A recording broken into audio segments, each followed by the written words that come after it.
cameras in here. 4-8 has it on. If you would head over that way, please.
Those are connected and put those for this.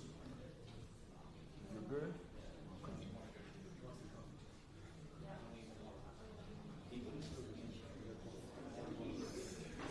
I'm starting to feel it running around. And I have it set at 50. So the AC must not be working at its best. The other courtroom is a nice place.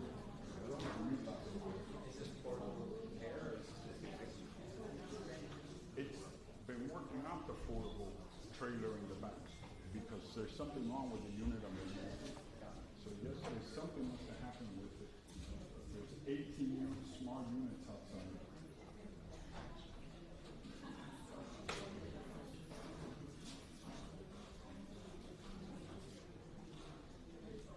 Does she want this one uncovered? Does she want this? No. Because I can't, I mean, other than getting the witnesses back, I can't put it here to get the phone. I don't know how to do it. Because the last time that we The did only it, thing I can do is move the camera to catch the back side.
16.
minds, please announce it. Morning, Honor, Laura Adams, Jonathan Gorst, on behalf of the state of Florida. Good morning, Your Honor. Howard Stern, with Mark Shapiro, and Arleno Janelle Gomez on behalf of George Pino, who is present. All right, very good. All right, Mr. Pino, would you mind, we're gonna have you sworn in? Sure. It's only because if I had any questions of you, sir, I would never speak with you in front of the jury, okay? Thank you, Your Honor. Please raise your right hand. Do you swear affirm to tell the truth, the whole truth, and nothing but the truth? I do. Okay. All right, so, as I said, the last jury has just arrived. Everyone has been gathered. I just have to send the message upstairs. I'm trying to figure out whether, in terms of your opening, how we should proceed, and if there's anything that I should say to the jurors. I think I explained a few things yesterday, but I'm ready to just perhaps maybe start opening again. I would object to that. The reason why we had to stop was because of the defendant's conduct, so I would suspect that defense counsel should pick up where he left off. Well, do you have a point here where you left off there? I think I'll be fine. I don't need to retread the Okay. steps. I'm having a little trouble hearing you, though, Judge. Oh, okay, let me speak up a little louder. Does that work? Much better. Excellent. Thank you. I'll put a new microphone up here. All right. Okay, then, we're good. And you have some witnesses ready to go? I do. I'm just pulling out the evidence that I'm going to need for the first few. Your Honor spoke about getting everything pre-marked for us, so that should help us, move more. That's fine. So, I'm not stalling, but I'll send the message up to Renee, and he'll bring the jury down. And if you need a break, once you've completed your opening, a couple of minutes, we'll take a few minutes just so we can get the exhibits marked. The one thing I did notice, the last time I was in the jury room, I don't think there were enough chairs for our jurors, so I don't know if Renee might want to take a peek in there. And the last time I looked, there was no water in the water cooler either. So I don't know if Your Honor's going to have them ever retire in there when we're taking breaks, but I just wanted to keep the I court. likely won't, Okay. because it's a small space, and I likely won't, but thank you for letting me know that, because of course it's gonna have to be well equipped when it is needed. So, all right. You send a message from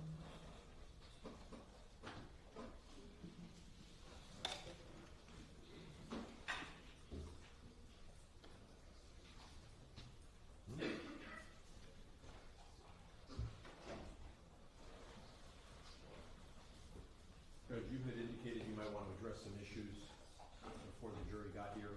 You received an email about the videos or some other preliminary issues that you wanted to address. The first witness has to do with there was a question about two of the body worn. Oh, I took care of that. I mean, was able to review that, and my understanding was both of those body worns are video of Ms. Fernandez being transferred from a boat, a Good Samaritan boat, onto the police boat. And paramedics, police were performing CPR, I could view. And then that was a short piece there. And then once there was an arrival at the At the harbor. it was The when- state took out, the whole ride. Yeah, there was a long captured, ride but there. I didn't think that it would be fair for anybody to have to watch that whole scenario. So we just took clips of the initial arrival, as well as then, getting her underway, and then her arriving at the harbor. And then being where she- transported onto the Yeah, helicopter. that once they get to the harbor, then the police are able to carry Lucy on the backboard to the helicopter and then heading back out. So those are the first two clips on, we'll now start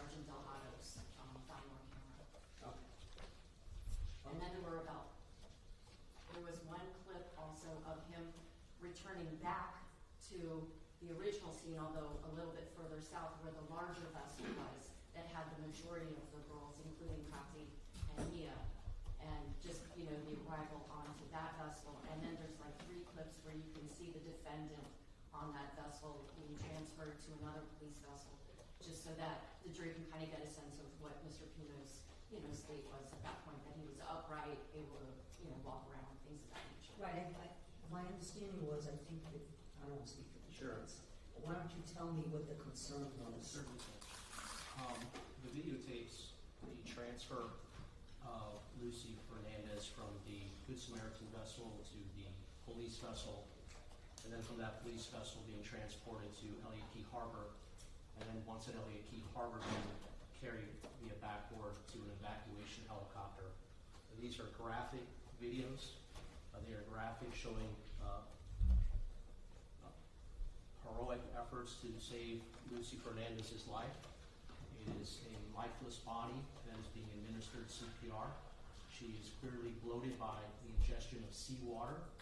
In addition to the CPR that is being applied, there are efforts to resuscitate her electronically with cardiac arrest pads. I don't know the precise technical name for it, but it's clearly visible, and that is being applied as well. We object to all of them. The heroic,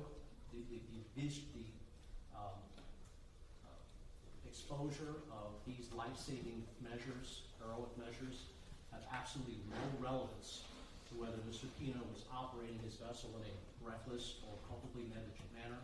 The only thing that I can imagine that the state is offering these for is to evoke some sympathy from this jury.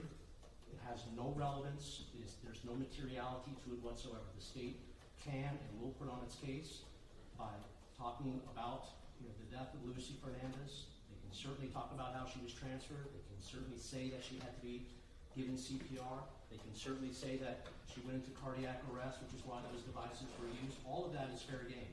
But to let this jury see that this very upsetting and graphic video of a 17-year-old girl is over the top, in my view. I think it's inadmissible under 90.403 as well as 90.401. But even if it is marginally relevant, I think that its prejudicial effect on this jury is far outweighs any probative value that it has. We object to all of it. Talk to me, counsel, even if there is relevance, and in fact, in your opening, you described the evidence will show, there will be testimony to this effect. How does it not become overly prejudicial in terms of what material fact or facts does that extent of video, how is that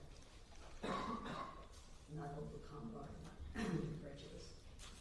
It is extremely relevant, Your Honor. First off, I would point out that I could have put together a clip of probably almost 15 minutes from the time that she was at the scene where she had been rescued till the time she gets to Elliott Key Harbor. So yes. I saw all that because that was the original. I have all of my one that I reviewed, and so this I think is the consolidated. You had consolidated and made the cuts to it. Yes. And now provided to the defense, and the portion I think that remains that is objectionable. I just want to focus because I am going to want to. I do want to hear from you. I know I'm going to do that. Yeah. And it's an important point.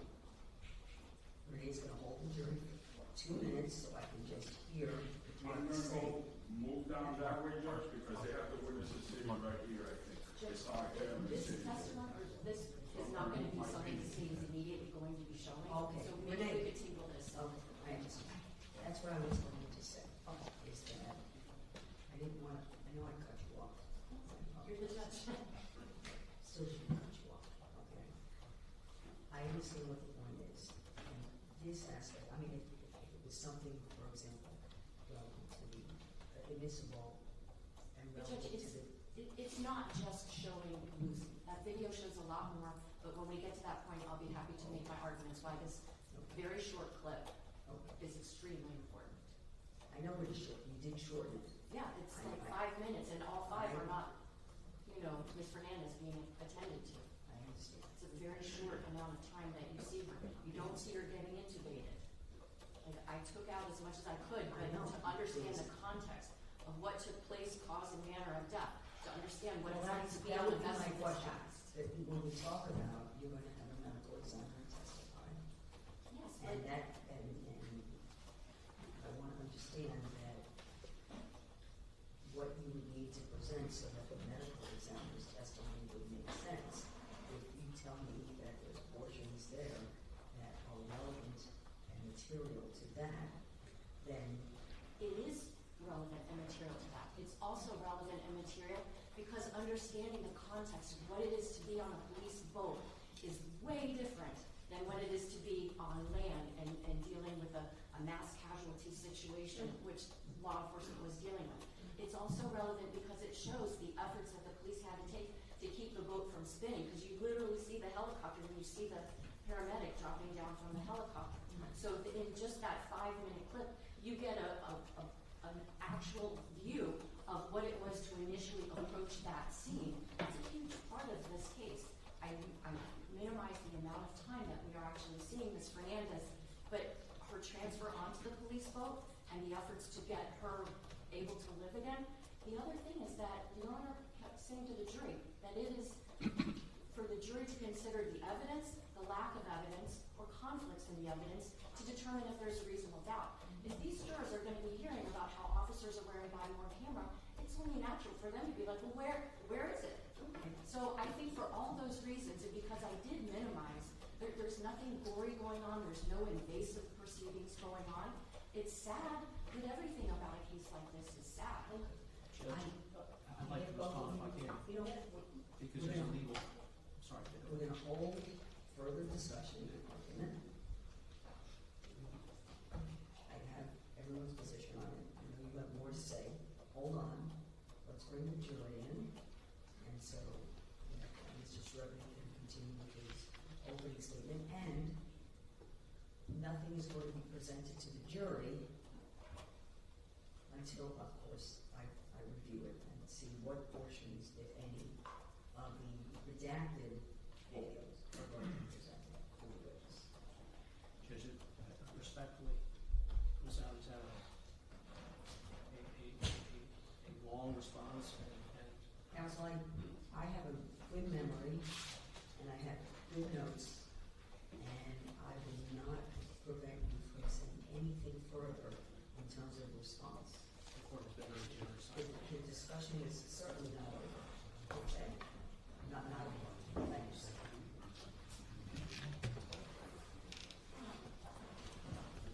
Judge, can I approach with counsel for the state just before the jury comes in on a separate issue? I just told Renee to bring the jury in. So you can do it with my court reporter while we're walking in. Just wanted to tell it to Your Honor. Oh, okay. So Without a court reporter? That doesn't require, well, just hold 1 second. If, based on yesterday's discussion about Mr. Pino's reaction to the trial, if he becomes agitated, one of our colleagues will just ask him to step out. He'll step out on his own. He knows he needs, if he's not feeling well, just to step out. I wanted to address that with the court, if that's an acceptable. If something. Because I have the ability to make arrangements because I don't want there to be a question or create an appellate issue if there was a need for an appeal that Mr. Pino wasn't present and participating in the proceedings. So we would have to waive his presence. So I will do that now. If he steps out, he's doing it with the understanding he has the right to be here, but if he feels that there's something that's overwhelming him, I think the best course of action is just step out. One of our counsel will step out with him. Well, let me say,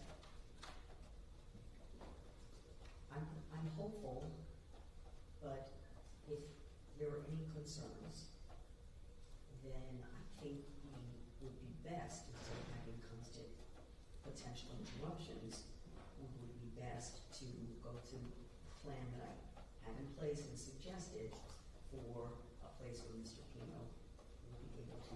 All right. What? Wait. Will be able to fully participate. Not physically present in the court. I hope it won't happen just, But I'm not gonna, I don't wanna have. I agree. back and forth. I agree. The state would object to that. I think that would be very disruptive Yeah. for the defendant to be walking in and out of the No, courtroom in front of the jury. Agreed. I'm gonna say that if it's only gonna happen once, I hope it will never happen at all. But if it happens, then so that there's no, so I've asked Mr. Pino if he's not feeling well, just step out, we can stop and then go to plan B, go to plan B, Judge. That's fine, but I just wanna make sure you waive his presence if that happens, and that's on the record, Understood. okay? Your Honor, I kind of felt that the court was going to address what happened yesterday with the defendant and hopefully seek his assurance that he won't have an outburst like that again. What's appropriate is, I think, and doing my research on this, is to make sure that I addressed it with his counsel. And it's his counsel to address the circumstances with Mr. Pino and provide the options that I provided, and with the understanding that, it would just take place naturally, without, without a disruption. Thank you, Judge. Thank you, Judge. Ready? That's terrible.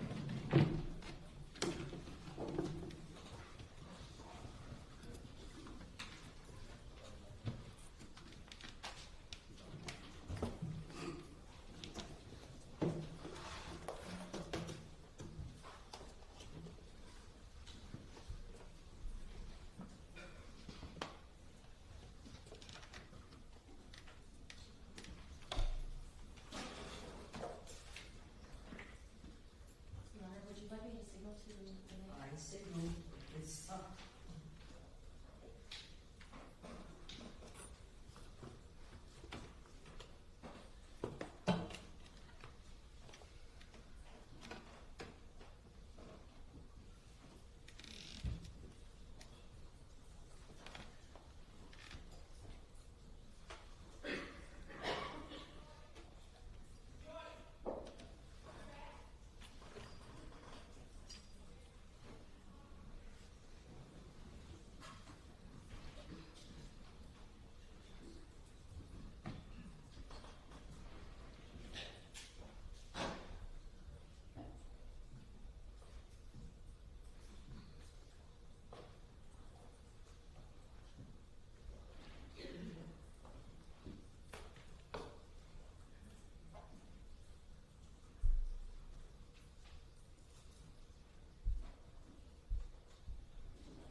social media? No. Anything that you think has to do with this case? No. Have you been speaking with anyone or each other about the case? Yeah. Has anyone attempted to speak with you or in your presence about this case? Have any of you conducted any Googling or any kind of research to gather information?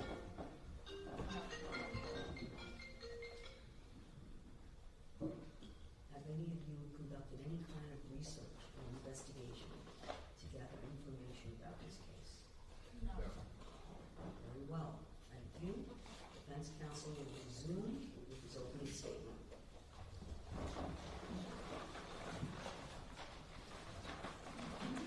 Thank you, Your Honor. Good morning. Can everyone hear me okay? Can you hear me? It's too low? Good morning again.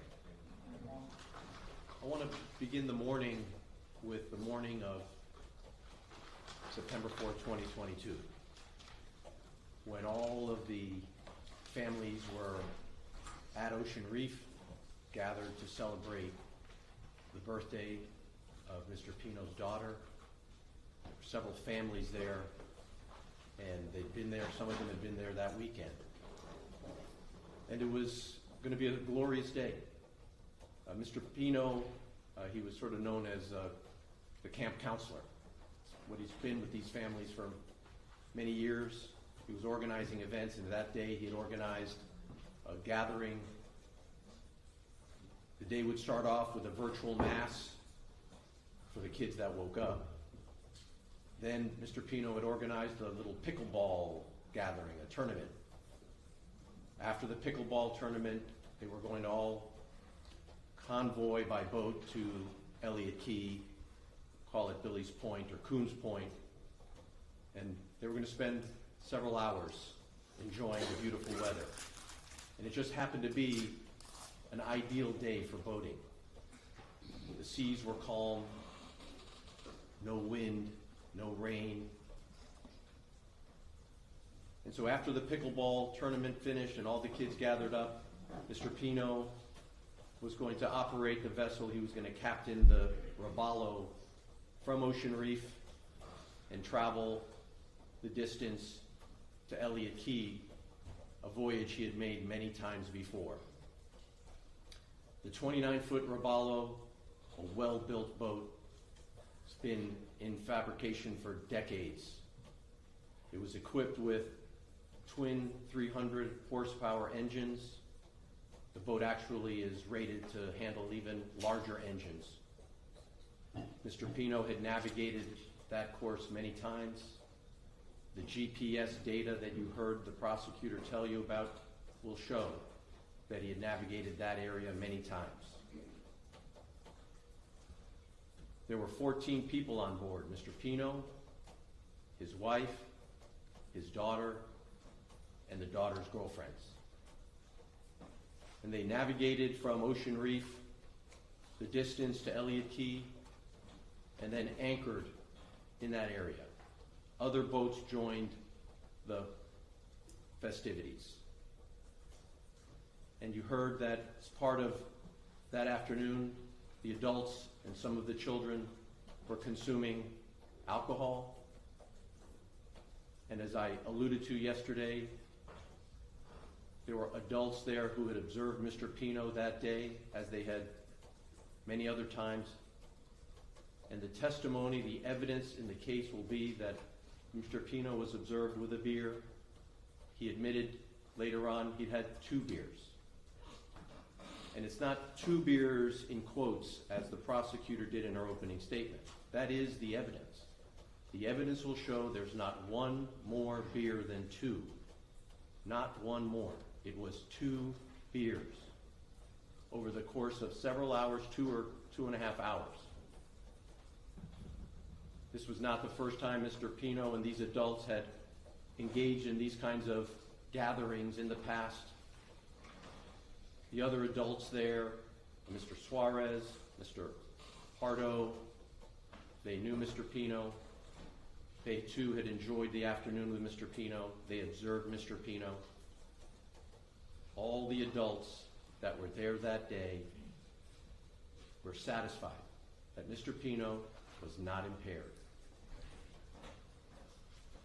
Sometime late that afternoon, Mr. Pino pulls up the anchor of the Ribaldo, and now it is time to head back to Ocean Reef because that night they were going to celebrate the birthday, I think at 9 p.m. Contrary to the statement by the prosecutor, Mr. Pino was not nervous or anxious about making sure the girls were IG Instagram ready, as if Mr. Pino was anxious to get the girls back home so they could have enough time to shower. There was plenty of time. Mr. Pino was navigating back to Ocean Reef as he had done many times before. He was not thrill-seeking. He was not speeding. He was not doing donuts. He was not racing any other boat. He was simply going back. He was in essentially an internal autopilot, as he had done many times before. On this one occasion, on this one time, something went wrong. Mr. Pino, according to the state's expert who you will hear testify, somehow lost situational awareness, meaning he must have lost track of the markers along the way, and he elided or crashed into marker number 15. He wasn't intending to do it. He wasn't trying to come as close as possible and see if he could just skim across that channel. This was pure and simple an accident. Objection to argument, Your Honor. The evidence will show that Mr. Pino had no intention of putting anyone's life in danger. He wasn't intending to try to come as close to the marker as he possibly could. But on that day, there was no other boat coming at him. It was a clear day, and his destination, Ocean Reef, once that boat would have cleared marker 15, it was wide open bay until Angelfish Creek. That's the next passage that the vessel would need to travel to go back to Ocean Reef. When Mr. Pino alighted with that marker, when he crashed into that marker, the boat eventually capsized. The testimony will show that Mr. Pino himself was knocked unconscious. The testimony will be from those that were there. They thought Mr. Pino was dead. He was on the surface of the boat, bleeding from his head. He had injured his arm. He only came to once the boat eventually capsized completely. He falls into the water. Minutes later, he comes to. Testimony will show that he had suffered a concussion, a traumatic brain injury, and still he was able, with presence of mind, to hold on to that boat. And with a traumatic brain injury, as the testimony will show, he was disoriented. He obviously did not have all of his senses, but he's trying to make sense of what has happened. You will see, if you haven't already, with some of the pictures shown, that the girls and Mrs. Pino are in the water. Soon, another boat came up. David Rodriguez, a good Samaritan, doesn't know the Pino family, happened to be coming northbound. A few minutes later, he arrives, and he observes the scene, and he sees Mr. Pino hanging onto that boat.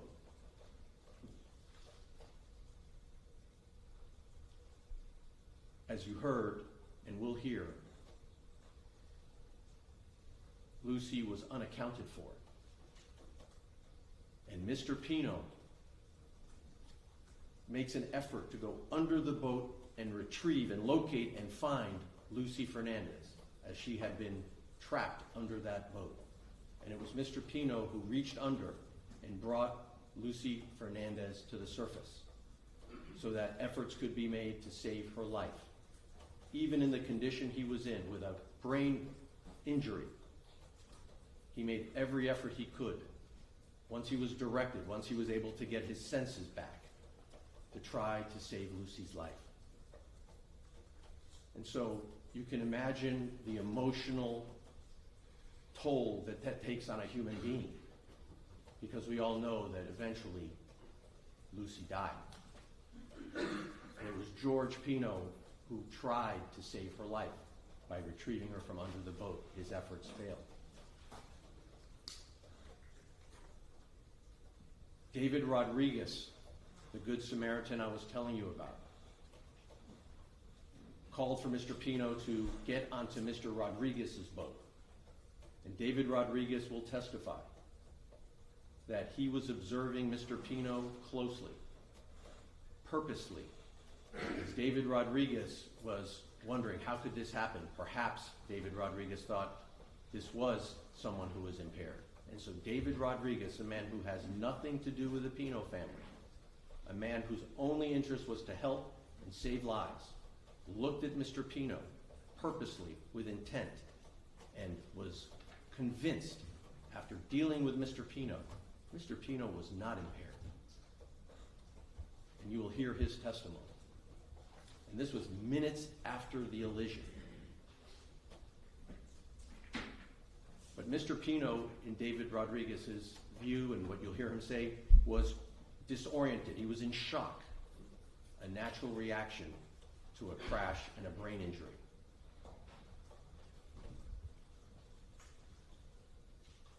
Law enforcement, fire rescue came to the scene.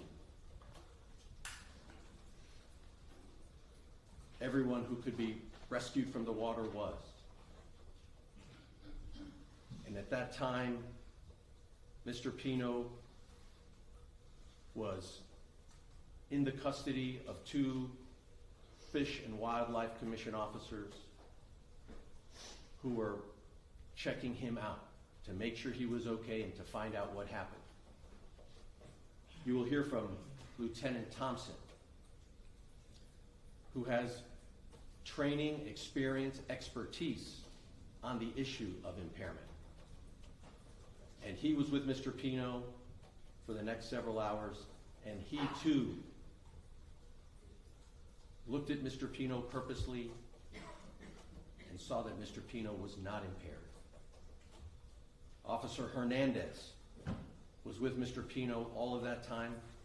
He too observed Mr. Pino purposely, smelled him, looked at his eyes. All of these individuals were looking to make sure that Mr. Pino was not impaired, and they concluded he was not impaired. I recognize I'm spending an awful amount of time talking about this issue of impairment. Mr. Pino is not charged with boating under the influence, but when I saw the prosecutor put the 2 beers in quotes, I thought it was important that I spent. Argument, Your Honor. I think it's the evidence will show conclusively. I believe there'll be 8 witnesses that will tell you that Mr. Pino was not impaired.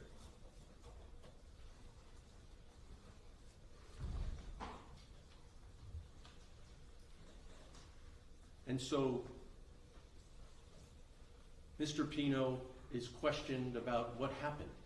Lieutenant Thompson, who's wearing one of those body cams, is trying to figure out what happened. Of course, make sure that everybody receives medical attention right away. And you will see Mr. Pino on video. So you'll be able to look at Mr. Pino in real time with your own eyes. You will be able to look at Mr. Pino purposely with the scrutiny that you should give it to see that Mr. Pino was not impaired. And he was questioned about what had happened. And even though he was not alcohol impaired, he was still suffering from a traumatic brain injury.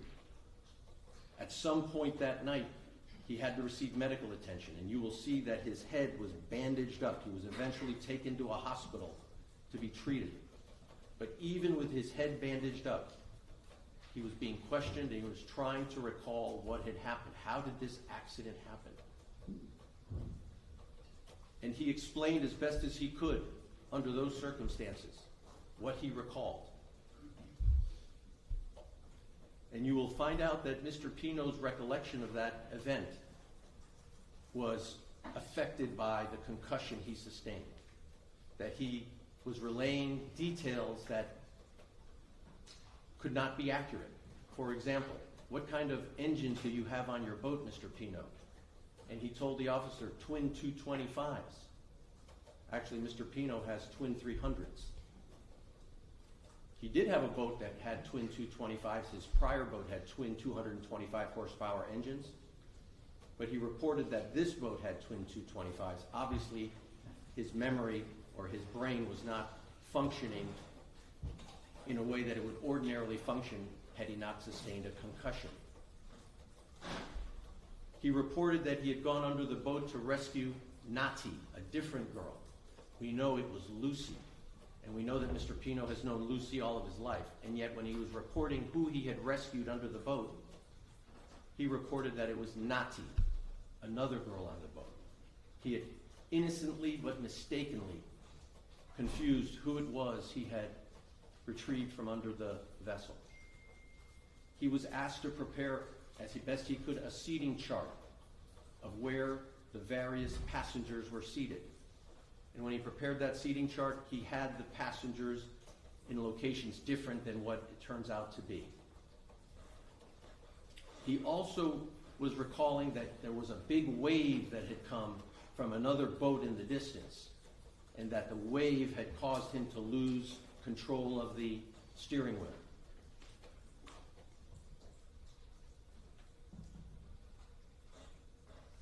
Photographs and other testimony suggest that there was no other boat that day, and that Mr. Pino's memory may not have been accurate. We cannot prove, we don't know if there in fact was another boat out there that may have thrown a wake from a distance, a wave, but we can't establish it for certain. And so it appears that Mr. Pino's memory of how that accident happened cannot be relied upon given his traumatic brain injury. And we will present testimony from a doctor who has examined the records, who will confirm that in fact Mr. Pino, given the circumstances, did suffer from a traumatic brain injury that would result in what the professionals call false memories, memories that the person believed to be true but are not accurate.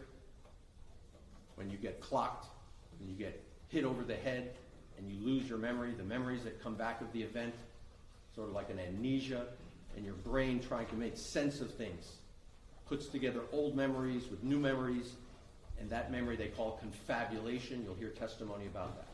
And I share that with you because when Mr. Pino was trying to make sense of what happened, when the officer was interviewing him to try to figure out how did the crash happen, Mr. Pino was reporting what his memory, faulty as it was, of that few minutes and few seconds before the elision.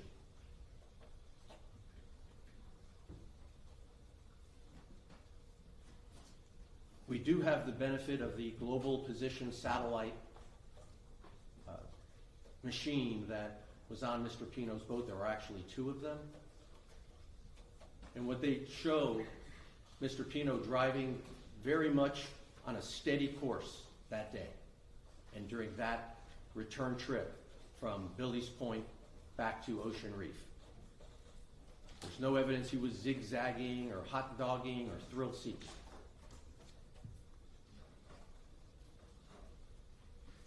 What the evidence will show is that as he was going through the channel, when there were markers left for him to clear before it was wide open bay to Angelfish Creek, at some point Mr. Pino's boat, the Robalo, starts making a turn or a veer in the direction of Angelfish Creek. And you'll see there was a red marker on his right, and then there's the green marker 15 in the distance. And 9 seconds later, Mr. Pino's Robalo crashes into that boat, into that post, or into that pilot. The state's theory, that I believe the expert will advance, is that Mr. Pino lost situational awareness. He should have seen it. It was right there in front of him, and he didn't see it, because we know he wasn't trying to hit it. So I think what the evidence will show, even by the state's own theory is that Mr. Pino did not intend to hit the marker. He lost situational awareness. That's their theory. That for those 9 seconds, he didn't look ahead to see that there was a marker in front of him. Now, the GPS, interestingly, you heard the prosecutor say the GPS is not biased. It is not subject to money, privilege, or power, I think was the words that the prosecutor used. Judge, objection to argument. No argument, counsel, what the evidence is. Interestingly enough, though, the GPS is not perfect either. You'll see that the GPS records data. What it does is it simply records points in time as the boat is moving, and then it does computations. This GPS, as their own expert will show, sometimes makes what I'll just describe as errors, computational errors. In one instance, it registers at some point in time the boat is traveling at 77 miles an hour, but the expert knows that that's not possible. The boat can't achieve that. The GPS is making an error. The GPS will show a boat traveling over land when we know the boat is not traveling over land. It's fallible. And to the point of this case, the GPS on Mr. Pino's boat, which tracks where the boat went according to the global position satellite, the track on the GPS data that you will see actually shows that the marker 15, the one where the accident happened, is not exactly where it is in the real world. On the GPS device in Mr. Pino's boat, the marker is many feet away, up to 15 feet away from where it really is on the planet Earth. And so the track that you will see, if you look at the track, it would appear that Mr. Pino's boat, the Robalo, never actually alighted with the marker. But we know it did. And that's not the product of some intentional mistake by anybody, but the marker on the GPS, Mr. Pino's Robalo, is not exactly where it is on the planet Earth. Now, the GPS is not a witness to anything. You will hear from the people that were actually on the scene. And so I've described for you what you will hear from the people at the sandbar, the people who came to the aid of the passengers, Mr. Rodriguez, law enforcement who came to aid, and you'll hear from them. The GPS will tell us some very important things, but it won't answer the question that you will have to answer. Was Mr. Pino reckless? And I submit to you what the evidence will show is that Mr. Pino was human. He was human. And that something happened that we may never know. No one will be able to say why he was distracted in those last few seconds, where 9 seconds or however many seconds it was, and did not appreciate that the boat was going to collide with the marker. Had he seen it, we know he would have turned. Nobody's suggesting he wanted to hit it. The state's suggestion that it was speed, that's not a factor. You'll hear that there was 9 full seconds, 2 football fields between the time the boat started veering towards Ocean Reef, towards Angelfish Creek with that marker in the middle, 9 full seconds. At any point in time, if Mr. Pino realized, oops, we're headed towards the marker, all it would have taken was a slight turn of the wheel, and none of us would be here. And the state's theory is his failure to turn the wheel should bring him into a criminal courtroom.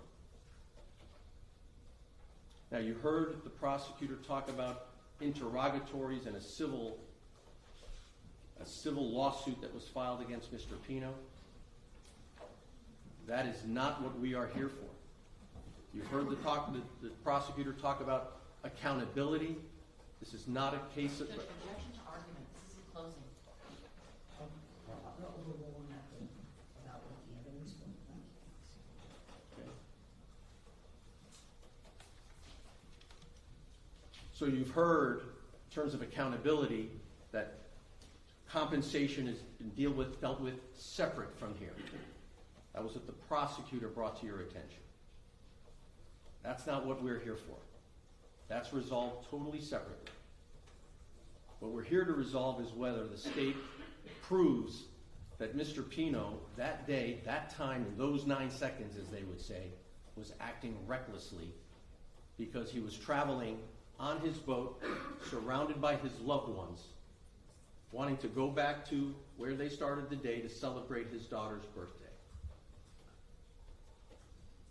The state will feature photographs of visuals of that day. For example, I expect they're going to show you that Mr. Pino's boat was carrying all the empty glassware and cans from the beverages, including the alcohol beverages that were consumed that day. Mr. Pino's boat, his wife will tell you, she took the responsibility of gathering all the empty bottles, all the empty cans, all the trash, to make sure it was disposed of properly and not left out at Elliott Key. And so when you see those bottles and you see those cans, you'll understand that Mrs. Pino and Mr. Pino were acting in a way that you would expect people to act when they've gathered together for a day of recreating at Elliott Key. Don't leave your trash behind. You may see very difficult pictures of the events, and of course they're going to be difficult to watch. It's going to spark emotion among all of us. But that evidence will not answer the question of whether the state is proving that Mr. Pino acted recklessly, whether he acted with culpable negligence, intentionally, knowingly, purposely, consciously, indifferent to the consequences, that when he was traveling at 47 miles per hour in the wide open bay with one marker to go and plenty of space, whether if he looked at his speedometer and saw it was going 47 miles an hour, he should have said to himself, wow, this is really a dangerous speed. When the Robalo boat is built to handle even much more speed than that, all of the passengers were seated. There were the right number of life preservers on the boat. He didn't have a kill switch on. It's not required by law. And so to the extent that you'll hear evidence of other features of a boat or other safety features that can be employed, we're not here to decide policy of whether we should require safety switches, kill switches. And given that you know that in that channel there is no posted speed restrictions at all, not then, not now, the evidence will show that the speed at which Mr. Pino was traveling was perfectly appropriate given the conditions of that day. Calm waters, no wind, no rain, no lightning, no busy boat traffic.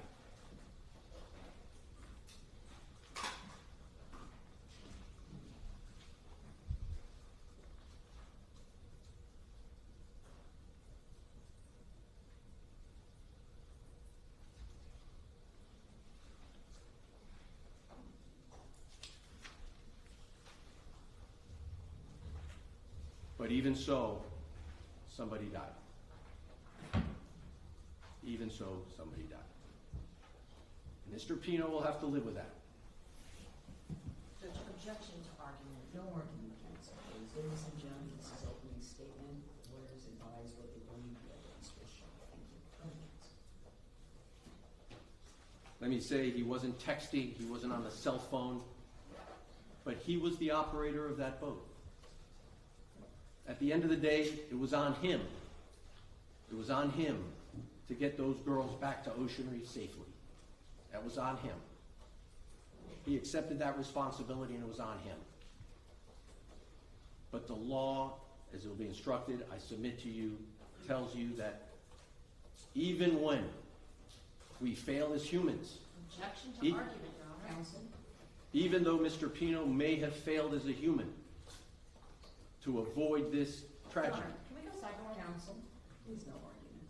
the evidence will show that this tragedy was not caused by reckless and culpably negligent behavior. At worst, he was human and he committed human error. Thank you, ladies and gentlemen. Thank you so much. State, first witness. Your Honor, I think the court said we were going to take a momentary break before the first witness.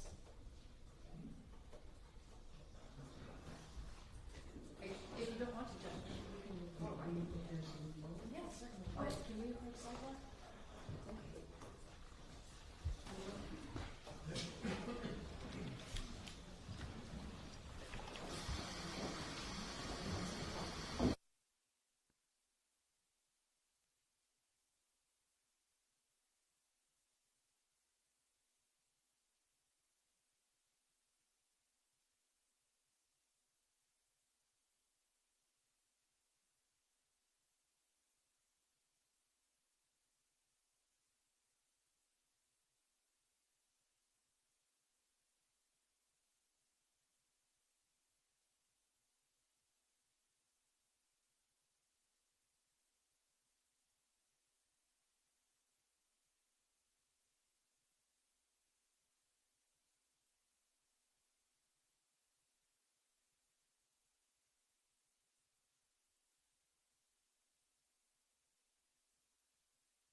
Minutes. I don't think the jury room is equipped currently for those, so can we take the jurors, Renee, if we would, out in the hallway?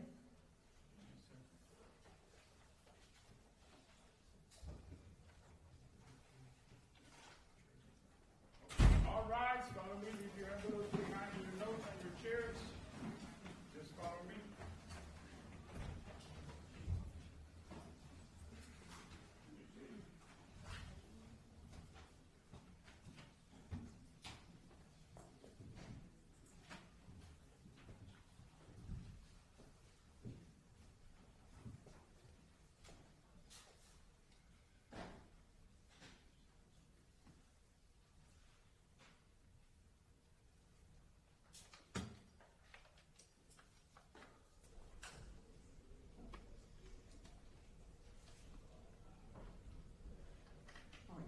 seated, go ahead and take the lead on that. With regard to the evidence and this witness.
Oh, I'm ready, Judge.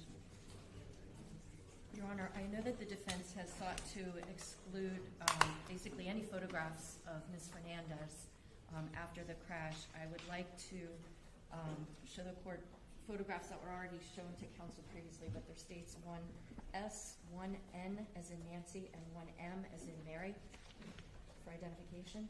These are the 3 photographs that the state would be seeking to introduce, and I'll pass them up to Your Honor in just a moment. Previous witness? Yes, Your Honor. Yes.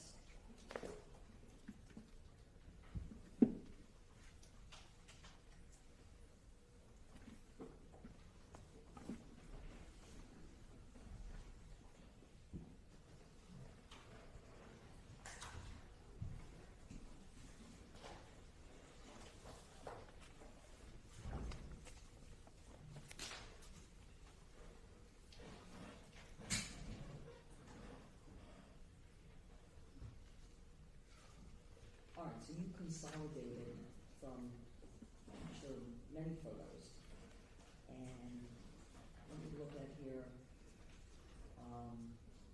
What is this? Exhibit 1-5? That is from the medical examiner's office. That's the legal identification photograph. It's nothing gory about it. No, legal identification. You have any comment on this? Yes, Your Honor, we're objecting to the introduction of any of those photos. I think during the pretrial hearings, we discussed these issues at length.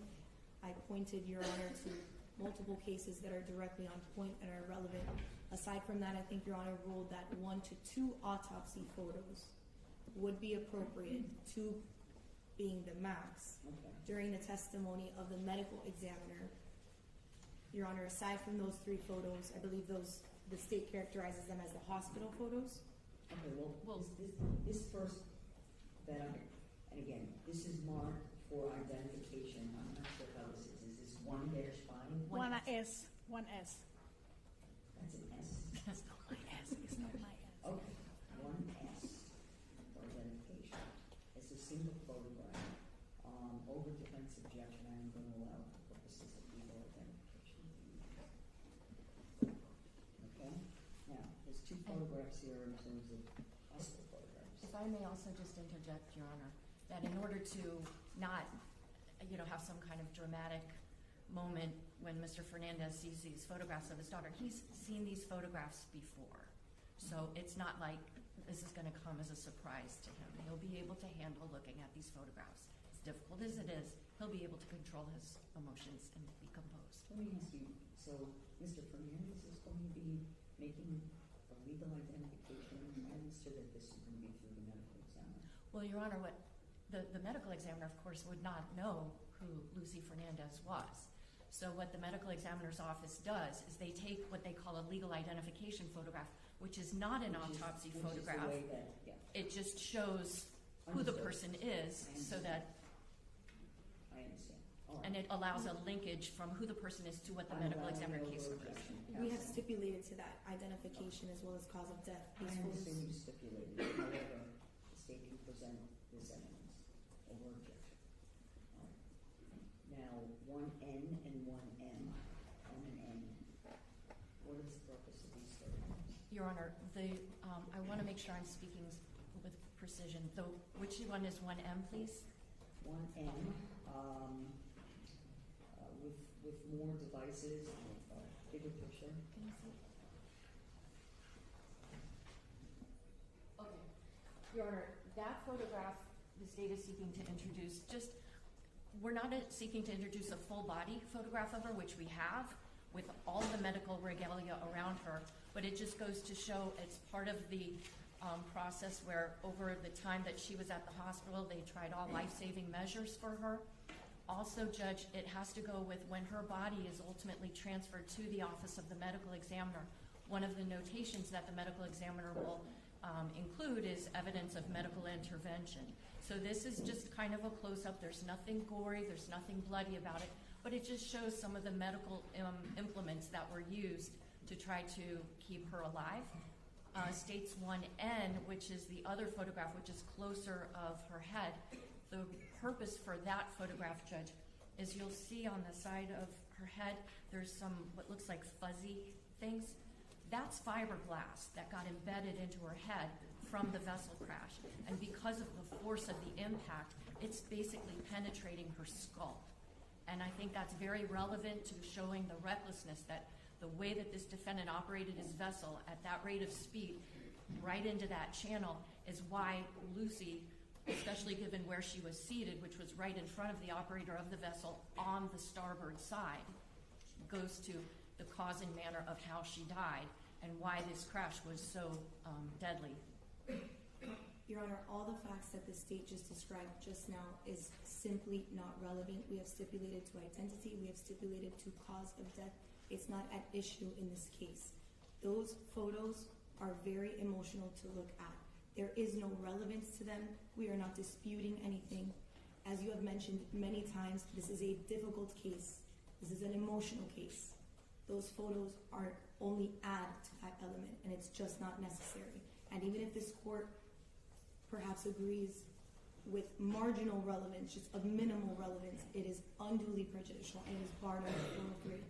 Your Honor, during the pretrial hearings, you noted 1 to 2 autopsy photos, purposes of identification, and cause of death may be relevant and admissible. Anything beyond that, Judge, we cited to numerous cases in our motion. It is dispositive, it is controlling, and I think those photos are inappropriate and should be not admitted. I would imagine, well, I don't want to guess, but there are autopsy photos that show the condition of Ms. Fernandez with the fiberglass during the points of the autopsy, right? So this is, from what I'm reviewing here, 1N seems to be much less graphic. Exactly, Your Honor. I do have 2 autopsy photographs that I do intend to introduce through Dr. Garavan, but we're not at that point yet. If the court wants to litigate, but it's literally only 2. There's nothing gory about them. They're very sad, of course, but it's a homicide. That's to be expected. So, I understand your point, counsel. Whether they're relevant, I think the photos have relevance. The question is, are they unduly prejudicial? You're permitted to present your case and evidence in your case. A death occurred, okay? I'm curious, though, as to why, through Mr. Fernandez, these photographs would come in. I understand. That's This is the reason why, Your Honor, because when he and his wife were in the process of trying to locate their daughter, they first go to one hospital, she's not there. Then they go to Kendall Hospital, which is where their daughter is. One of the issues was that when they wanted to,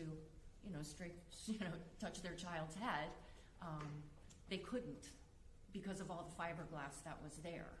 And so he literally sees her in that condition. Now, he saw a lot more, and I have the photographs of a lot more that I can give to the court, so Your Honor can compare and contrast the way that these photographs that I have selected, I think, are the least emotional, are the most simply a chronicling of what the evidence is. And again, to the extent that, you know, conflicts in the evidence, lack of evidence is a part of what reasonable doubt is, I think that these two photographs, which simply show some of the medical implements around her head and face and the fiberglass on the side of her head, those are not included in the autopsy photographs that I have selected to hopefully introduce later in this trial. And in terms of the autopsy photographs, what do you, I mean, because we're not going to have duplicity. No, not at all, of course, hold on. And let me say to the defense, I certainly understand stipulation. However, a stipulation does not mean that I would not allow the state to present certain evidence. Now, they've minimized, and they've asked me to review these two items to come in from Mr. Fernandez. Do you have the autopsy photograph? I do have them, but those I'm not seeking to introduce through Mr. Fernandez, of course. Of course not, but Judge, I'll show counsel what has been marked as states 1T and 1U for identification. and that's just those. Yes. Your Honor, I'm passing them up for the court. And Judge, just for the record, the frontal photograph of Ms. Fernandez, I asked our litigation support team just to pixelate where her breasts were, but you can still see the injury she suffered to her chest because of the CPR that was done on her trying to keep her alive.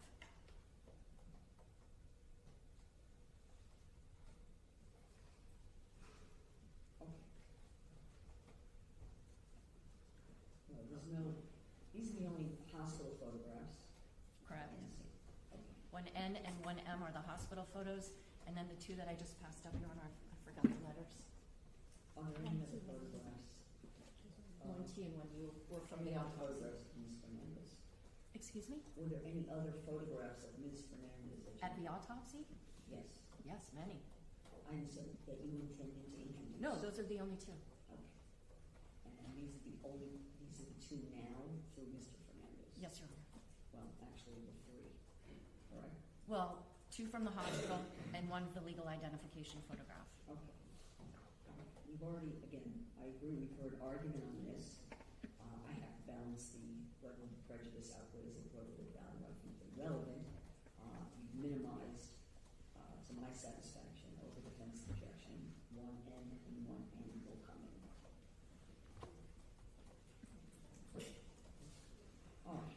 Now, in that regard, is Mr. Fernandez then going to be your witness that we're calling in? Yes, Judge. Okay. Judge, can we address the autopsy photos, or are we going to move forward and address that at a later time? I'll address that at a later time. I was just making sure that there wasn't going to be any kind of duplicity and the limitations of what photographs are going to be introduced. I just want to reserve the right to respond to those two autopsy photos as well, please.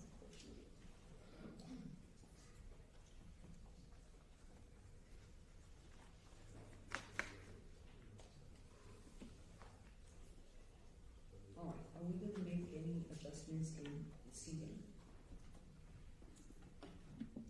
I don't believe so. Okay. One moment. Yes.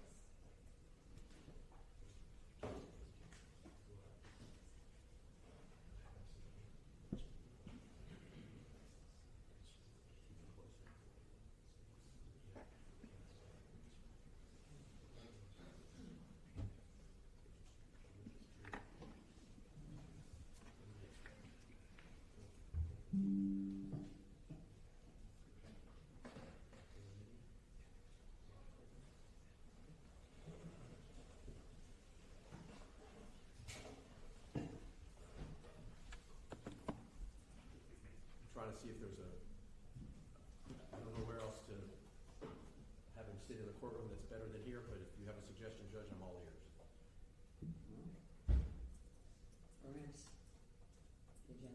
sit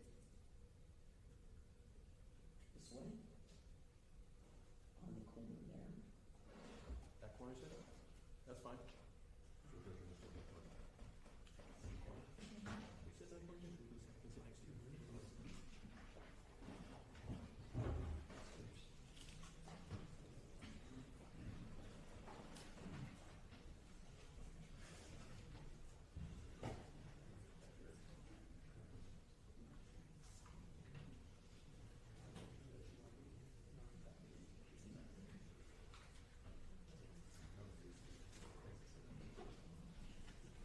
You're giving Mr. Pino, again, he has his notepad and whatever he needs, right? I'm having trouble hearing He you. has his notepad, so he has a place to put his notepad. And that way you can have communication with Mr. Pino at council. Thank you, Judge. All right?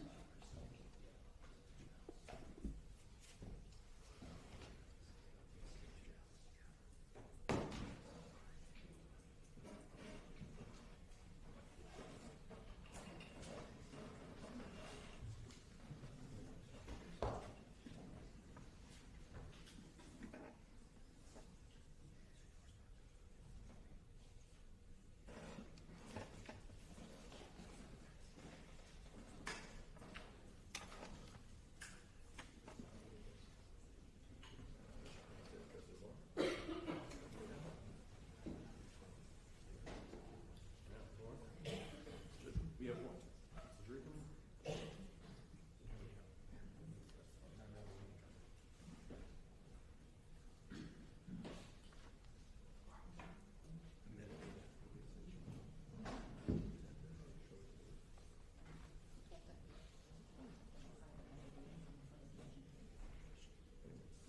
He can't, I'm not gonna show it to him if he can't identify. He says that he can't publicly.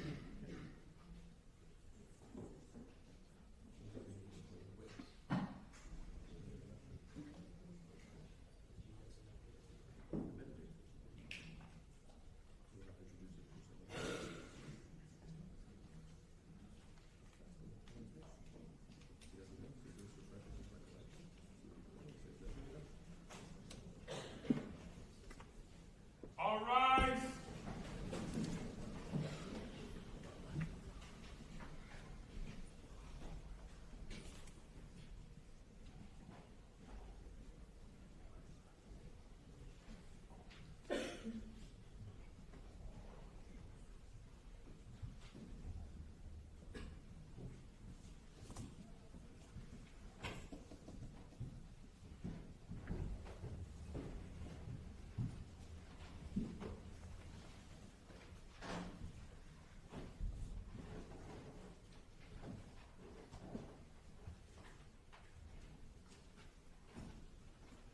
Thank you, everyone, be seated.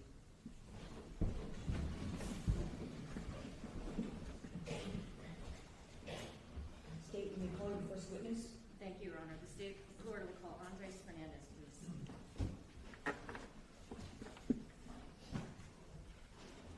So would you step forward, raise your right hand, and be sworn? Do you swear affirm testimony about to give will be the truth, the whole truth, and nothing but the truth? Yes, I do.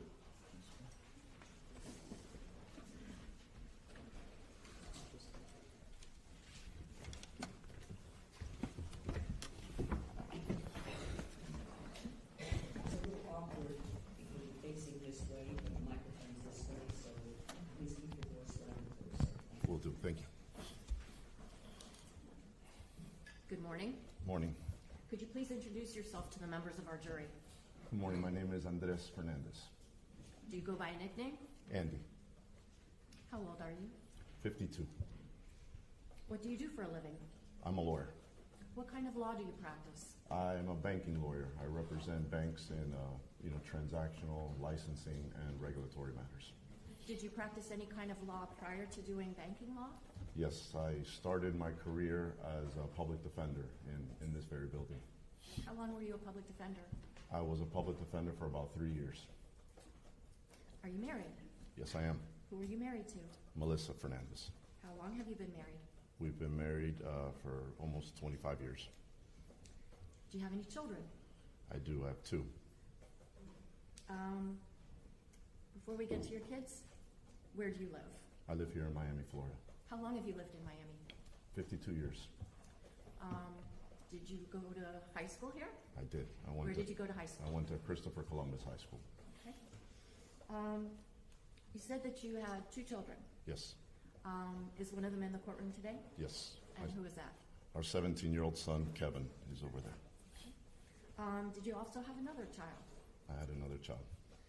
What was her name? Her name was Lucy Fernandez. What was her given name? Luciana Cristina Fernandez. What was Lucy's birthday? August 26, 2005. As of September the 4th of 2022, how old was Lucy? Lucy was 17 years old. Do you know a person by the name of George Pino? Yes, I do. Do you see him in this courtroom? Yes, I do. Can you please point to him and describe what he's wearing so the record will be clear? He's there at the end of the table in a dark suit and a white shirt. We stipulate, Your Honor. How do you know this defendant? I've known George's wife, Ceci, all my life, probably since the 2nd grade. And I met George when he started dating his wife, Ceci. Did you attend his wedding? Yes, I did. Did you bring a date to that wedding? Yes, I did. And who was your date for Mr. Pino's wedding? My future wife, Melissa.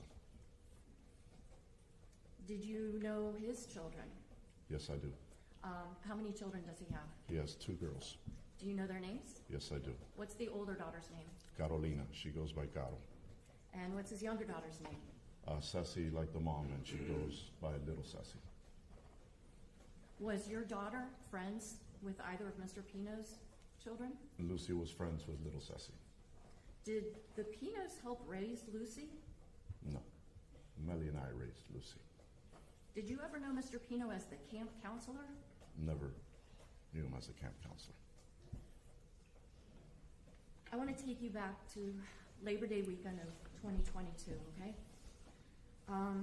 Before we start talking about the events of that day, okay? And if you need water or something, just let me know. Maybe a little water. You do? Yeah, a little water.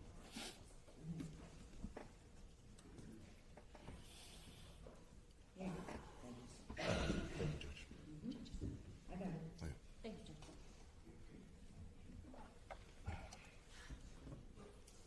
That weekend, were you at a place called the Ocean Reef Club? Yes, I was.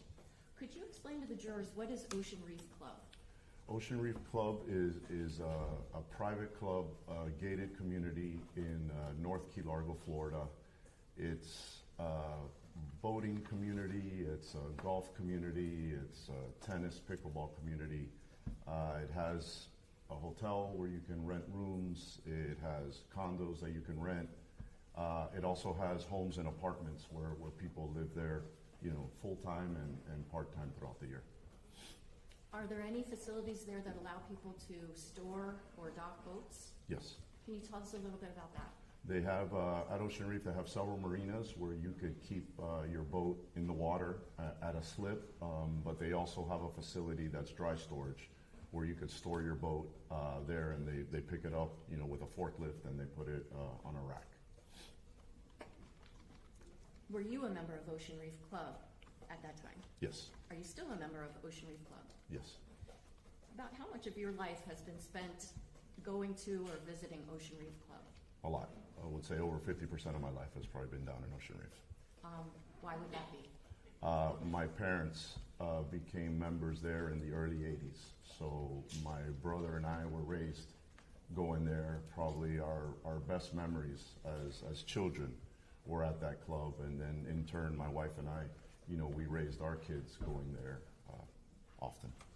Can you describe whether there's a sense of community amongst the people that are members of this club? It is. The community is a family, and it's an extended family for all of us. As of Labor Day weekend of 2022, was the defendant also a member of the Ocean Reef Club? Yes, he was. Now, you mentioned something about being at Ocean Reef that Labor Day, is that right? Yes. Could you tell the jurors a little bit about what were your plan for that weekend? Right. It was Labor Day weekend, and we had made plans to be down there that weekend. My parents were going to be down there. My brother and his family were going to be down there. So our plan was to head down there on Saturday. and spend the long weekend, playing golf, relaxing by the pool, watching football. It was the opening weekend of college football, so we just had plans to be with family and friends down there. And what were the plans for Lucy that weekend? Lucy was also going to be down there that weekend, but she wasn't going to be with us. She was going to be with the Pinos. The Pinos had invited Lucy to go down with her and spend the weekend with her, partaking in festivities that they were planning and had planned around little Ceci's 18th birthday. Did you have any problem with Lucy going to this planned, weekend celebration? Absolutely not. Okay, I want to now take your attention directly to Sunday, September the 4th of 2022. Can you tell the jurors, what was it you did that morning? That morning, I woke up and I played golf with some close friends. We played early in the morning. And I remember it was probably halfway through the round.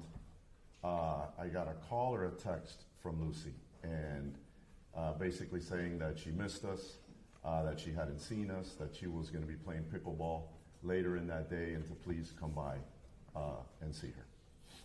Did you do that? Absolutely. When your teenage daughter says that she wants to see you, you drop everything that you're doing. So immediately when I finished my round, I went over to the pickleball courts, and I walked over and I saw her, and she came over and she gave me a super warm hug. I still remember that hug today. And she told me that their plan was to go out on the boat, that they were going to go to Billy's Point, and she said, please, you and Mom, please go out there, meet us. I haven't seen you guys. I want to see you guys. Okay. When you saw Lucy by the pickleball courts, were there other girls nearby? Yes, their whole group was there. Okay. And when you say the whole group, I'm not asking you to list everyone, but do you remember some of the other girls' names that you saw there? Yes. I remember Cathy Puig was there. I remember Coco was there. I remember Cami was there. I remember Claudia Portocarrero was there. I believe even some of the boys were there that were also visiting. It was a big group that was there having fun. Were a lot of these kids that you knew to be friends of Lucy for a long time? Yes, many of them I knew for a while. And even their parents, did you know? Yes. So when you finish up your round of golf, was it your number one goal as the day began to get on a boat and go out to Billy's Point? Absolutely not. Why? Because my plan that day was to play golf and to relax, and then we had plans to watch the FSU football game with my dad at his apartment down at Ocean Reef. He was going to have some people over. We're big FSU fans, and we were going to watch the kickoff to their season. That game was at 7:30, so I was always very conscious on the time that afternoon. Did you in fact take your boat out to Billy's Point or that area? We did. Why? Once again, Lucy asked us to go out and see her and meet her, so I remember after seeing her on the pickleball courts, I went back to where Melly was, which was on our other boat, and I told her that Lucy had asked us to go, and we both reluctantly said, we got to do it. So at that point in time, we started making arrangements we bought some sandwiches and stuff and got ready to head out to meet them where they were. When you say Melly, just so we're clear, who's that? That's my wife, Melissa. She goes by Melly. Okay.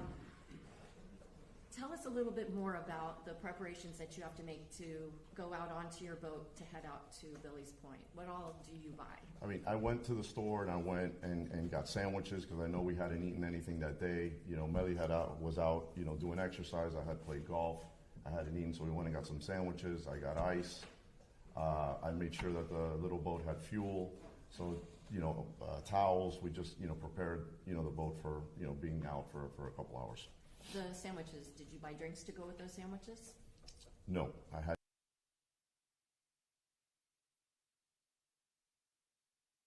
I had a couple seltzers, and I had a little bit of rum and club soda for me.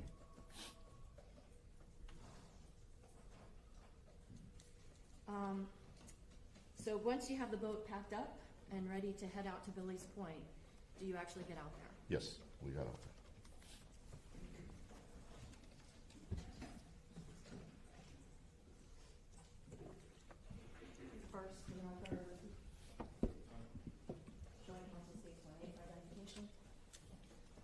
First question for you, Mr. Fernandez. Do you recognize who is depicted in States 1A? That's Lucy. Judge, I move States 1A for identification and evidence. No objection. Without objection. 1A, March 4D, States Exhibit 1.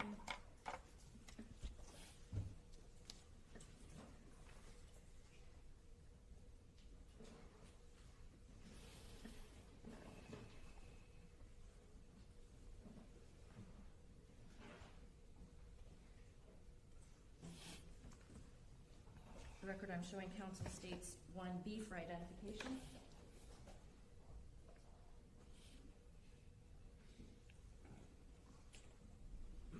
Mr. Fernandez, I'm now showing you states 1B for identification. Do you recognize what is depicted in this exhibit? Yes. Can you tell the jurors, does this fairly and accurately depict the area of Billy's Point and also Ocean Reef and the Cutter Bank Channel? Yes. Your Honor, I move states 1B for identification and evidence. No objection. Without objection. 1B, March 4ID, States Exhibit 2 in evidence.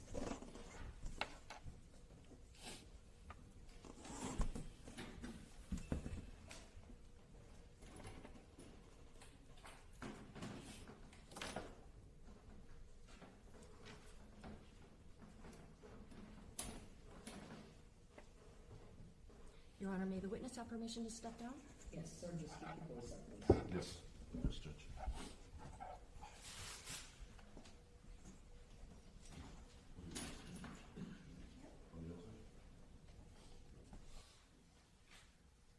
Okay, Mr. Fernandez, I have a little pointer here.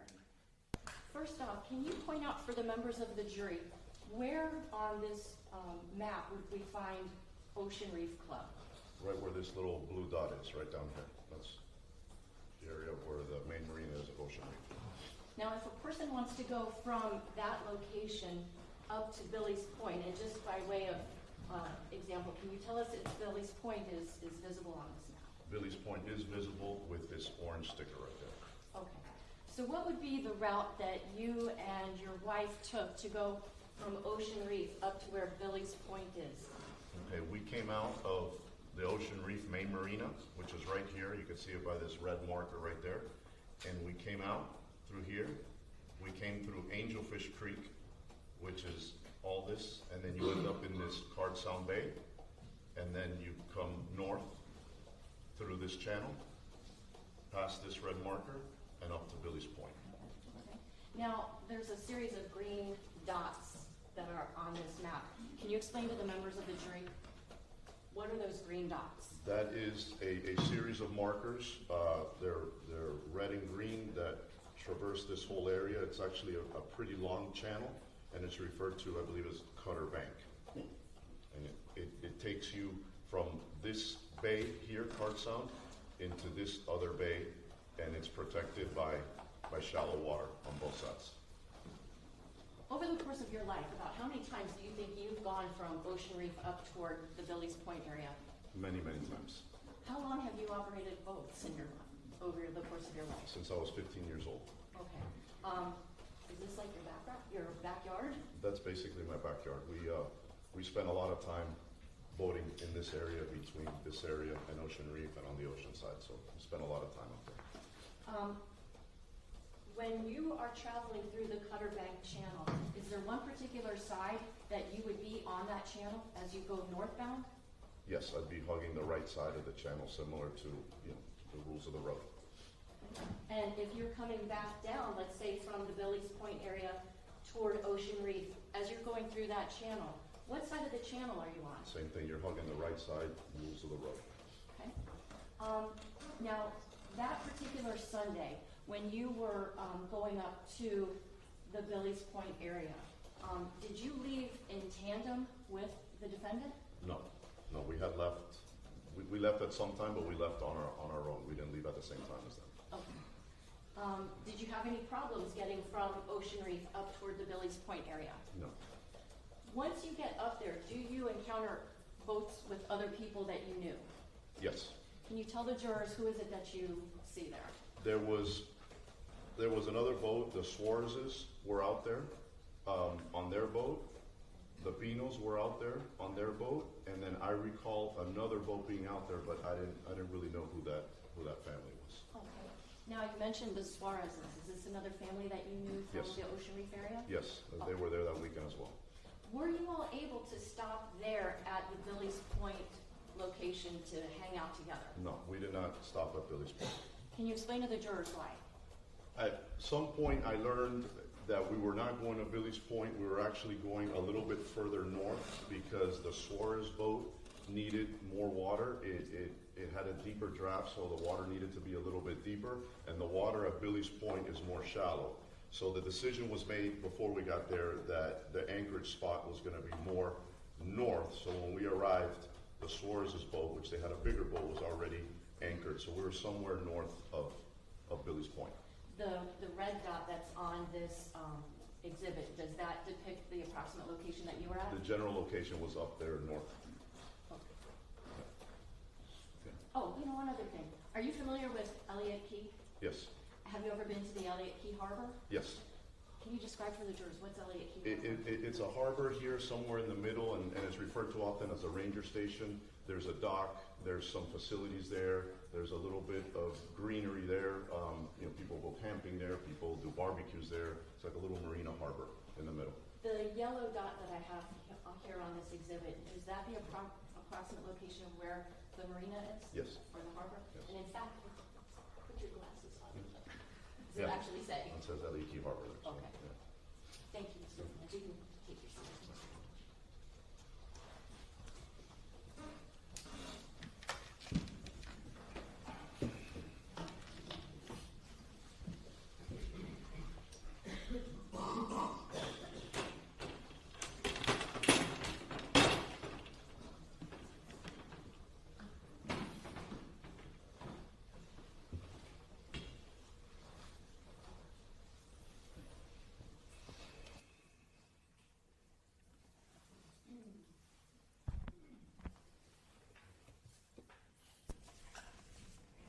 Do you remember the approximate time of the day that you get to initially Billy's Point and then that location a little further north where the deeper water was? It was close to 4 o'clock. It was somewhere around that time. And did you feel like you had some kind of time limit on how long you could be there? Yes. Why? Because as I mentioned, we had plans to watch the FSU game with my dad, and that game was starting at 7:30. So I wanted to make sure that I made it back to the marina with enough time that I could wash the boat, organize stuff. My wife and I could get showered and ready and be at my dad's apartment by kickoff. I didn't want to miss the kickoff.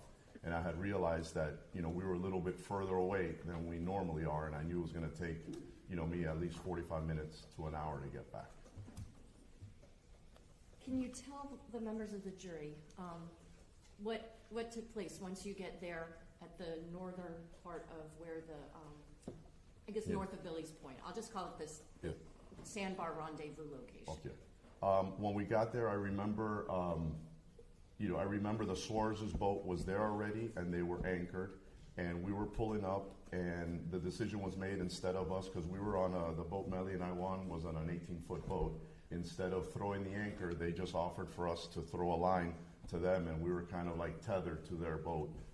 The conditions were perfect. There was no wind, so we were kind of just tied up behind their boat. Okay.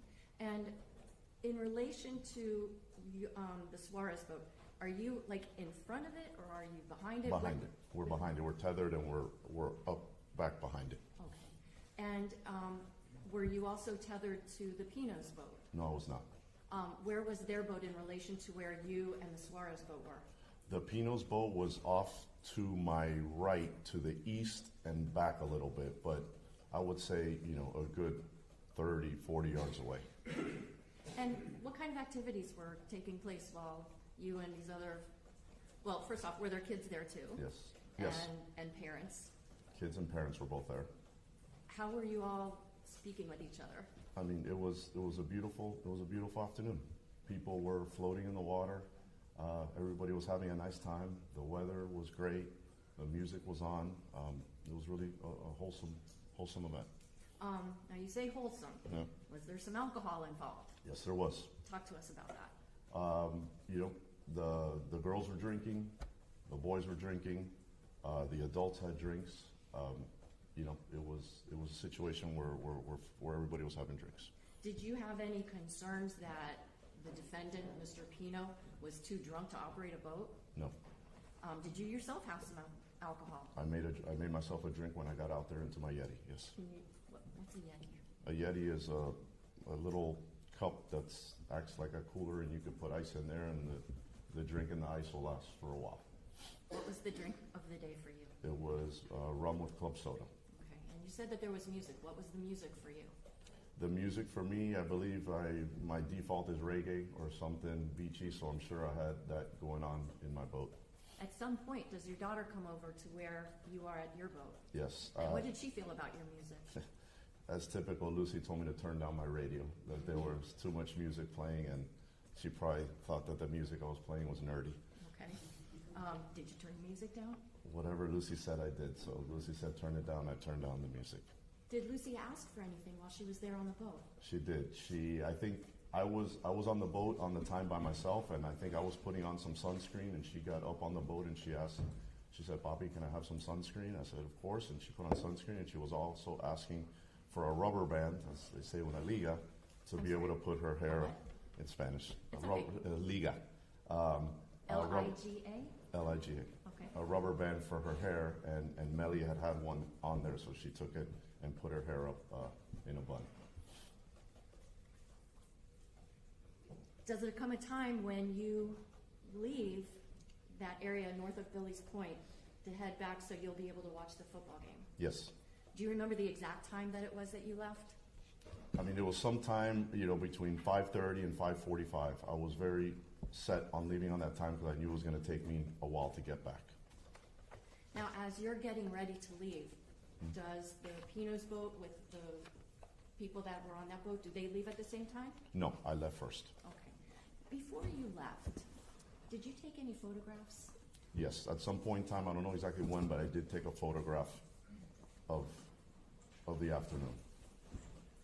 Showing counsel states 1E for identification.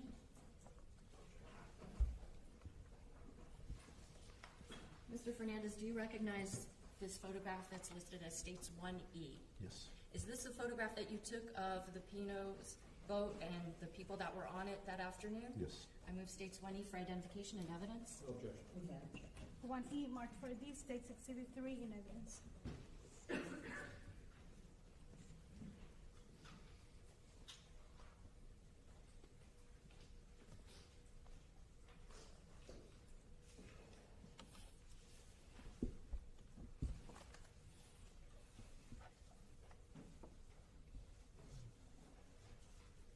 Where are you when you take this photograph? I am standing somewhere on the boat that I was on. So I took it from my boat towards their boat. Are you able to tell in this photograph if your daughter is in the picture? Yes. Where is she? She's down here floating in the water. This here, right here where my finger is? Yep, right there where your finger is.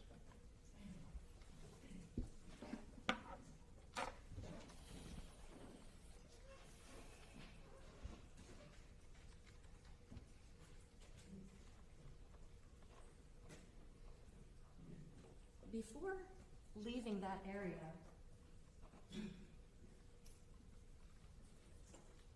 did you and your wife say goodbye to your daughter? We did. So I couldn't hear. Did you say goodbye to your daughter? Yes, we did. I'm going to ask you about that in a minute, but when Lucy came up on your boat and asked for the rubber band and the sunscreen, what did she do before leaving? She gave me a hug. And I remember it clearly because that's the last time I held her alive. I want to now ask you about that photograph that you took. At the time you took that photograph, what was your state of mind? Peace. Yeah, I was observing a really nice moment, a really beautiful afternoon, and that's why I took a picture of it, because it was really a beautiful moment. Can you tell the jurors, how do you and your wife say goodbye to Lucy? As we typically do, it was very easy for us to leave because we were not anchored, we were just tethered to the other boat, so we just let go of the line, we said bye, and we pulled out, and we pulled close to Lucy, and we were very obnoxious. And we started screaming to Lucy, "Bye, Lucy, we love you," this and that. And Lucy just looked at us and was like, typical. But that's how we said bye to her that day.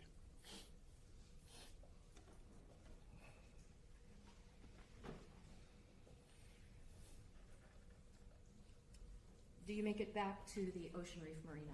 Yes, we do. What do you do when you get back to the marina? We get back, I start cleaning the boat, organizing some stuff, and I eventually move back onto the other boat to start taking a shower and getting ready to make it to my dad's apartment by the 7:30 kickoff of the game. Did you ever make it to your dad's? No, we did not. Why not? At some point, right before we started to take a shower, we hadn't taken a shower, but we were about to take a shower. We learned that the Pinos got into an accident, and the boat was capsized. What do you do when you get that information? My wife and I immediately, we jump back onto the little boat, and we go to retrace our steps to try and find what's going on and try and find Lucy.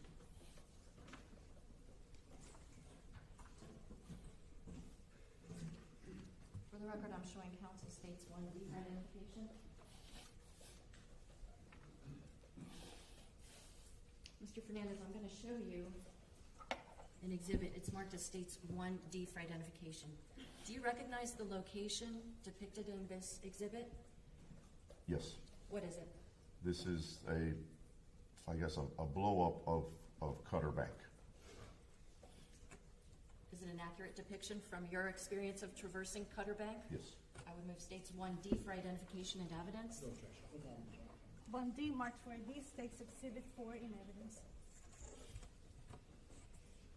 Mr. Fernandez, where would Ocean Reef be in relation to this blow up? Down here. Yeah, on the bottom. Yeah. So Ocean Reef is further south than what we see in this exhibit? Yes. Yes.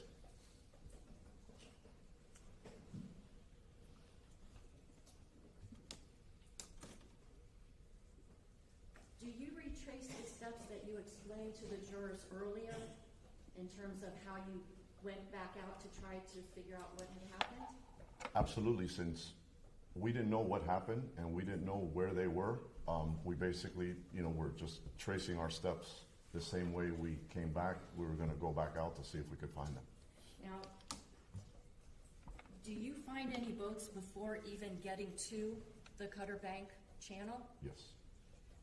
Can you point approximately where you would have been when you first encounter all these boats? I mean, we came out, I would say Angelfish Creek is down here, which is how I came out the first way. We came out through Angelfish Creek, and the moment we got into this bay, we saw the chaos. And that would be Card Sound Bay? Yes.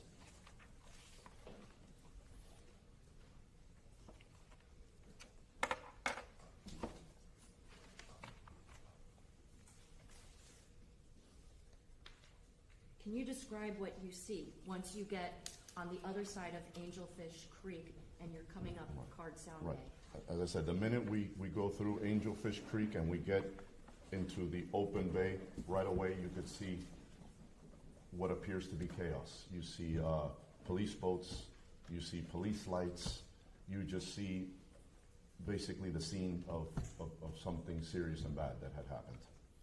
Did you approach this chaotic scene? We went straight up to it, and we later learned that the boat that was there obviously wasn't the Pino boat. It was the boat that was the boat of one of the first responders, and they had put all the girls and as many people as they could from the boat onto that boat, and we got up to it as close as we could, and Melly and I were just screaming, "Where's Lucy? Where's Lucy?" And we were just looking all over the place, and we couldn't see her, and we were just screaming, "Where's Lucy?" Nobody was responding to us. As we got closer, we saw Cathy Puig on the back of the swim platform, and she was in really bad shape. And at that point in time, Melly and I knew that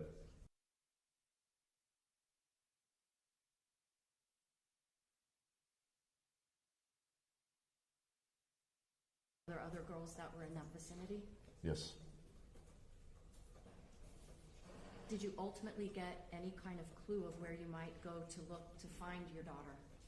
At some point, while we're screaming, someone said, I don't know, but we learned that Lucy had left on the police boat.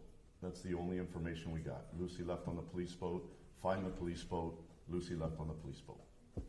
Did you know anything about a helicopter ride or anything like that at that point? At that point, no. Does there come a time when you do get information about what hospital you might be able to find your child? Yes. Where? At some point, when we were already on our way back from Ocean Reef to Miami, we learned that some of the girls had been taken via helicopter and maybe even land, because there was a lot of information going on, to Jackson South. Did you go there?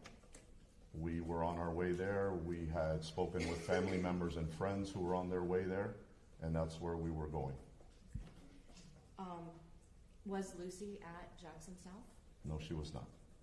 So do you then have to Yeah. caravan to another hospital? Well, at that point, our nightmare escalates because we have no idea where Lucy is.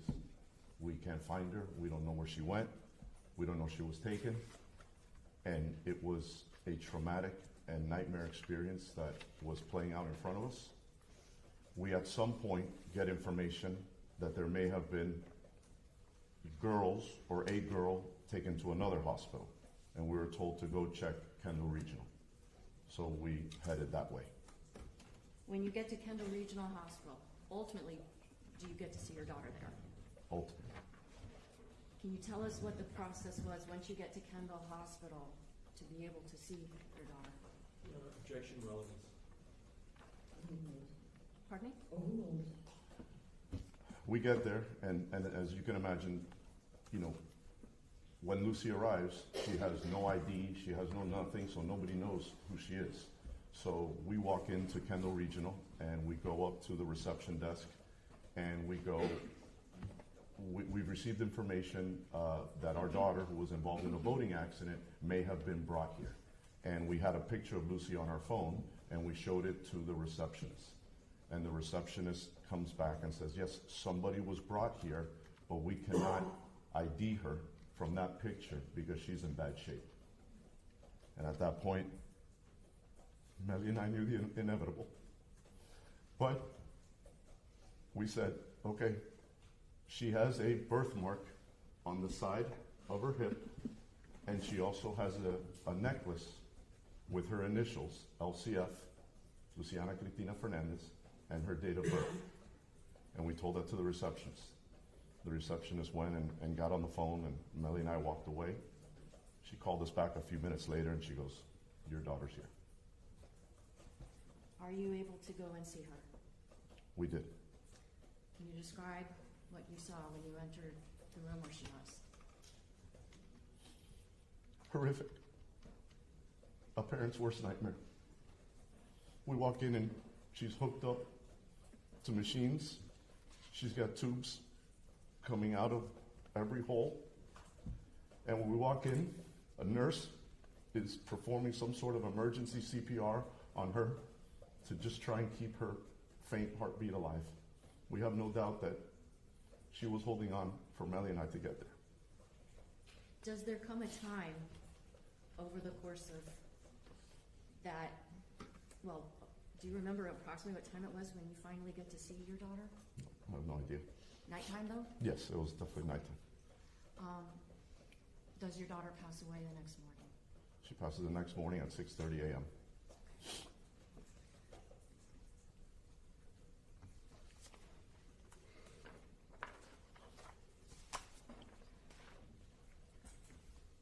Show counsel was previously marked as states 1M and 1N for identification. Standing objection. Mr. Fernandez, I'm going to ask if you recognize the exhibits 1M and 1N for identification, and tell me if these are pictures of your daughter at Kendall Regional Hospital. That is what we saw when we arrived. I move states 1N and 1M for identification and evidence. 1M marked for ID, states Exhibit 5. 1N, marked for ID, State Exhibit 6.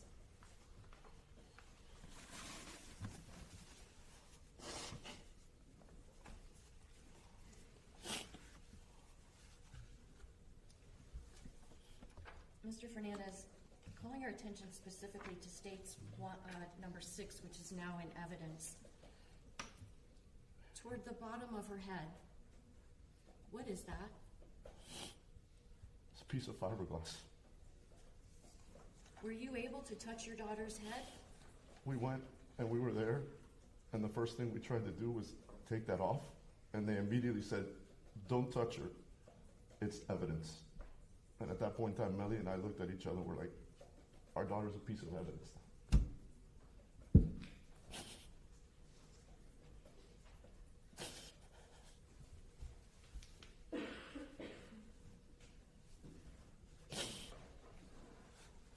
Judge, reserve a motion.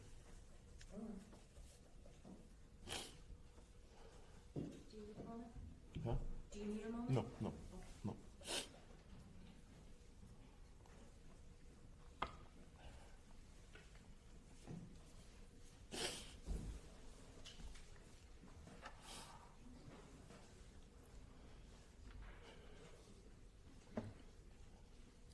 Lastly, Mr. Fernandez, I'm going to show you an exhibit. Counsel sees 1S for identification. Same objection, Your Honor.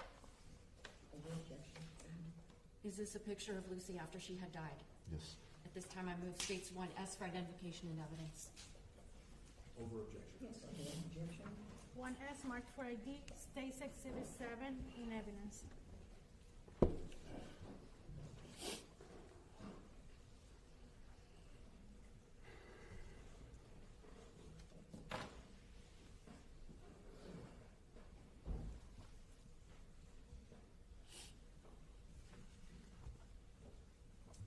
No other questions, Mr. Fernandez? Thank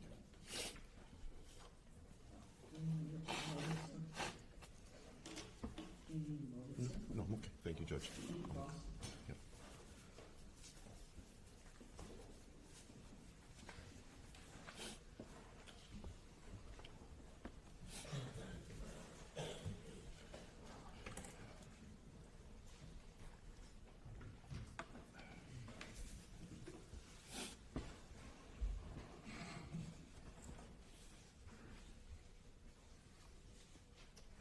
Mr. Fernandez, Yes. as good a morning as possible, sir.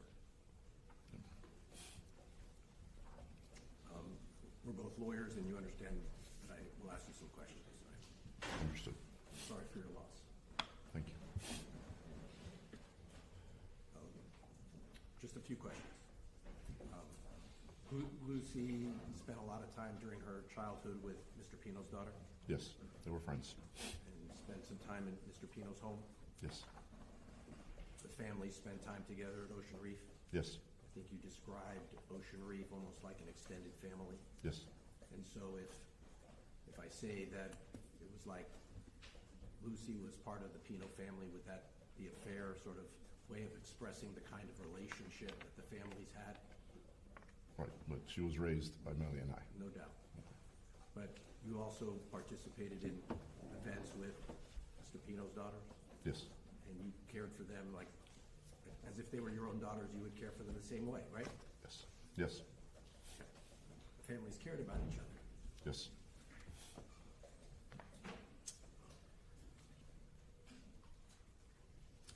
And on, excuse me, on that weekend, the Pinos had organized a get-together for all the girls, and some boys too, right? Yes.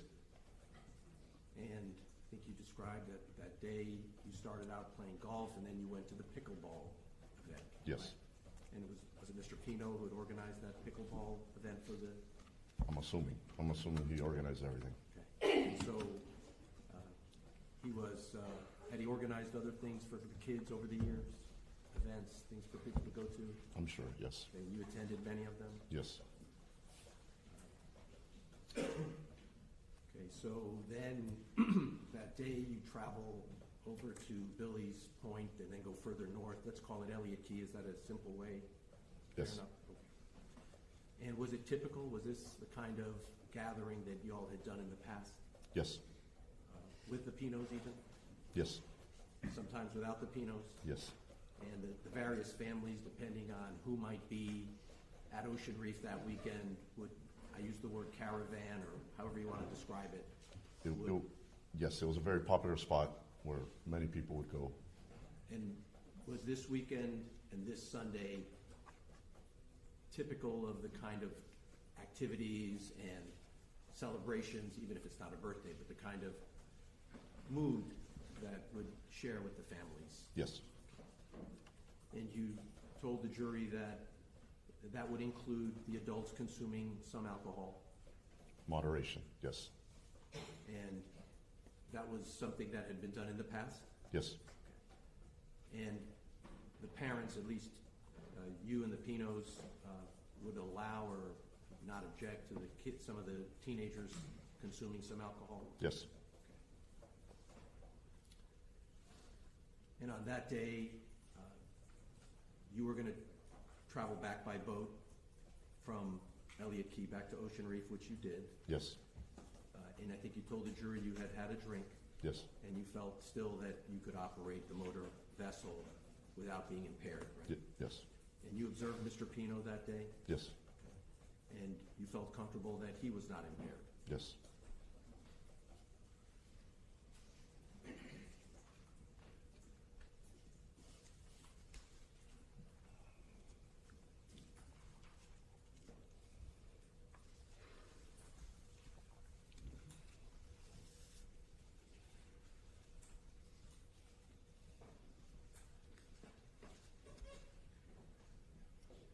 And I just have one other question area. Mr. Pino had seen Lucy for much of her life, knew her quite well, her face, right?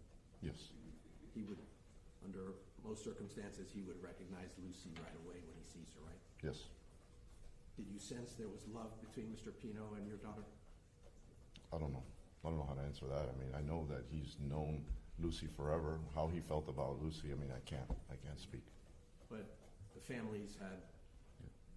There was a love friend. there, right? There was a friendship. There was a friendship. I'm sorry that we had to have this experience together. I'm sure you'll. One moment, Ron.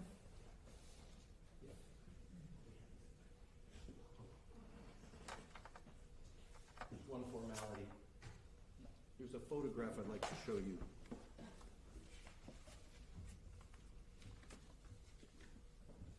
You don't want to show it to me? Let me do it this way. There are two. The first one would be the bigger one. That one, please. And forgive me, Mr. Fernandez, I have one more thing.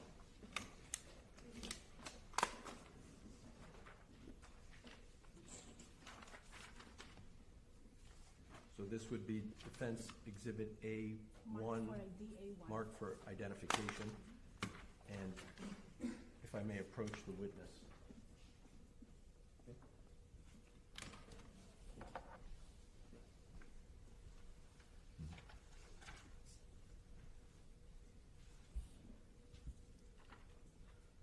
Have you seen that photograph before? Yes, I saw it one other time. And does that photograph depict the area that we've been discussing today, including Mr. Suarez's boat and your boat? Yes, Offer Defense Exhibit 1, A1 into evidence, Your Honor. Any objection? No, Without objection. A1 marked for ID. Can I have it? Defense Exhibit A.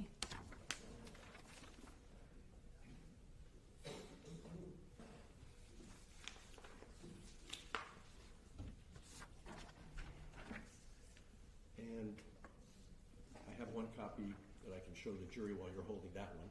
excuse me, can I see that?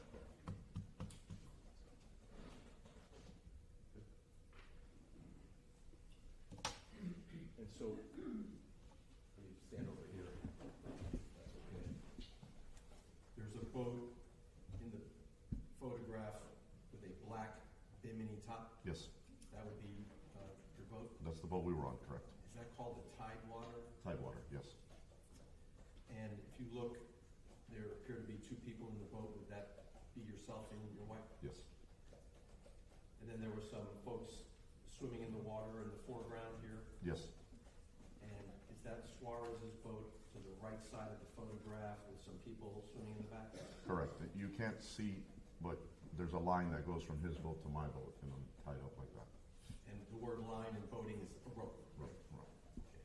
So your boat is effectively tied to the Suarez boat so that the Suarez's boat anchor is serving effectively as an anchor for your boat. Correct. Do you know at what time this photograph was taken? No, I do not. Have you ever seen, has anyone ever shown you any metadata regarding that photograph? No. Okay, I'm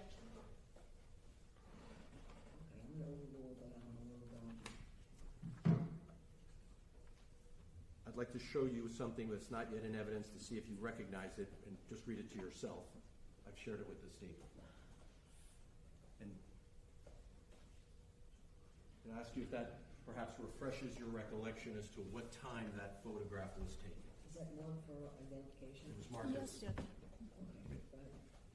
what number was it marked as? A2. Defense Exhibit A2 for identification. And without reading from it, because it's not yet in evidence, does that refresh your recollection of what time the photograph was taken? I can only assume what it says here. I didn't take this photograph. Okay. So I'll ask you, without reading from the document, is it possible that you were still tied to the Suarez boat as late as 5:41 p.m. on September 4th? Like I said, I didn't take that photo, so I can only go by what that number says. Okay. You told us that you thought you were departing LA Key somewhere between 5:30 and 5:45. Correct. And is it possible you departed even a few minutes later than 5:45? It could be possible. I mean, from this picture, it looks like I'm actually getting ready to get up onto my boat to leave. And like I said to the jury before, that from the process of getting on the boat and leaving was literally just untying and going. So likely it was very close to that time. Very good. Mr. Fernandez, thank you. Sorry again. Thank you.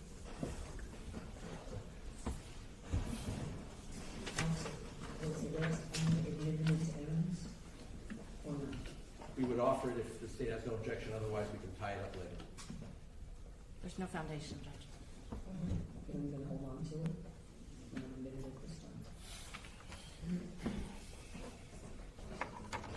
There should be 2 exhibits. Does he have it? The clerk has it. No, Yeah, I gave you mine. This is the All right, can you exhibit. redirect? This is the exhibit. The one that's- Okay. Yeah. I'll have the exhibit. And then the other one. Oh, here it is, sorry. Here it is, sorry.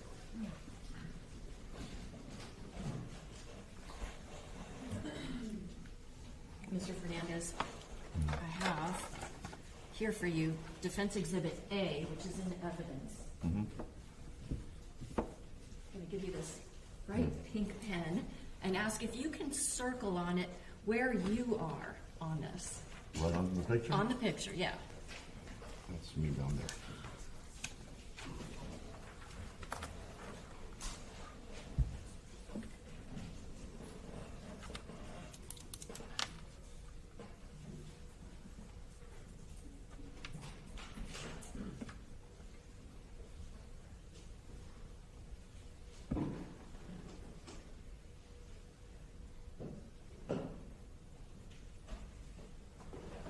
Now, it kind of looks like you're maybe toward the back of your boat in this photograph. Is that right? Yes, that is. What's at the back of your boat there? My ladder to get onto the boat. And how are you so sure that it's you? Because I remember the hat I was wearing that day, and I remember, or I can see Melly was leaning over to me and we're having a conversation. How did your daughter like that hat? Nerdy? She probably made fun of me about it, for sure.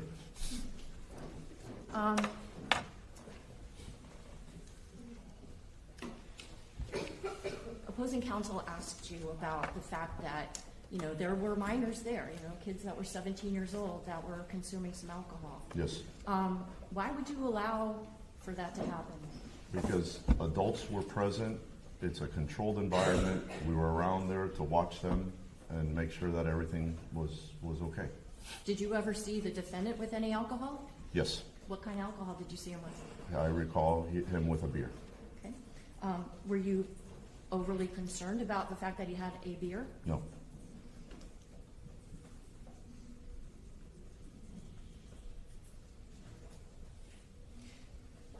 The defense attorney also asked you if, when you saw Mr. Pino, was he impaired?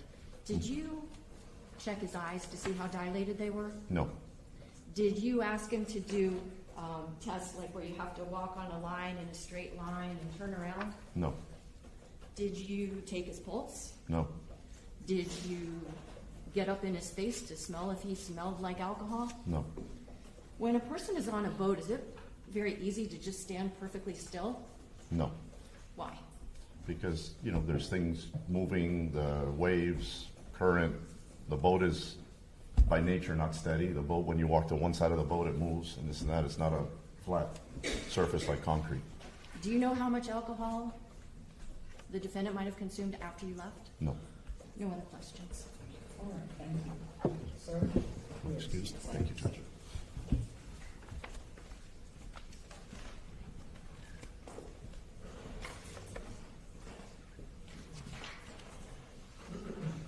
Okay, ladies and gentlemen, we've been sitting for a bit of time. I need to speak with the lawyers. I just want to find out about the next witness. Just give us a moment. We're so far.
Ladies and gentlemen, we're just going to take very before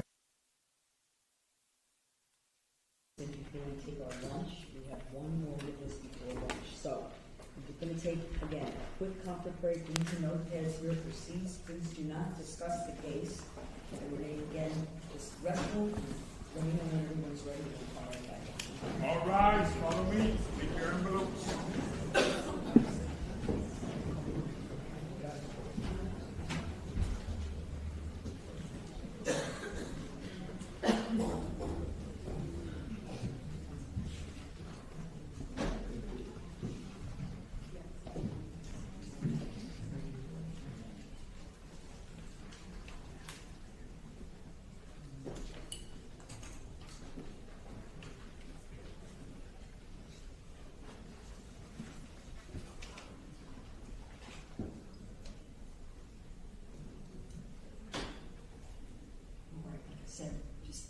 brief break. Let's get one more witness here before lunch.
photograph, still photograph, of what was taken while court was in session and we were at sidebar.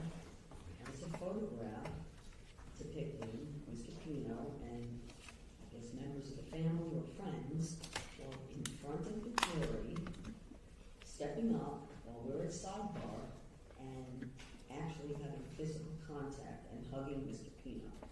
That is absolutely unacceptable. This is a court of law. We're not at a sporting event. We're not at a social event. Mr. Pino is the accused in this case. I'm going to treat everyone professionally, respectfully, and properly. But this court will be treated the same way. When this jury is in this courtroom and when this court is in session, when we're at sidebar, we're in session. My attention is focused on the attorneys at the sidebar, addressing whatever the issue might be. My bailiff's responsibility is to focus on and manage the jury and keep them occupied. That means everyone else in this courtroom, if you're going to be in this courtroom, has a duty and responsibility to follow the rules of this court and to treat it respectfully. And maybe it was misunderstood, but in particular, when this jury's in this courtroom, this is not a sporting event, as I said. This is a very, very serious proceeding. There's no contact at all or communication between any of the parties and anyone in this courtroom as a spectator. It is permissible for Mr. Pino to consult with his attorneys only. And frankly, it wouldn't be even appropriate for his attorneys to put their arm around Mr. Pino. It's not appropriate in front of the jury. Same as it wouldn't be appropriate for the state to turn around and put their arm around Mr. Fernandez, for example, in front of the jury. So, I'm going to ask everyone, I am going to make this part of the record, I'm going to proceed, but this will not happen again. I hope everyone understands my position. If I see any more activity of this sort, people will be removed from the courtroom and permanently removed from the courtroom, and that's what's going to happen. Your Honor, if I may, Go ahead. I just want to make it clear that Your Honor most of the time appeared to be addressing the people to Your Honor's left. No, which are the I'm people addressing seated- everyone, okay? Okay, but, My eyes go back and forth. This But applies to everyone in the courtroom. well, Your Honor, I understand that you are the one that runs this courtroom, but in the morning I asked the court to admonish the defendant specifically rather than only through his lawyers to maintain proper decorum in this courtroom. He's already shown signs that he's not doing that. And now, even though he has heard me ask multiple times last week and this week not to engage in public displays of affection, especially when a jury is around, he continues to do it. He allows it to happen. So yes, I understand the court admonishing the people that are in this room, but the main person who should be admonished is the man who's allowing it to happen, which is the defendant. So I just ask the court, please, if Your Honor would consider directing these comments directly to the man who's allowing it to happen. You have anything you want to say, counsel? No. Do you have any issue with me addressing your client No issue. specifically? Mr. Pino, there will be no more contact in this courtroom with anyone other than your attorneys. And that it's not a physical contact. You can communicate. You have notes, you have a notepad, and that is how all communications will be. There'll be no more, there's no communication. We are in session. This court is in session. And we are in sidebars, and maybe, I don't want to assume anything. I'm not going to assume anything, but it's going to stop. Okay? If I have any more concerns, Mr. Pino, you understand what the alternatives are. This case will proceed, and it will proceed in a proper and just and respectful fashion. This is, again, a court of law.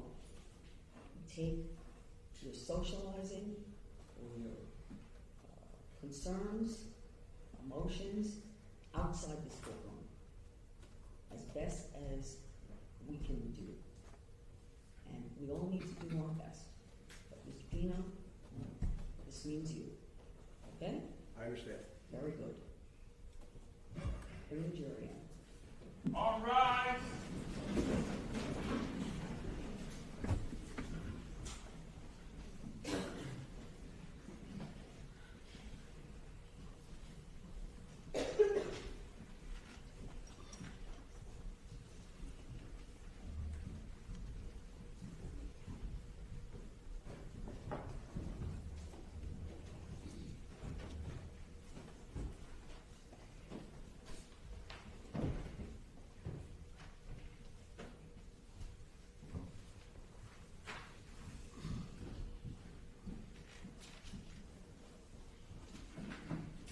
Everyone receive a thank you.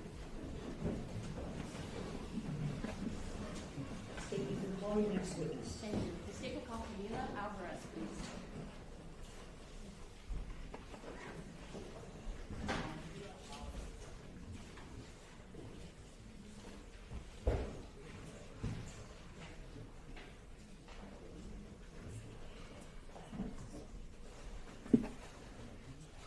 Raise your right hand. Do you swear affirm testimony about to give you the truth, the whole truth, and nothing but the truth? I do. All right.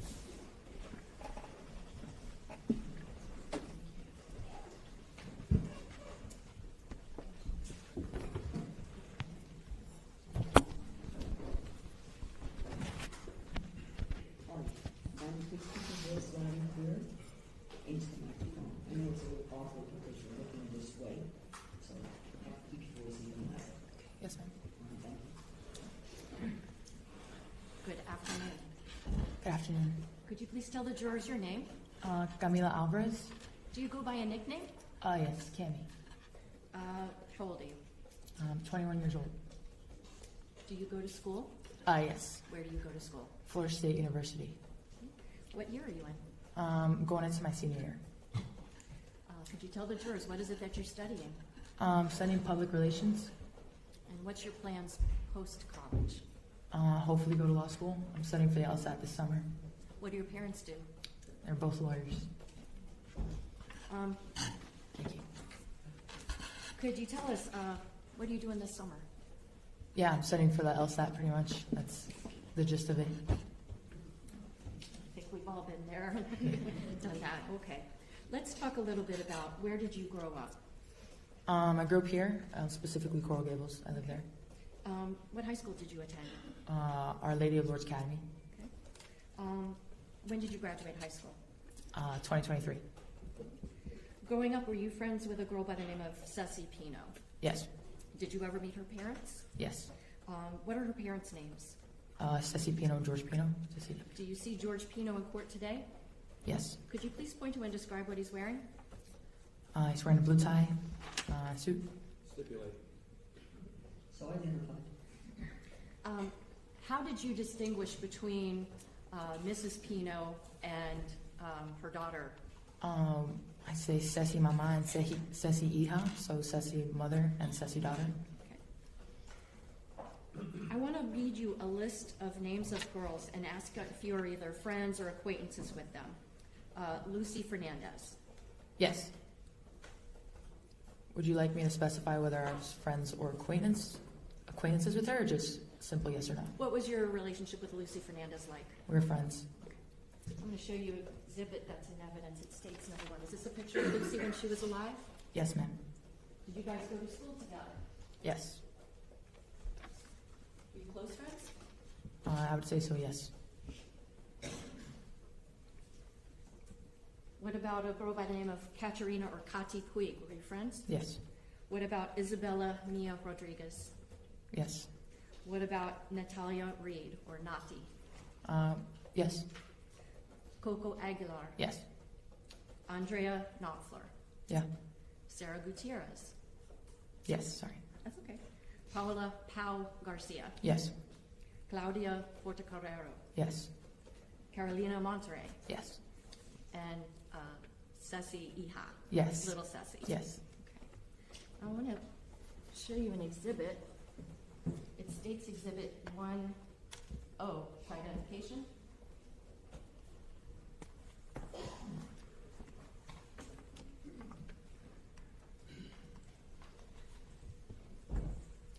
Are these the names of the girls that I just read out in addition to a couple of other people? Yes. Who are the other people that we didn't just name that were your friends from school or what have you? Cecilia Pino, adult, and George Pino. Okay.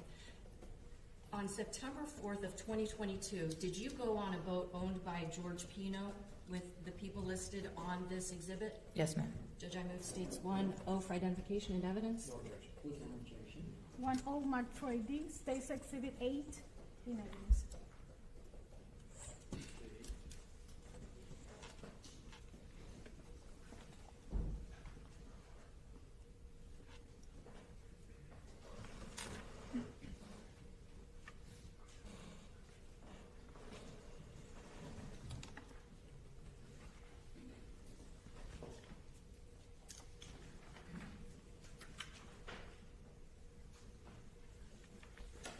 So let's talk about the weekend that you went on that boat trip with all these people that were on that list that I just showed to you. Do you remember what grade you were in school? Yes, I was a senior in high school. Okay. Did you get invited to a birthday party that weekend? Yes. Okay. Whose birthday was it? It was Ceci Iha's, Ceci daughter. Okay.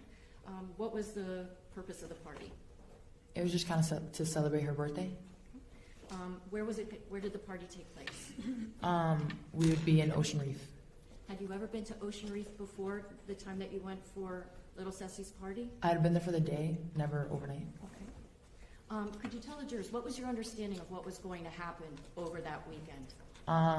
Pretty much that we were gonna drive to Ocean Reef that Saturday morning, spend the day there, spend the night in the house that they had at Ocean Reef.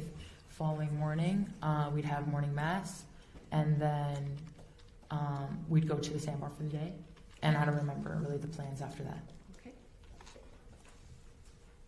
So on the afternoon of Sunday, September the 4th of 2022, is that when you went on the boat to go to the sandbar? Correct. Who operated that boat? George Pino. Did anybody else at any time steer or operate that boat? No. Was Mrs. Pino also there? Yes. Were any food or drinks provided on their boat? Yes. What do you remember? I just vaguely remember Ceci mother offering food, and that's pretty much it. And yeah, that's pretty much it. Were there also drinks that were brought by the Pinos? Yes. Can you tell the jury what kind of drinks were provided? All I remember is water and kind of mixed drinks, like maybe seltzers, that sort of time. Yeah. When you say seltzers, what do you mean? Do like Truly, or also they had the hard lemonade. Do those beverages contain any alcohol? Yes, ma'am. Do you wind up going to the sandbar that afternoon? Yes. Can you tell the jurors what kinds of things were going on at the sandbar? Just kind of like nothing out of the ordinary, like people breaking off into groups, kind of conversation, like people just switching over, mostly like conversation, hanging out, I would say. Okay. Were people drinking alcoholic drinks? Yes. Were you? Yes. Tell the jury about what you had to drink that afternoon. I had those hard lemonades. That's what I remember. I don't remember if I had any other specified drinks, but I definitely remember drinking hard lemonade. Who were you drinking with? From what I remember, Caterina Puig and Paola Garcia. Okay. Is there an expression you use called one for one? Yes. Can you tell the jurors, what does one for one mean? So basically, one for one, I guess, means that when you have a drink, you have a partner per se, and you guys go one for one. So let's say I'm on my first drink and my partner's on their first drink as well. When you finish, both of you finish number one, you go to number two, and you don't go to the second one until that other partner is done with the first one. So you kind of match as you go. Was that clear enough? I think so. How many of these one for one drinks do you think you had that afternoon? I remember having 10. Okay.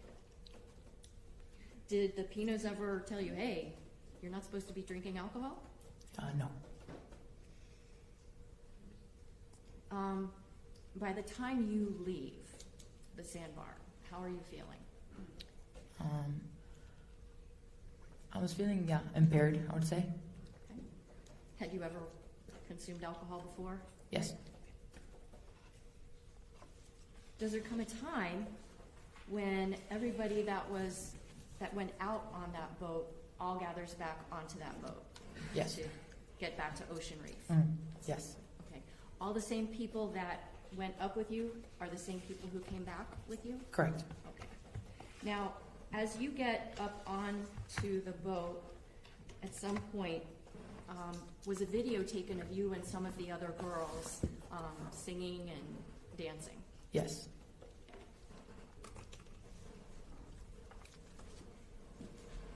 Have you seen that video? In Yes. fact? Yes. I've shown that to you before? Correct, yes, ma'am. And do you remember that video even as you're here today in 2026? Yes.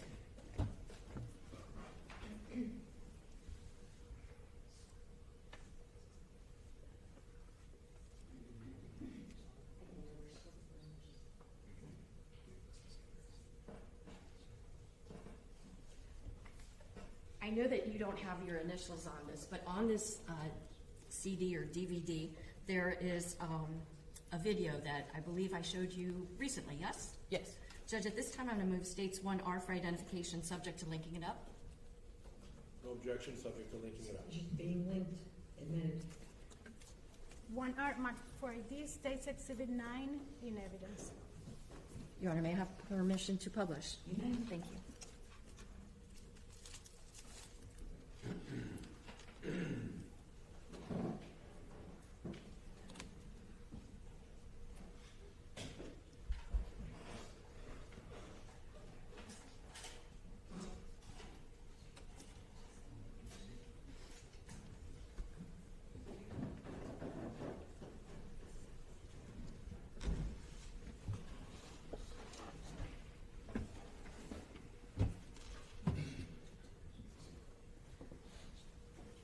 Your Honor, may the witness have permission to sit here just so she's able to see Sure. the video? Sure, just keep your voice up, please.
shot of you and the girls that afternoon?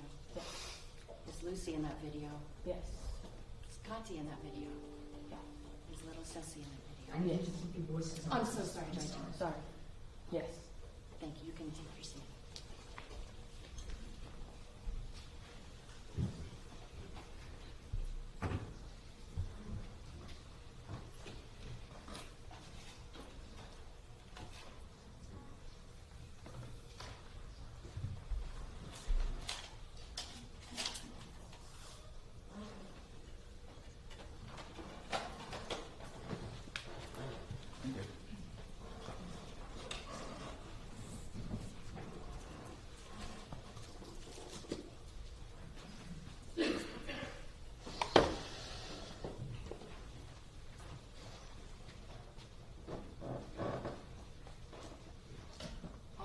that particular day, was a photograph taken of you with most of the other girls. Yes. Showing counsel states 1F for identification. Alvarez, do you recognize this photograph? Yes. Is that a photograph taken of almost all of the girls that were at that party that at the sandbar? Yes, ma'am. I move states 1F for identification and evidence. No objection. Without objection. 1F, marked for ID, states exhibit 10 and evidence.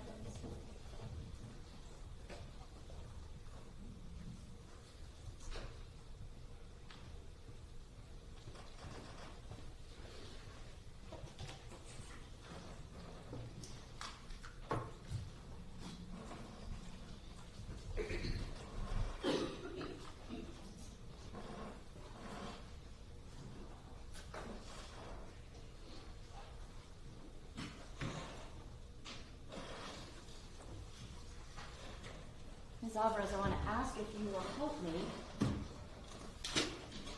fill out on this photograph the names of the various girls who are depicted, okay? So let's start first with this young woman up at the top on the left. Who's that? That's me.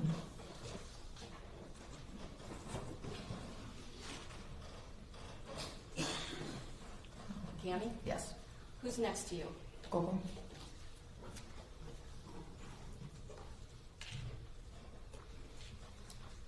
Okay, the next row, who's in the pink hat? Andrea Alter.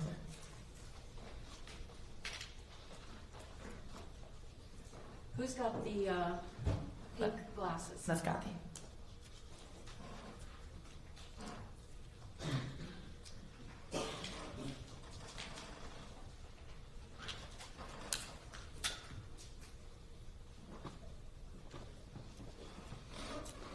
And who's next to Kati? That's Claudia.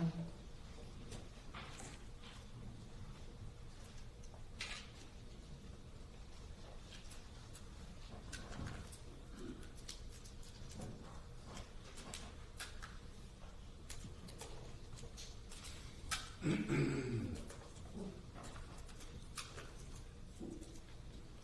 now over to the far left on the bottom. Who's that? It's Sarah.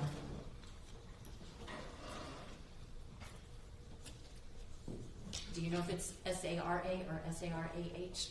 I'm not sure. Okay. Who's next to Sarah? It's Caro. Her real name is Carolina? Yes. And who's next to Carol? That's Bob.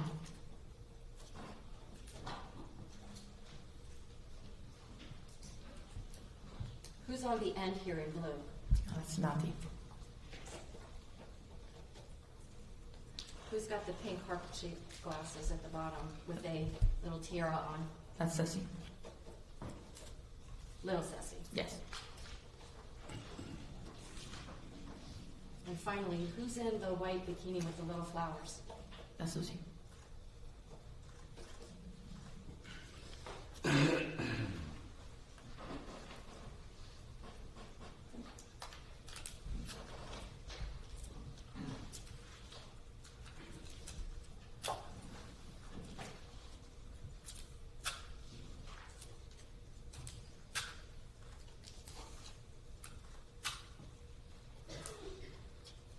Everybody's properly. Yes. Now, there's one girl that you told us that was there that's not in this picture. Who was that? Mia Rodriguez. Was she the one who took the photograph? Yes, ma'am.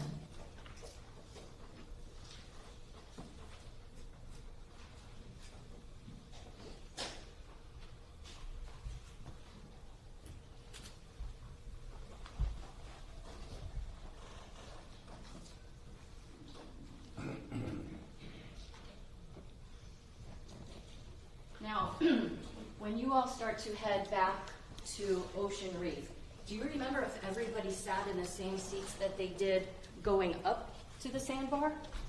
I don't remember. Do you have a recollection, though, of where you were?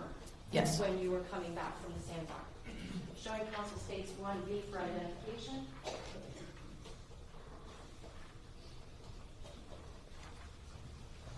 I'm showing you an exhibit. It's labeled as 1V for identification.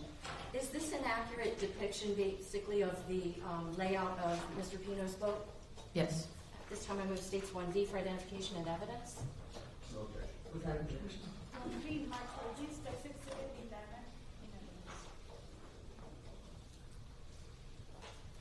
I'm going to ask you a couple of questions if you remember who was sitting where. Okay. Okay, first we have a circle here that says OP. Who was there? George Pino. Who was seated in the seat that has the number 1? Ceci Mama, so mother. Mrs. Pino? Yes. Okay. Do you remember who was in seats 4, 5, or 6? No. But some of the girls were located there? Yes. Okay, let's talk about seats 13 to 12. Do you remember who was in those seats? No. How about seats 11 and 10? Yes. Okay, who was at seat 11? Me.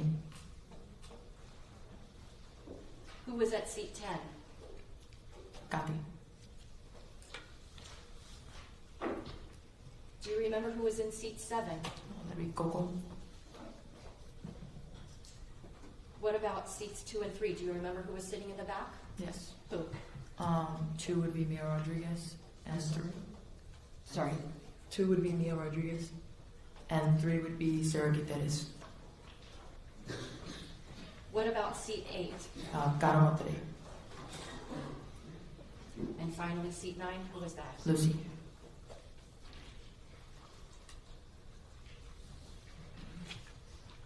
This is an accurate depiction as best you remember? Yes, ma'am.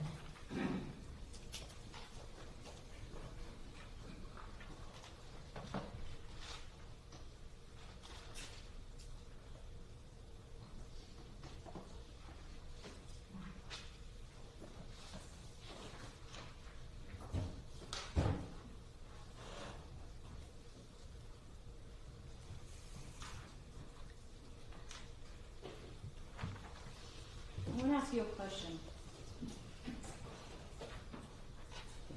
Gatti, Lucy, and Mia were all seated on the right hand or starboard side of the boat. Yes. Who were the 3 people that were the most injured after the boat crashed? It would be them 3. Mia, Lucy, and Gatti? Yes.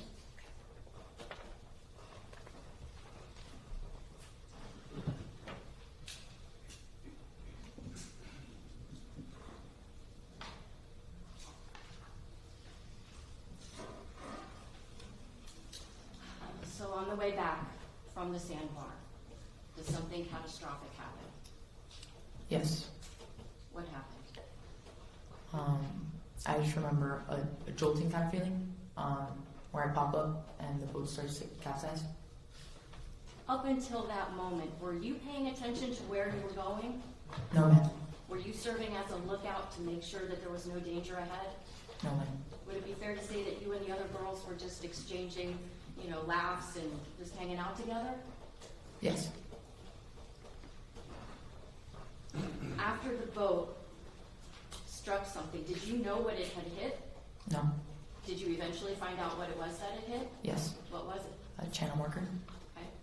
Did you notice those channel markers when you were heading up to the sandbar? Not that I remember. Were you paying attention to them on the way back? No. Were you the operator of the boat? No. After the boat struck an object that you realize now was the channel marker, can you describe as best you can, step by step, what happens?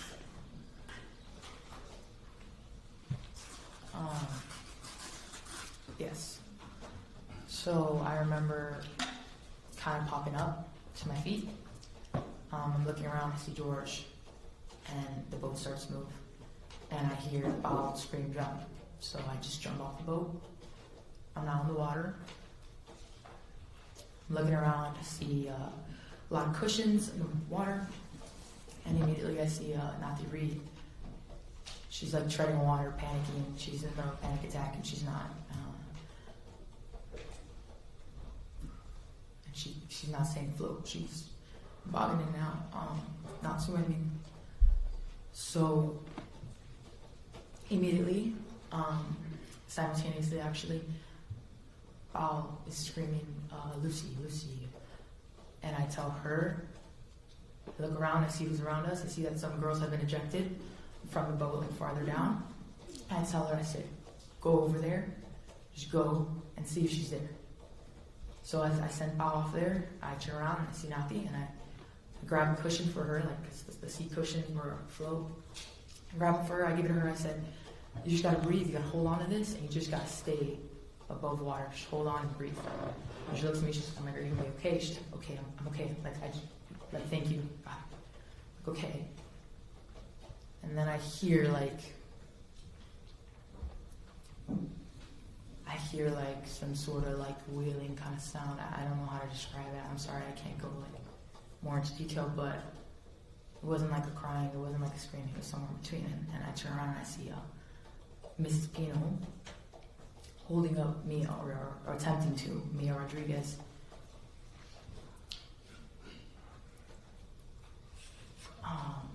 Do you need some water? No, okay, thank you. Mia Rodriguez is covered with blood. So is Miss Pino. Miss Pino's trying to hold her, but she can't. They're both kind of taking on water. And a minute now they were going to be completely submerged in. So back to cushions. Grabbed another cushion, put it under Mia to kind of lift her up, hold her above water to help Miss Pino. So it's us two now, kind of holding her up. And then some good Samaritans, I guess, had come into the water at that point. And they're like, here, just give her to us. And I kind of give her to them. And at that point, in that handoff, I hear Val, I'm assuming it was her, but I do hear someone telling me, Lucy, she's not here, she's not here. So I immediately turn around, go by myself, and I just start swimming. I just start swimming towards our boat, the one that's now completely capsized. And at that point I see George, I'm getting closer now, I see George's hand on the boat. Just kind of and... I'm sorry. Yes, Only I can because stop. we're in lawyer land where you Oh, have to please. speak out loud. Oh, sorry. What you just described, can you tell us what you saw? I think we all saw you, but just so that the record will be clear. What was it that you saw the defendant George Pino doing? I saw the boat completely flipped over, kind of like, I would describe it like a top of a shell, kind of. I just saw his hands kind of just on the boat now. It's completely flipped over and his hands are on the boat. And I just hear from a distance someone saying a check under the boat. And I don't remember anything else. I want to ask you a question. It sounds like you were really involved in trying to help other people. Did you yourself get injured at all from this? After everything, when my dad got me, my head started, my head definitely started to feel kind of pain, but during, no. Now, you also told the jurors that you'd had quite a bit of alcohol that afternoon. After that crash, did you still feel buzzed or impaired? No. There was a point where, I believe when the police got there, on the boat, I kind of let go, and I kind of felt like a fog. I don't know if you could put that in the impairment, but before then, no, I didn't feel buzzed at all or anything like that. Do you feel like you had your adrenaline pumping through your body? Most definitely, yes. You indicated that you had seen the defendant right after the crash on the boat. What did you see of him at that moment? I saw George passed out. He was stuck in the aisle of the boat, tangled in some wires. When I first saw him, I thought he had passed away due to impact. Were you glad when you saw that he was actually outside the boat holding onto it? 100%, yes.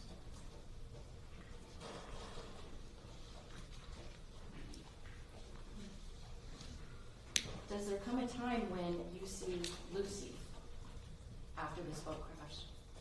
Yes. Where do you see her first? From what I remember, I see her on the boat that I'm on. What what's going on with Lucy on that boat? They're attempting to give her CPR. Do you remember initially if there were people that were not, like from fire rescue or police that were helping her? Yes. Okay, so it was other Good Samaritans? Yes, ma'am. Did you see how she wound up getting onto that boat? No. Aside from you and Lucy, was there anyone else from the boat crash that was on the same boat that you were on? Yes. Who? Mrs. Pino. Any other girls on that boat with you that were from the crash? No. Okay. Did the police wind up coming up to that boat? Yes, ma'am. Do you remember a helicopter hovering over that boat? Yes. What do you remember about that? I just remember looking up and seeing a helicopter right above the boat that I'm on, and a man coming down a ladder, I would say, like rope kind of.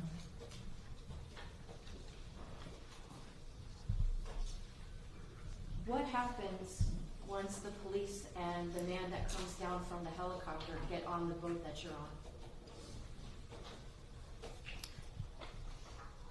I'm sorry, can you ask the question again? Of course.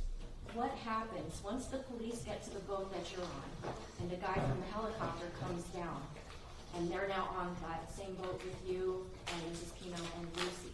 What's the next thing that happens? They take Lucy and me and Mrs. Pino onto the police boat. Where were you on the police boat? So the center console is here. On the other side towards the front, where they usually have a bench right there, that's where I was. Okay. And where was Mrs. Pino? Right next to me. Where do the police take you and Lucy and Mrs. Pino? Like Not so some much the name of it. some but place, yeah, I don't know, I would say like some station of sorts, I would say. Was there a place to dock boats? Yes. Was there like bathroom facilities there? Yes. Did you see like grass around? Yes. Okay. And is that where you wind up staying? Yes. For a while at least? Definitely. Does there come a time a little after you arrive there that a lot of the other girls are brought to that location? Yes. Can you tell the members of the jury which girls do you remember, even if it's not all of them, do you remember any girls in particular that were brought by a second boat to that location? I remember Ceci, little Ceci, and Claudia. Did you ever see the defendant at that ranger area station? Yes. What did he look like when you saw him? Well, at this point, had been there alone for a little bit, and then George had come, and I kind of remember them, like, I couldn't talk to him at first, and then I ended up seeing him, and he was just kind of, this is a manner of shock, like, very slow. I remember, like, specifically it looked like his eyes were, like, kind of coming out, and he was just like, Cammy, what happened? He was like, Lucy, she okay, where is she? And that's all I remember. Eventually, do the police and fire rescue escort you and the other girls and Mr. Pino away from that ranger area? Yes. Did the police give you and the other girls anything to cover up with? Yes, some sort of like white blanket, I would say. Up until that point, had you guys pretty much just still been in the same bikinis you were in for the party? Yes. Okay. Do the police take you to a marina that's on the mainland? Yes, I believe it was Black Point. Does somebody come and pick you up? Yes. My dad.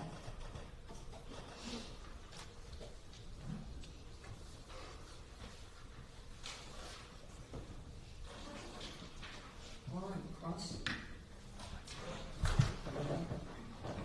Yes, thank you. Good afternoon, Ms. Alvarez. My name is Chanel Gomez, and I represent Mr. George Pino. We've never met before, right? Correct. We've never spoken. Correct. You used to play soccer with little Ceci, right? Yes. And when I say little Ceci, we all know we're talking about the daughter, and when I refer to the mom, I'll say Mrs. Pino. Okay. That's how you met little Ceci, right? Playing soccer. Yeah. And you used to consider little Ceci a good friend. Definitely, yes. You still consider her a friend? Definitely. And you still talk to little Ceci, right? Yes. You also know little Ceci's parents, Yes. Mr. Pino and Mrs. Pino. Yes. And you have known Mr. and Mrs. Pino for at least more than 5 years? Yes. Since around 2021, that sound right? Yes. And you visited the home of Mr. and Mrs. Pino. Yes, ma'am. Do your parents know little Ceci's parents? Yes. And before September 4th, 2022, before that, had you been on a boat before? Yes. You've been on a boat several times. Definitely, yeah. You think around 30 to 40 times is? I would say yes. Okay. And so you have some familiarity with boats? Correct. A little bit of experience. So I want to talk now about that weekend, Labor Day weekend, September 2022. So you went to Ocean Reef Club to celebrate little Ceci's birthday. Yes. You girls all had like a slumber party of sorts. Correct. And your parents knew that you were going to be staying with the Pino family? Yes. Did your parents accompany you that weekend? No. Did your parents know that you were going to be taking a boat ride with Mr. Pino that weekend? Yes. And did they allow you to do so? Yes. They allowed you to travel to Ocean Reef and do this boat ride? Correct. Your parents trusted Mr. Pino with your safety. Judge objection? So at the sandbar that day, you all went to Billy's Point. That's the name of the sandbar. You were at the sandbar after you left Ocean Reef Club. Yes. There were other boats at the sandbar, correct? Yes. There was A.J. Suarez's boat. Mr. Fernandez also had a boat there as well. So there were other adults. Yes. Mr. and Mrs. Pino were not the only adults that were at the sandbar and were part of that group that weekend. Correct. And you were all hanging out together. Yes. So you testified a little bit about how you had engaged in some drinking that day.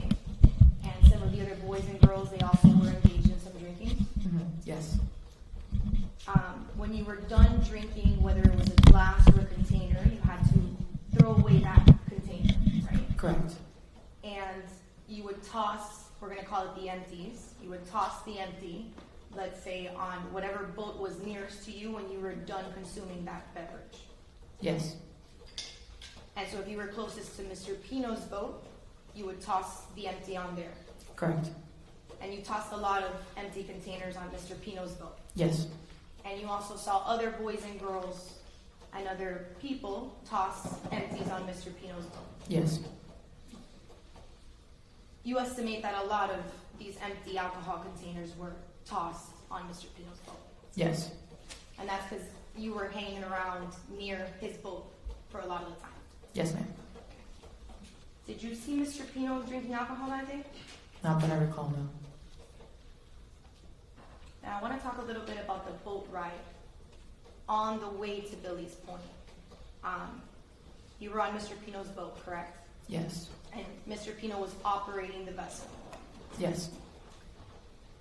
On the way to Billy's Point, did Mr. Pino drive his boat in any way that made you feel unsafe? No. Did you feel that Mr. Pino was driving too fast?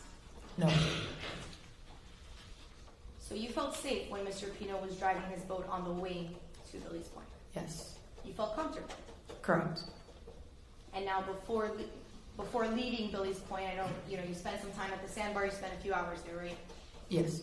Before leaving Billy's Point, did you have any reason to believe that Mr. Pino was impaired by alcohol? No. Okay, now you were also on Mr. Pino's boat on the way back from Billy's Point. Yes. Correct. And I want to talk before the accident, before the crash. When Mr. Pino was driving his boat back from Billy's Point, did you feel that he was driving in a dangerous way? No. Did you sense that he was operating the boat in an excessive speed? No. Did you feel unsafe in any way? No.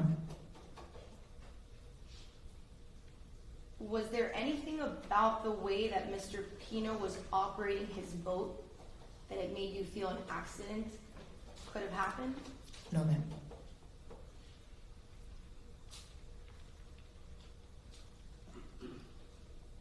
Did you sense that Mr. Pino was operating his boat in a way that put other people in danger? No. So you also felt safe during the ride back from Billy's Point into the marina? Yes. You felt comfortable as well? Yes. And now just before the accident, if you can remember, just before, do you remember that, did you notice an increase of speed?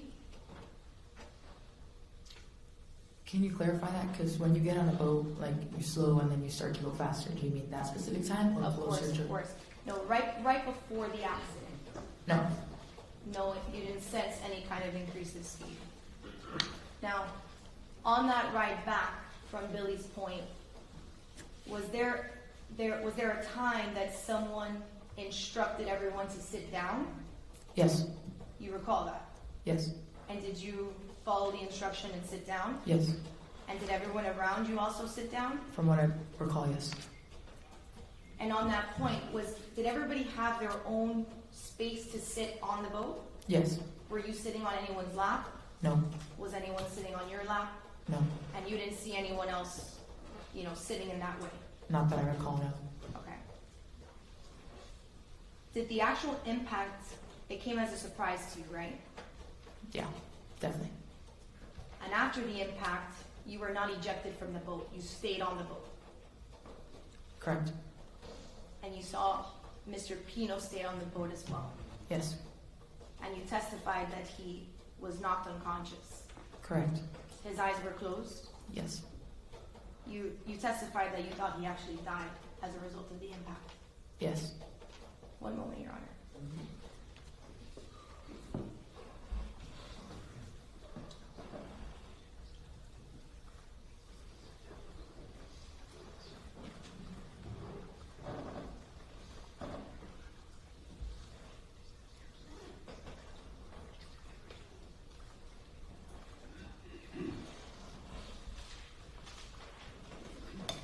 No further questions. Thank you so much for your time, Ms. Alvarez. Thank you. Ms.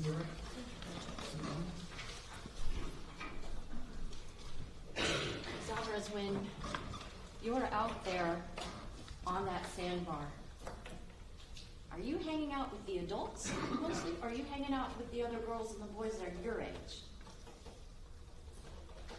I don't remember. Were you keeping track of what George Pino's actions were out on that sandbar? No. Was he the reason why you were there? Or were you there to be with your friends? I was there for Ceci. Now, are you saying that the defendant consumed no alcohol, or just that you don't know if you ever saw him drinking alcohol? Not that I know of. I'm sorry? Not that I know of. Yeah, I don't recall seeing. Okay. Now, I think you already had explained to us that you were seated, as according to this diagram, in the seat that's number 11. Is that fair to say? Yes, ma'am. And so as you're seated in seat number 11 and you look in front of you, do you see what's ahead of the boat? No. What do you see when you're looking up in front of you? Mainly the ground. I'm looking more down. So are you paying attention to exactly how George Pino was operating that boat? No.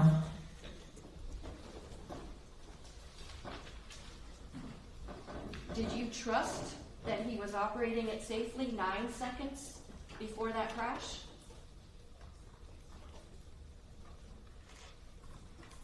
Yeah. Did you trust that he was operating it safely 8 seconds before the crash? I wasn't really telling the time. I'm sorry. I don't really understand the question. Let me take you this way, okay? There was a crash, yes? Correct. 1 second before that crash, Mhm. were Were you worried about whether or not George Pino was operating that boat safely? No. 2 seconds before the crash, were you worried that he was operating it unsafely? No.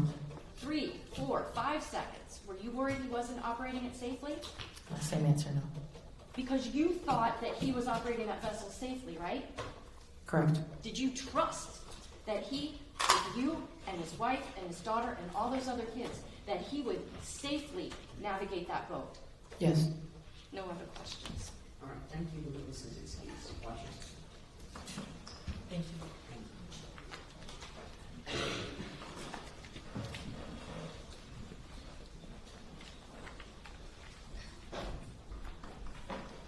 All right. I'm gonna ask everyone to just please wait in the courtroom for a moment while I have the jury excused first. Ladies and gentlemen, we are going to take a lunch break at this time. Please put your notepads inside the envelopes. Same instructions I'll continue giving to you. Please be mindful of your surroundings.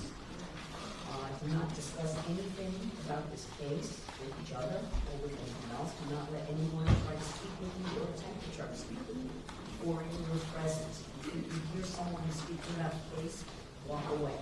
Wear your juror badges at all times, even if you leave the courthouse and go outside in the surrounding some restaurants or wherever you might take a walk. You're permitted to go there, of course, but wear your juror badges at all times. Okay, don't take those off. Please no research. Don't go into Google and try to gather any information. None of that is evidence. Evidence is what you're getting in the courtroom, and it's all you can rely on. With the law, I will instruct you to ultimately reach your decision. Okay? When you return, it will be at 10 after 2. 10 after 2. Please return to the jury pool on the 7th floor. You wait there. Go inside, please. Wait for Renee. He'll come and get you and bring you back when we're ready to proceed in the afternoon session. All right? All right. I'm going to ask everyone just to wait in the courtroom for a minute. Thank you. All rise, follow me, bring your envelope.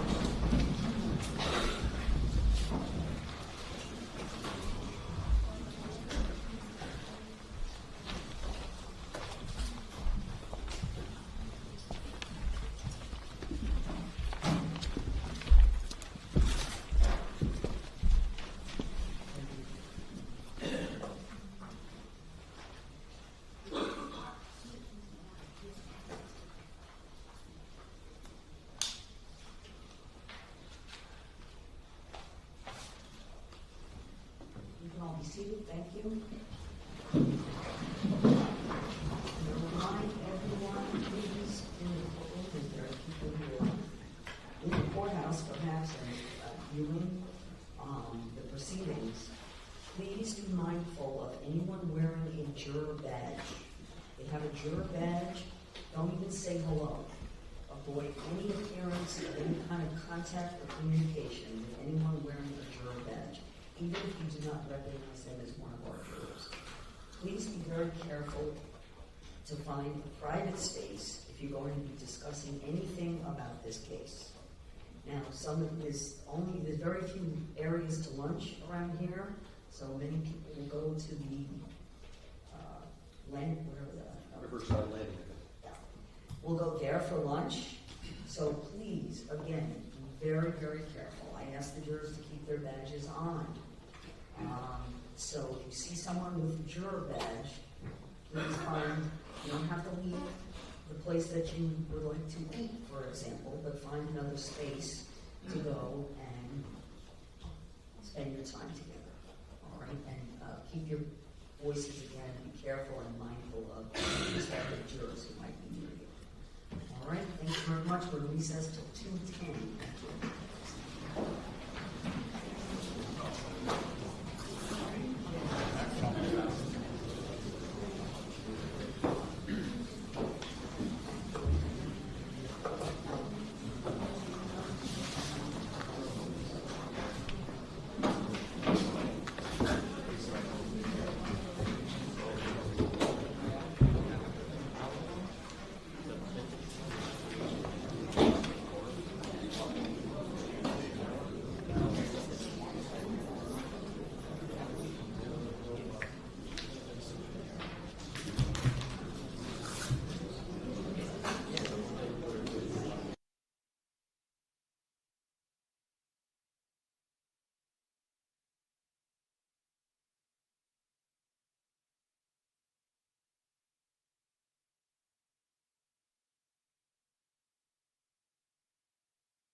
witness will be Carol Monterey.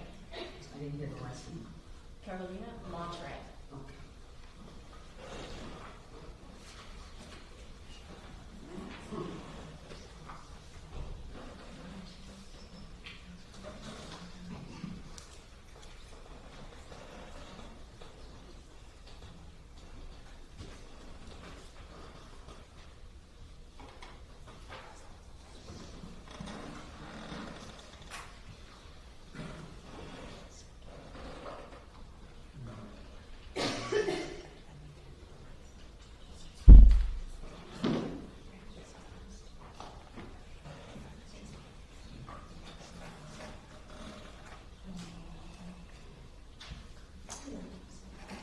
And are we ready? I'm going to get the jurors. Excellent.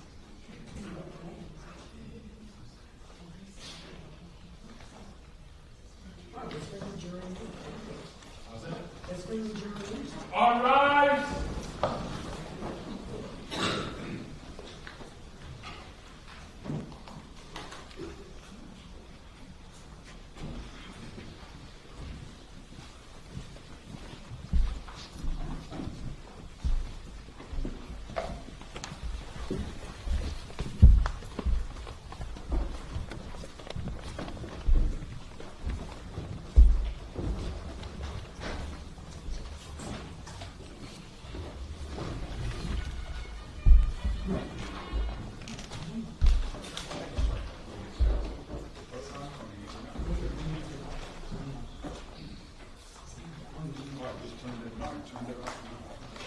Everybody's a seat.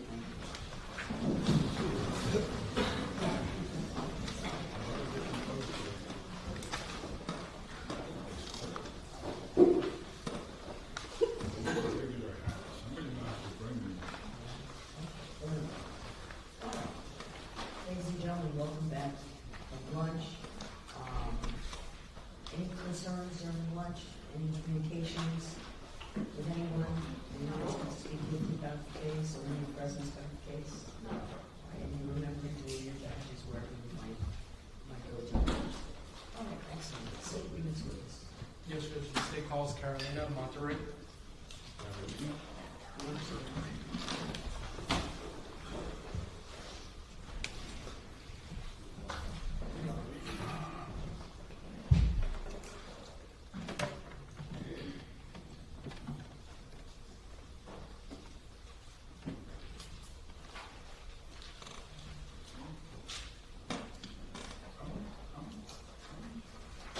All right, please step forward if you would. Face the clerk, raise your right hand and be sworn. Do you swear affirm testimony about the case to be the truth, the whole truth, and nothing but the truth? Yes. This one.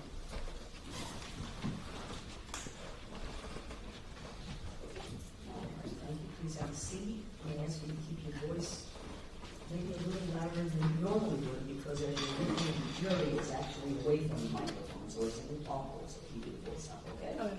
Thank you. May I proceed, Judge? Yes, sir. Good afternoon. Can you please introduce yourself to the members of our jury?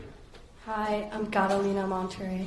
And Ms. Monterey, do you have a nickname that your friends call you by? Gato. Okay. And thank you for using the microphone. Have you ever testified in court before? No. Are you a little bit nervous? Yes. Okay, so we're going to take our time, and if you need a break, just let me know, okay? Ms. Monterey, how old are you today? 21. Are you attending college? Yes. Where do you go to school? Syracuse University, And what are you studying at Syracuse? Health and Exercise Science. What do you hope to be when you graduate? Something in pharmacy down the line. Okay. And what year are you in? Going to be a senior. Did you grow up here in Miami-Dade County? Yes. Where did you grow up? Where did I grow up? Yeah, like what area of the county? Like Kendall, South Miami in the past. And where did you go to high school? Westminster Christian School. Now, we're here to talk about a crash that occurred the Labor Day weekend of 2022. Do you remember that weekend? Yes. And do you remember the day of the crash? Yes. So let's talk a little bit about the people that were there. Were you friends with Ceci Pino? Yes. How did you meet Ceci Pino? Little Ceci. Little Ceci. We went to Epiphany together. Is Epiphany high school or elementary school? It's an elementary and middle school. So was she someone that you knew a very long time? Yes. Was she a close friend of yours? Yes. Did she go to the same high school as you? No. Where did she go? Carrollton. Because you went to different high schools, how did the two of you meet? How did we first meet? Yeah. At Epiphany Okay. in elementary, or before elementary, like pre-K kindergarten. Did you ever meet her parents? Yes. Did you spend a lot of time with George Pino? Yes. How about Mrs. Pino? And when I say that, I'm referring to George Pino's wife. Yes. Did your parents know the Pinos, Mr. and Mrs. Pino? Yes. Would you go over to their house? Yes. I want to ask you about some other people. Did you know a young lady named Lucy Fernandez? Yes. Was she also a friend of yours? Yes. Did she go to your school? Epiphany, yes. And how about your high school? No. Was Lucy a close friend of yours as well? Yes. How about a young lady named Kati Puig? Did you know her from high school? Before elementary, I met her. So pre-K. And was she also a close friend of yours? Yes. Now, did there come a time when you were invited to spend the Labor Day weekend at Ocean Reef?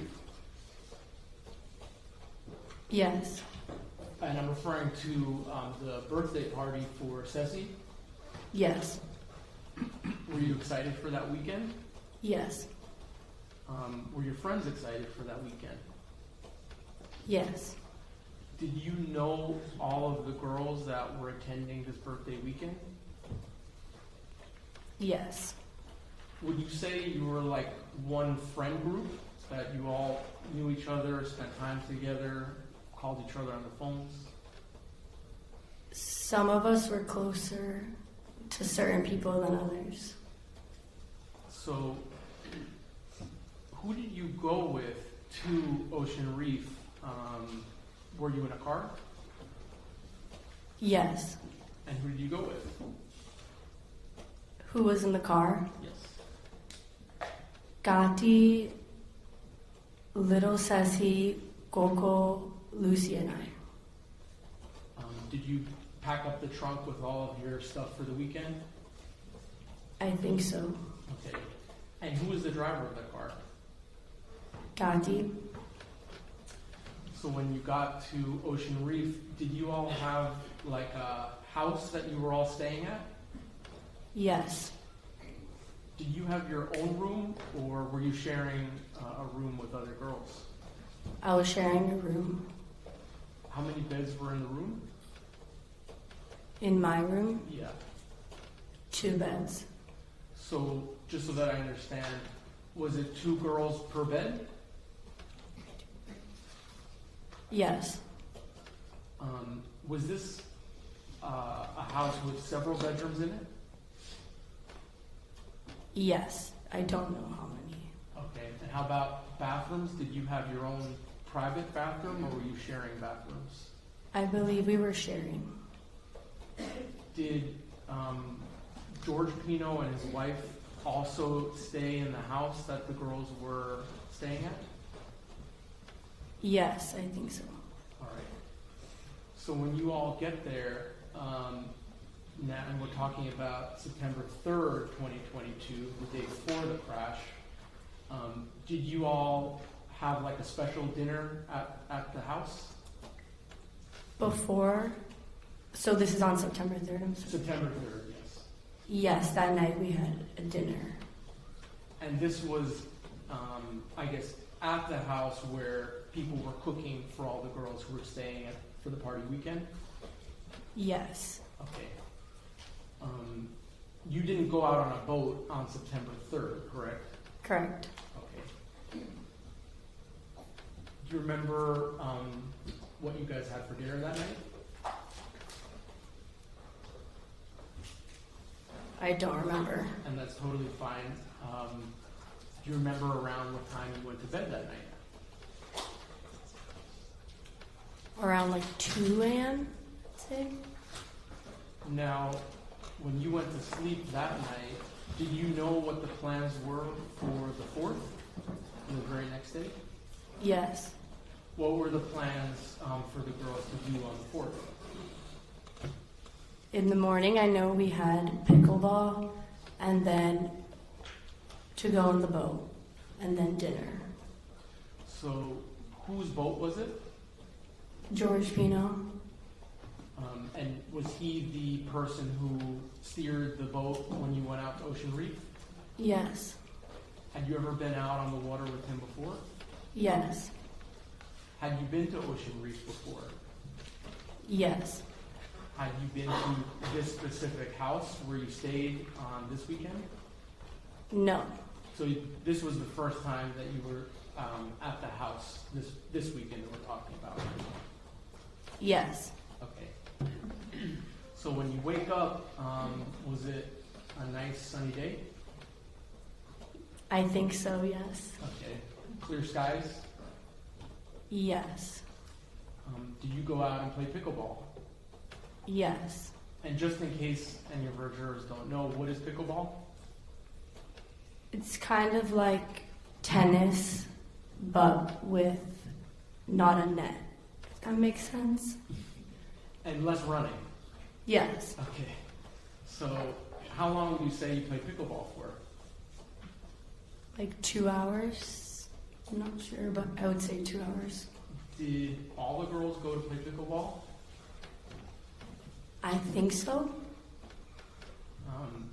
After you left playing pickleball, did you go back to the house to change your clothes? Yes, I think so. Okay.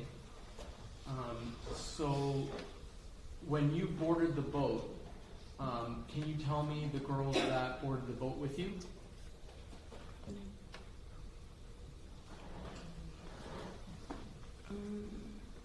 I don't remember boarding the boat.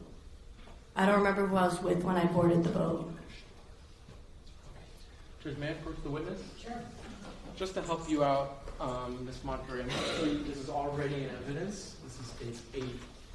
Can you take a look at this list and can you let me know, are these all of the people that were on the boat with you on your way to the sandbar? Yes. And do you see your name sort of towards the bottom? Yes. Was anyone other than the people on this list on the boat, or were these everyone?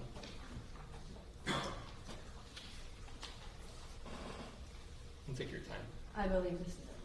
Okay. Judge, may I publish this again? Sure.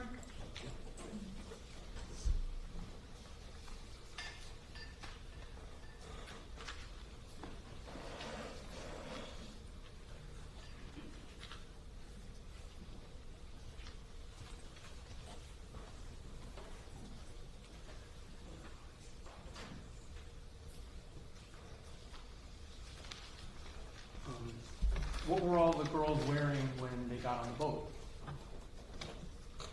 I think bathing suits. Okay, that would make sense. You're going to the sandbar. Was there a cooler on the boat? Yes. Now, in the cooler, was it stocked with drinks? Yes. Was there some alcoholic drinks? Yes. Was there like alcoholic seltzers? I guess one type would be Truly. Yes. Was there any beer? Yes. And how long would you say the trip was to the sandbar?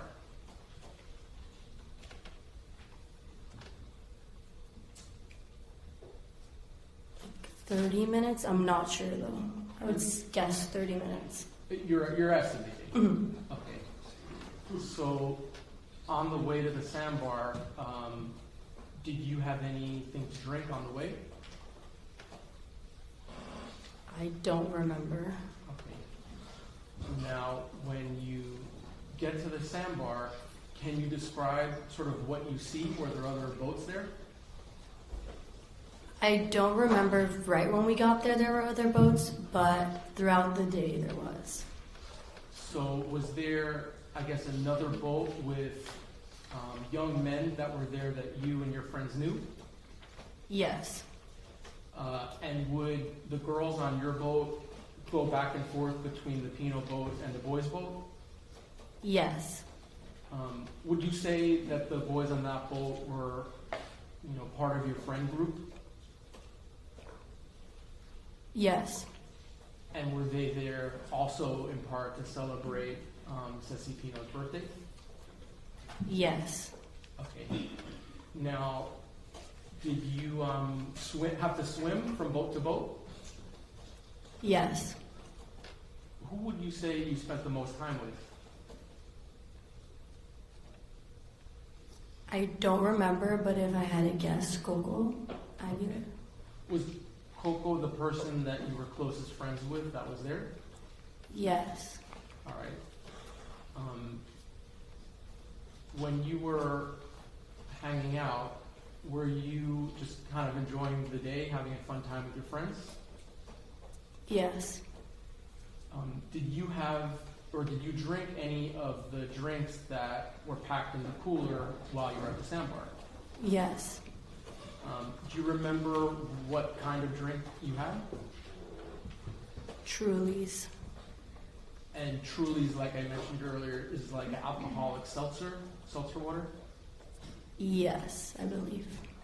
Were your friends drinking with you? Yes. How about the adults? Did you see George Pino holding a beer? Yes. I'm assuming you weren't focused on George Pino while you're playing with your friends, were you?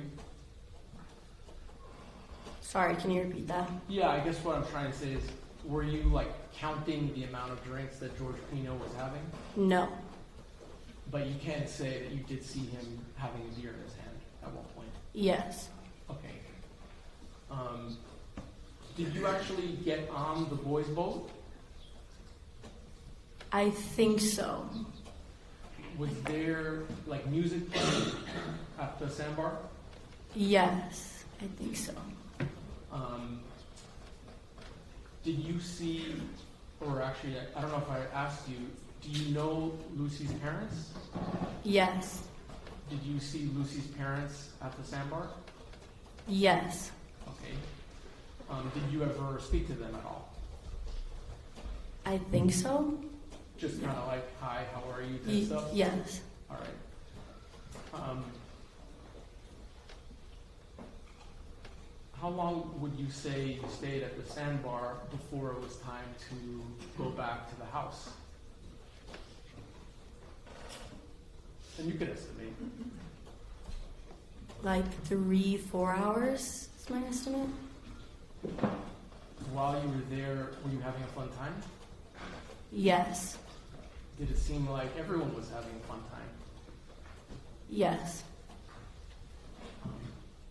At some point, do you go back on George Pino's boat to return to the home? Yes. And before we get there, let me just show you a photo.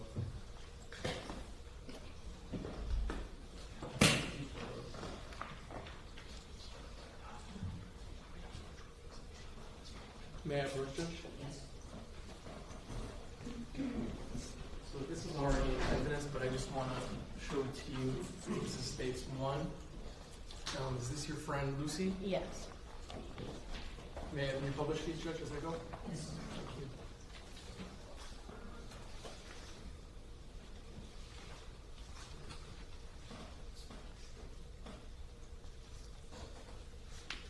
And then this is already in evidence as well. This is states 10 that I'm showing you. Ms. Monterey, do you see yourself in this photo? Yes. Okay, and one of your friends has already labeled this photo. Was she right? Yes. Is that you? Yes. Okay. And you're in the second from the bottom right? I believe so. Yes.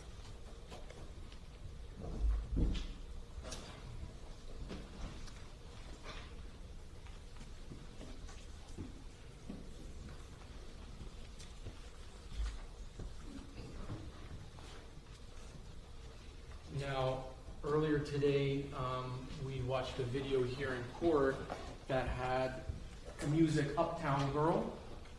Do you remember you all kind of having fun listening to Uptown Girl and being with the video recording? Yes. And you've seen that before? Yes. All right. Judge, may I republish what's in evidence states 9?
Judge, can the witness step down from the witness stand to help me publish the video? That'd be fine. Keep your voice up, please, ma'am, okay? Ms. Monterey, can you join me over here? And I'm just going to sit down so I don't block you. If you could stand right here and then take a look at the video up here. Now we're about to play. You able to see it? Yes. So can you tell the jurors and speak loudly who the girls are in the video? Yes. Okay. This is Coco Aguilar. This is Natalia Reed. That's Claudia Potocadero. That is Cami Alvarez. And here on the right, I think that's Kathy Quig. And I'll play a little bit and we'll keep going, okay?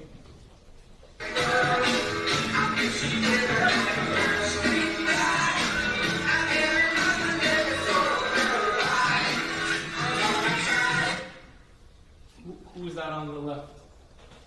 That is me on the left, Catalina Montreal.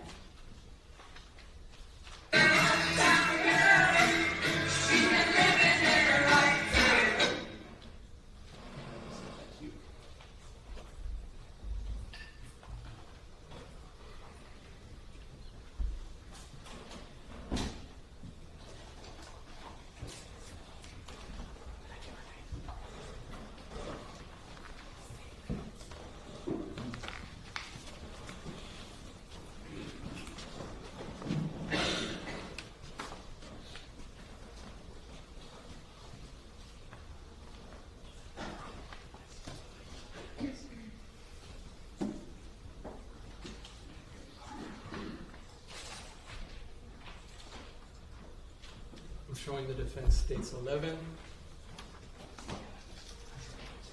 May I approach, Judge? Yes. Ms. Monterey, I'm showing you, this is already in evidence, it states 11, and one of your friends already labeled this as well, but I just want to make sure if this is correct. Were you sitting at position 8 on your return trip back to Ocean Reef? Yes. And was Lucy sitting to your immediate right? Yes. Now, why did you choose to sit in the middle? Because I've always been kind of scared of boats. And so Did you ask to switch seats with Lucy so you could sit in the middle? Yes. So prior to leaving, I guess Lucy moved to your right and you moved into the center. Yes. Okay. So when you begin the trip back to Ocean Reef, you mentioned that you had some alcohol. Would you say you were feeling the effects of the alcohol? Yes. And you tell me if this word would be the right word. Were you feeling, I guess, buzzed? Yes. Were you feeling drunk? No. Okay. So you were affected by it, but you still had your senses for the most part. Would that be accurate? Yes. Okay. On the return trip back, were you all still listening to music and dancing? Yes. And when I say dancing, I don't mean full-blown moving around, but, I guess going back and forth and enjoying the music, enjoying yourselves. Yes. Okay. Now, as you're going towards Ocean Reef, is there anything out of the ordinary or unusual before the crash occurs? No. Was the impact, was it sudden? That means unexpected, right? Yes. Now, did you see George Pino steering the vessel, or he was behind you, so I'm imagining you weren't able to see that? I did not see, no. Okay. Were you looking or paying attention to channel markers, or do you know what a channel marker is? I know what a channel marker is, but I was not looking. So, moments before impact, were you aware that anything was directly in front of the boat? I was not aware. Did anyone make you aware by saying, watch out, look out? Did you hear anything like that? No. Did you feel the boat try to jolt out of the way or move suddenly before impact, or was it straight and then crash? I did not feel any jolts or movements. Was the crash loud? Did it make a loud bang? I don't remember. Did you fall out of your chair? Yes. Did you fall out of the boat? No. How about, or were you knocked unconscious after the crash? No. Did you hit your head immediately after the crash on anything? No.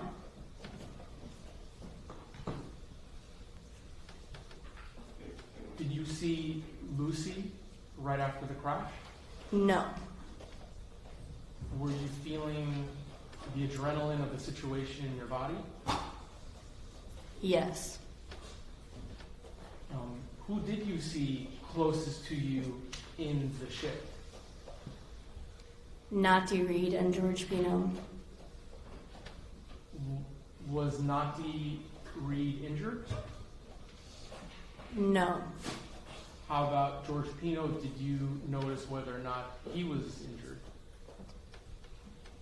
I think he was bleeding, but I'm not sure. And let me ask you briefly, can you look around the courtroom and see if you see George Pino, the person that we're talking about? Yes. And can you just identify him by something he's wearing? A navy blue suit. And how about his height? Light blue. All right. Stipulate. When George Pino was still on the boat, did he run towards you, or did he say anything towards you? He said to jump. And did you jump? Yes. Was the boat filling up with water? Yes. Can you describe what it was like when you saw the boat filling up with water? It was filling up on the right side, so it was going down on the right side. The left side was coming up, so I jumped to the right. Did George Pino jump off the boat as well? I don't think so, I don't know. And I imagine that your focus is on your own safety, not the safety of George Pino in that moment? Correct. Were you wearing a life jacket? No. Were any of the girls wearing a life jacket? No. Was George Pino wearing a life jacket? No. Was Mrs. Ceci Pino wearing a life jacket? No. Was this a situation where you were asked to wear a life jacket and you didn't, or everyone was just happy, not wearing it? We were never asked to wear life jackets. All right. So when you land in the water, is it a situation where you're jumping a far distance, or at this point are you pretty close to the water? When I have to jump, is that what you're referring to? I jumped, and when I got back up out of the water, I was far away from the boat.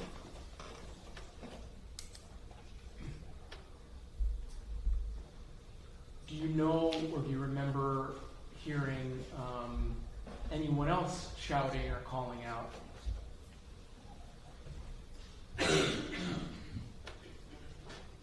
No, but there was a lot of yelling, but I don't really remember. Were you frightened? Yes. Are you, when you're in the water, treading water, and you know what I mean by that? Yes. Are you surrounded by debris from the boat? Yes. Are there boat cushions as well floating around? Yes.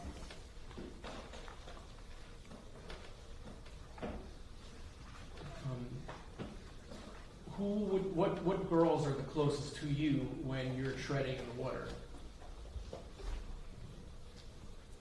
Andrea Knopfler, Kati Puig, and little Ceci Pino.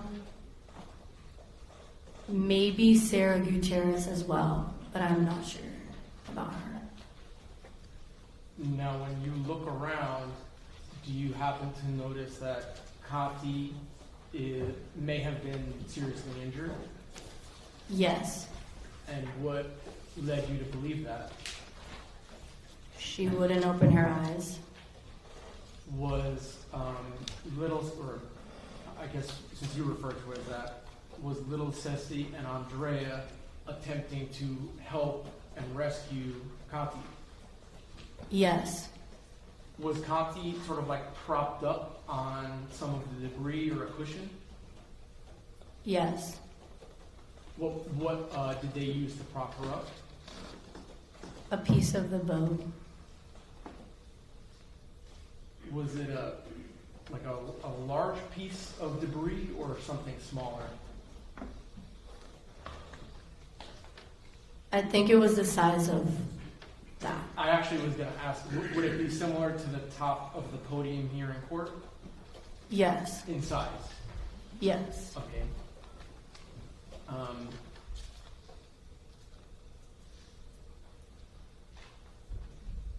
And I'm going to refer to it as a Good Samaritan boat. You understand what I mean when I say that? Was there a Good Samaritan boat that helped you and your friends get to safety? Yes. Now, that boat that we're referring to, did it have orange cushions? Yes. Who of your friend group was rescued onto that boat?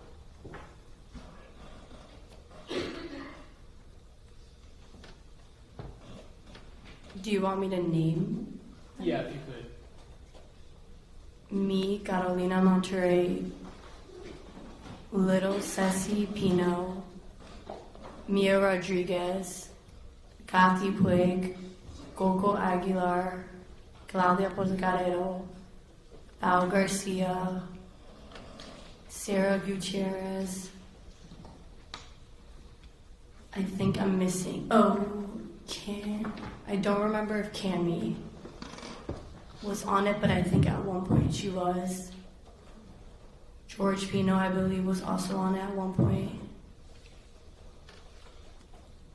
Now, the Good Samaritans, were they adults? They weren't teenagers, they were adults? Yes.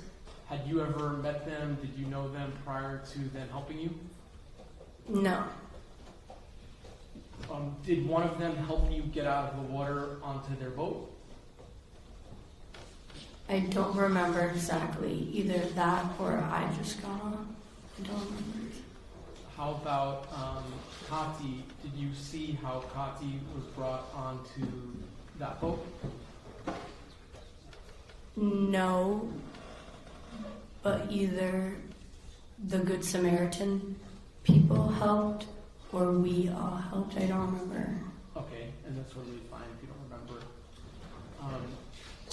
On the Good Samaritan boat, would you say it's pretty chaotic? Yes. Were you concerned for your friends that were hurt?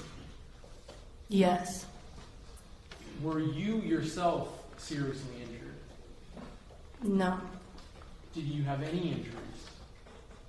A cut on my eye and my jammed finger. That's it. So, relatively speaking, although it was a scary experience, you did not suffer any extensive injuries as a result of this crash, did you? No. Okay. Now, your friend Coco, was she sort of like gripping her arm in pain? Yes. Did it seem as if that she was suffering some injury to her arm based on how she was acting? Yes. Now, Kati, you mentioned in the water, was unconscious. Was she still unconscious on the back of the boat? Yes. Was she sort of like in a fetal position in the back? Yes.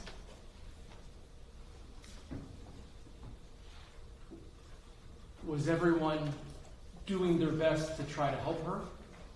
Yes. How about Mia, Isabella Rodriguez, she goes by Mia. Was Mia also sort of like in a fetal position on the back of the boat? Yes. Did she also seem to be seriously injured? Yes. Now, unlike Kati, was she sort of making noises? Yes. Can you describe what type of noises she was making? She was like screaming, I'd say. Based on hearing her screaming, did it seem like she was in a lot of pain? Yes. Was there anything that you or your friends could do for her in that moment to help her? Try to calm her down, but she just was screaming a lot. Did you have any first aid training or anything like that? No. Now, you mentioned that at one point George Pino joined you girls on the boat that you were on, right? I think you mentioned that earlier. Yes. Was he like standing upright the way I am now, more or less? Yes. Was he communicating? I don't remember. And by communicating, I just mean like able to speak with you girls. Yes. Did you like go over to him and have a full conversation with him? No, I don't think so. Okay. Who were you mostly staying with and talking to? Coco? And if I'm not incorrect, were you sort of like in the middle of the boat on sort of like a sunning area? Yes. And Coco was sitting next to you? Yes. Okay.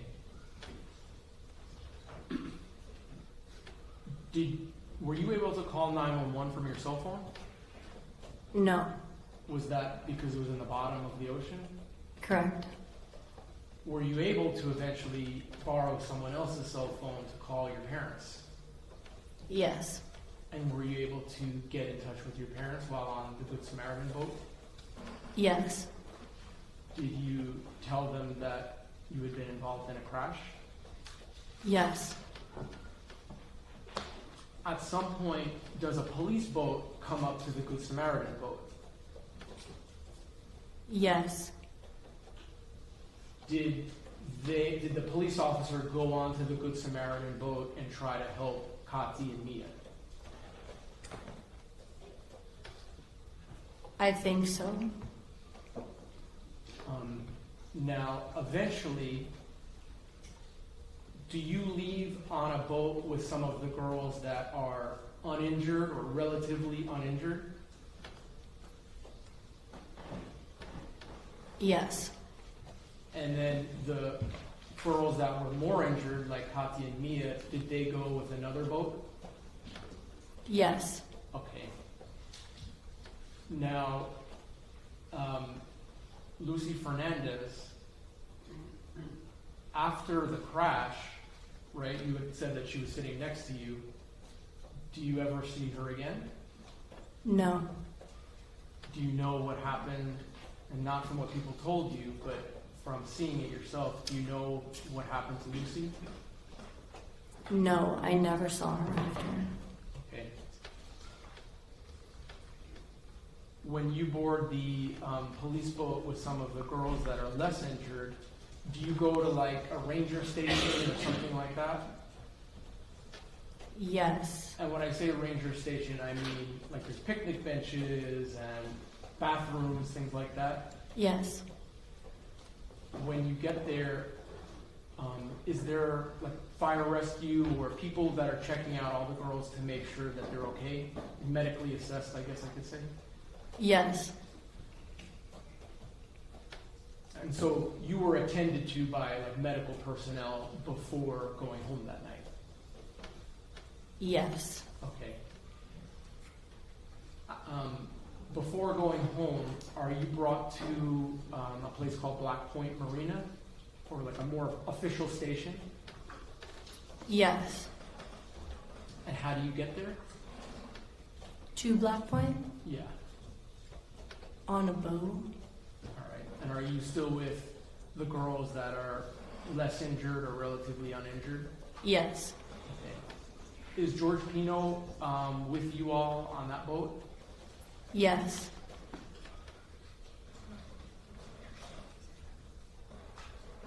And then when you get to Black Point Marina, do your parents come and get you from there?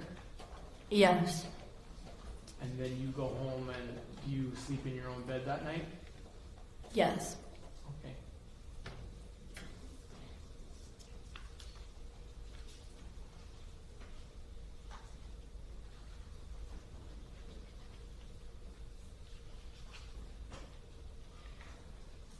At some point, does someone official wearing a police uniform speak to you and ask you similar questions that I'm asking you here today, just to find out what you knew?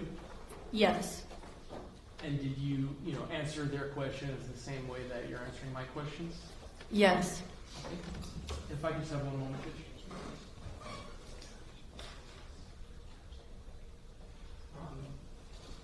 Thank you so much for being here. I have no more questions for you. The defense may have a few questions, but for now, I'm done, okay? Thank you. Cross-examination.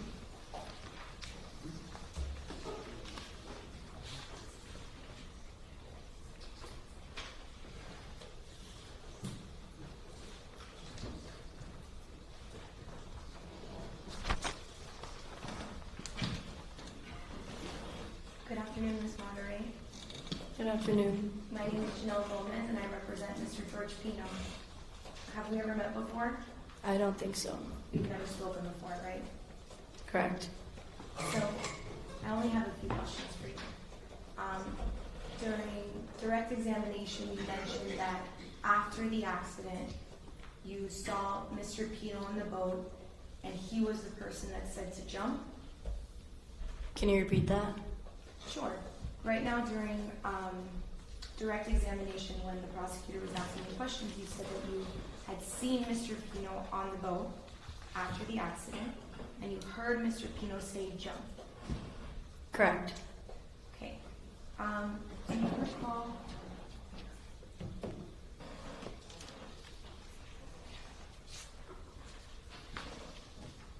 Do you recall being deposed in this case around July of last year? We don't object to improper impeachment, Judge. We should have copies of the transcripts of the depositions. I have a physical copy, Your Honor.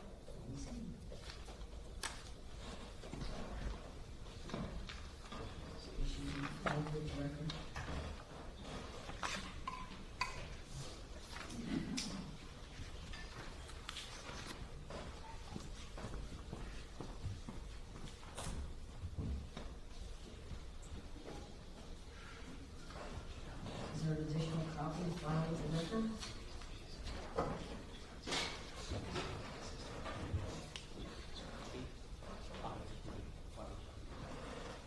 Judge, we did not file any depositions in this case. I know that some were filed, so I don't know if that was included or not.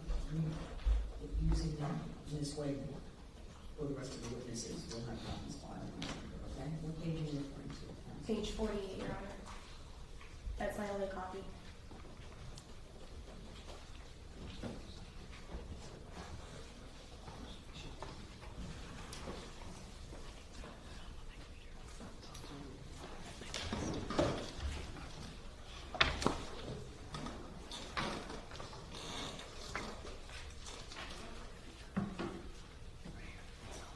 You need to just rephrase your question on that, so.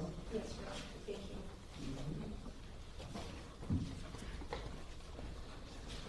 Ms. Monterey, do you remember ever saying previously that you did not see Mr. Pino on the boat after the accident? Can you repeat that? Of course. Do you remember ever saying that you did not see Mr. Pino on the boat after the accident? I don't remember. Can I hand you something that may refresh your recollection? Yes. Okay. Your Honor, may I approach the witness? Sure. You want to see this copy as well? If you want to give the line number.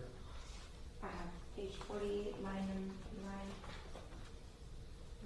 4 through 7. Okay.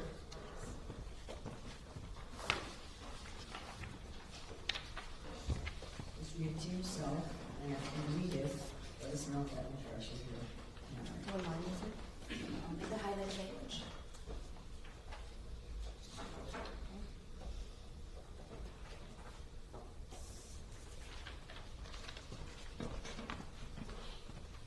Ms. Monterey, does that refresh your recollection that you previously said that you did not see Mr. Pino on the boat after the accident? Yes, but what if I remembered? That's fine. Oh, Perfectly okay. Fine. So that's your testimony today? Yes, but I remembered that I did. Okay.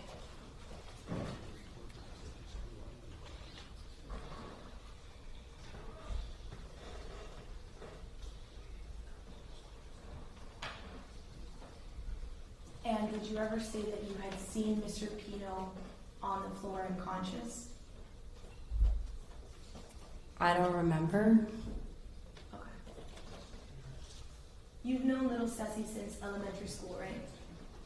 Yes, or younger. And that's when you first met little Ceci. Yes.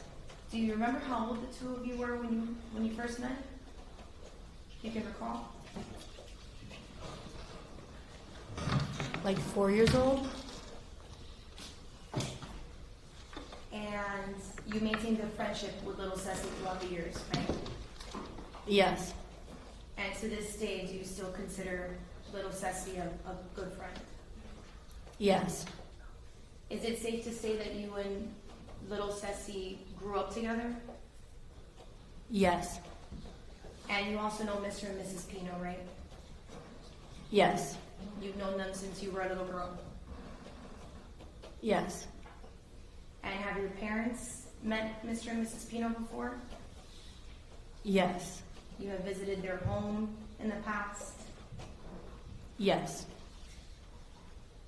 Before September 4th of 2022, before that date, you had been on a boat before, right? Yes. That was not your first time on a boat. Correct. In fact, you had been on Mr. Pino's boat before. Yes. You would say you've been on his boat around 20 to 30 times in the past. Correct. And you were also on Mr. Pino's boat on September 4th of 2022, correct? Yes. And most of these times that you were on Mr. Pino's boat, were your parents present? In the previous times I've been on his boat? Yes. No. So your parents would allow you to go on Mr. Pino's boat?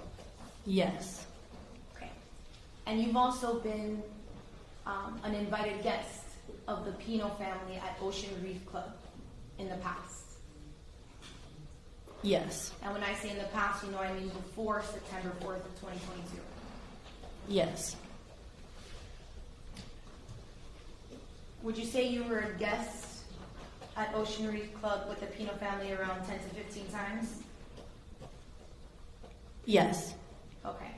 And so the sandbar that's located at Billy's Point, you've been there before? Yes. So now I want to talk a little bit about Labor Day weekend of 2022. You went there to celebrate little Ceci's birthday. Yes. Can you remind me what day you drove up?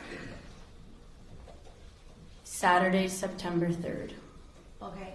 Do you remember if that night, on Saturday night, you girls had lasagna for dinner? I don't remember. You don't remember if Miss Pino cooked lasagna that night?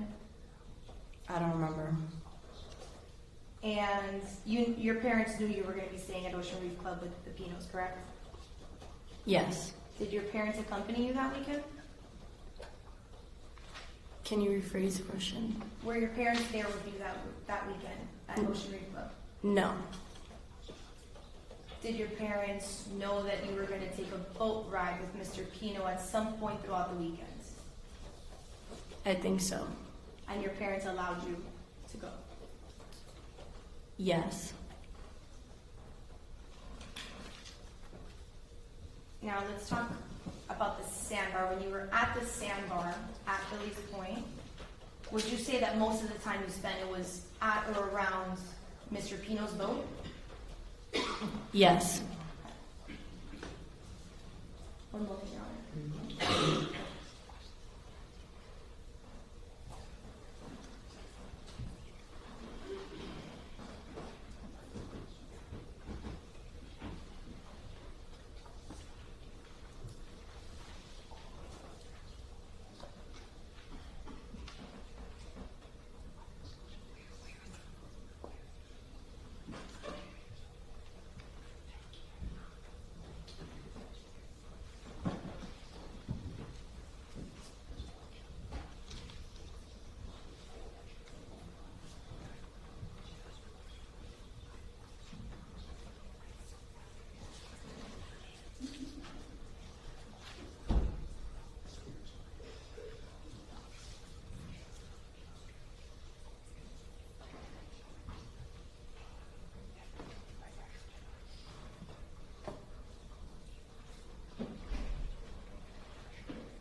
Miss Mata, you were interviewed by an officer after the accident, right?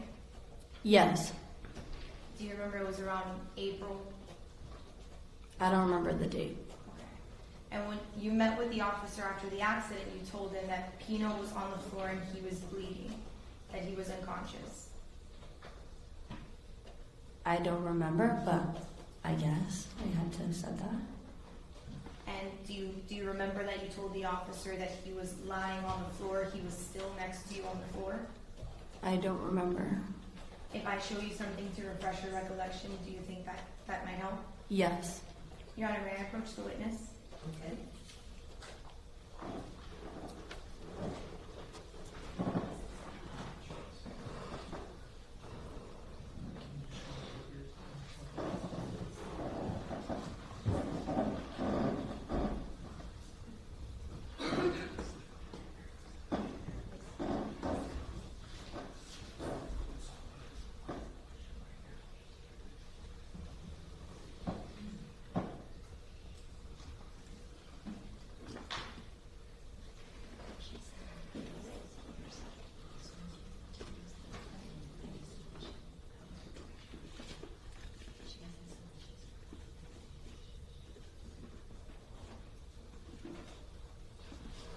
Judge Lucas.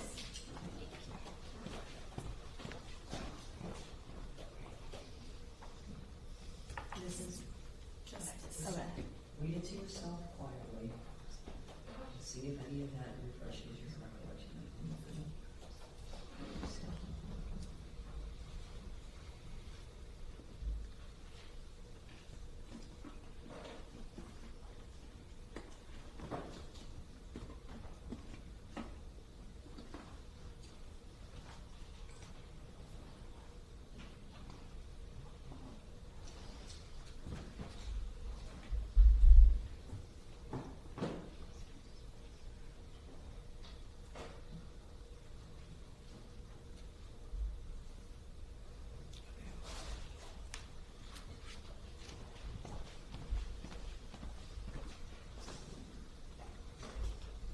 Does that refresh your recollection that you previously told an officer that you had seen Mr. Pino on the floor unconscious and that he was bleeding? Can you repeat that? Does what I just showed you refresh your memory that you had previously told an officer that you saw Mr. Pino unconscious on the floor bleeding? A little. Okay. Two more questions for you. When you left the sandbar, you were on Mr. Pino's boat, correct? Traveling back to Ocean Reef Club Yes. that day on September 4th, 2022. Yes. Did you ever feel that Mr. Pino drove his boat in an excessive speed? Sorry, can you repeat that? Did you ever feel like Mr. Pino was driving too fast? No.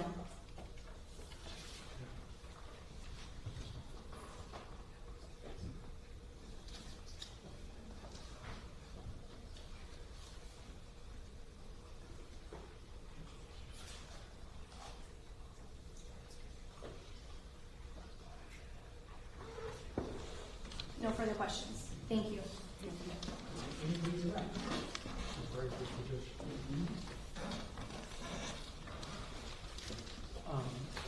Very briefly, the crash that we're all here for, was that the worst thing that's ever happened to you in your life?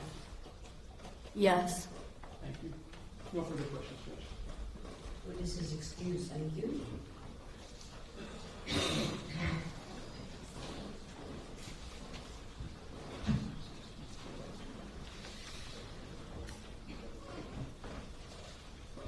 Dave? State will call Brent Reitman, please. Brent Reitman.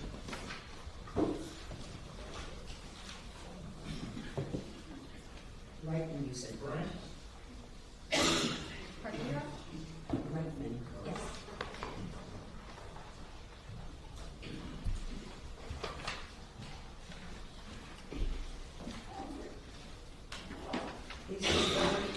Face the clerk, raise your right hand, be sworn. Do you swear affirm testimony you're about to give to be the truth, the whole truth, and nothing but the truth?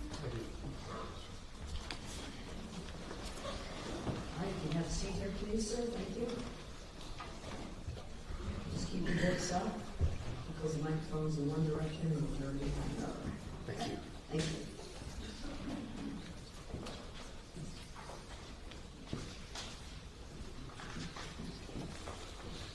Good afternoon. Good afternoon. Would you please introduce yourself to the jurors?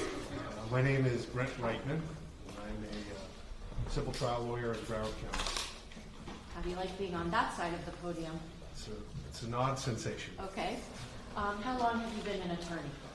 I've been an attorney since 2010. I've been practicing civil trial law for the last 13 of those years. Are you a solo practitioner or are you part of a firm? I'm part of a law firm with 3 other attorneys. Okay. Who are those other lawyers? Sure. It's myself, Scott Lieberman, Ivan Cabrera, and Sean Thompson.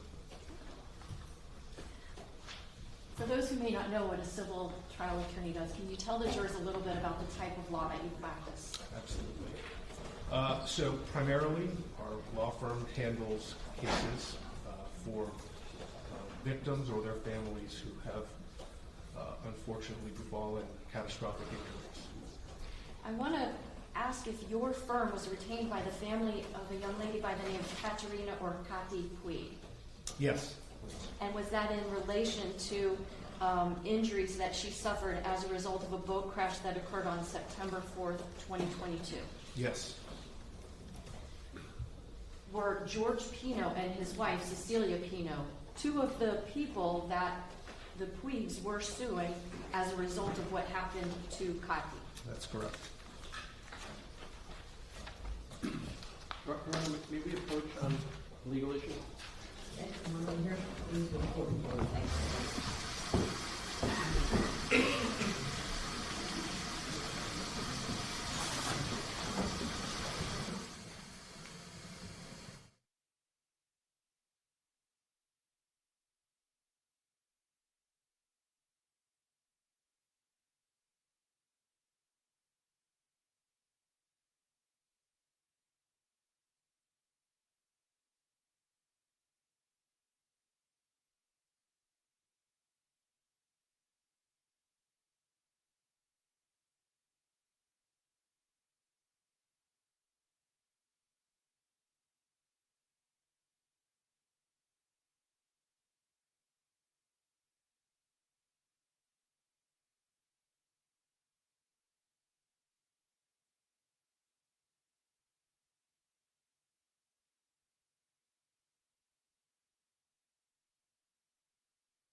Mr. Reitman, you indicated that your law firm filed a suit against George and Cecilia Pino, correct? That's correct. Do you know what George Pino looks like? I do. Do you see him in this courtroom today? I do. Can you please point to him and describe an article of clothing that he's wearing so our record will be clear? He's the gentleman at the end of the table, right in front of me in a blue tie. We stipulate. All right, so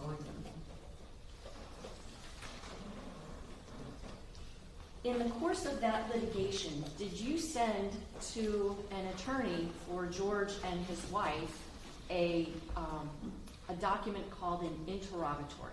Yes, I did. Okay. First, what was the name of the attorney that was representing the defendant and his wife? It was represented by an attorney by the name of Andrew Mescaloto. Okay. Would you explain to the members of the jury what is an interrogatory?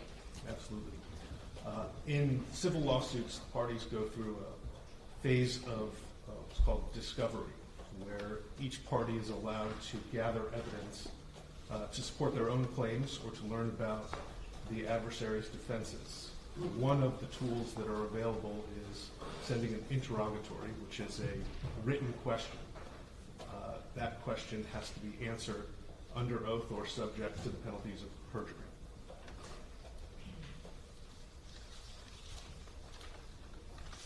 For the record, I'm showing counsel states 1X and 1W. Subject to the prior objections, Your Honor. right? Mr. Reitman, I'm showing you states 1W and 1X. Can you take a moment, look at each of these exhibits, and tell us if you recognize them? Absolutely.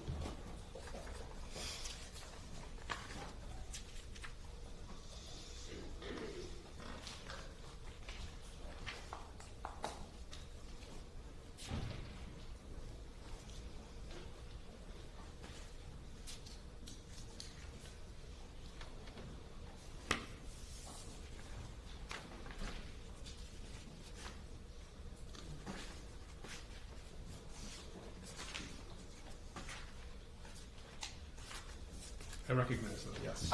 Are these in fact the interrogatories or the answers to your interrogatories that was filed in the lawsuit against Mr. George Pino and his wife? Yes, they are. Judge, at this time I've moved states 1X and 1W for identification and evidence. Same objection, Your Honor. All right, no objection admitted. 1W March 30, States Exhibit 12 in evidence. 1X, States Exhibit 13 in evidence.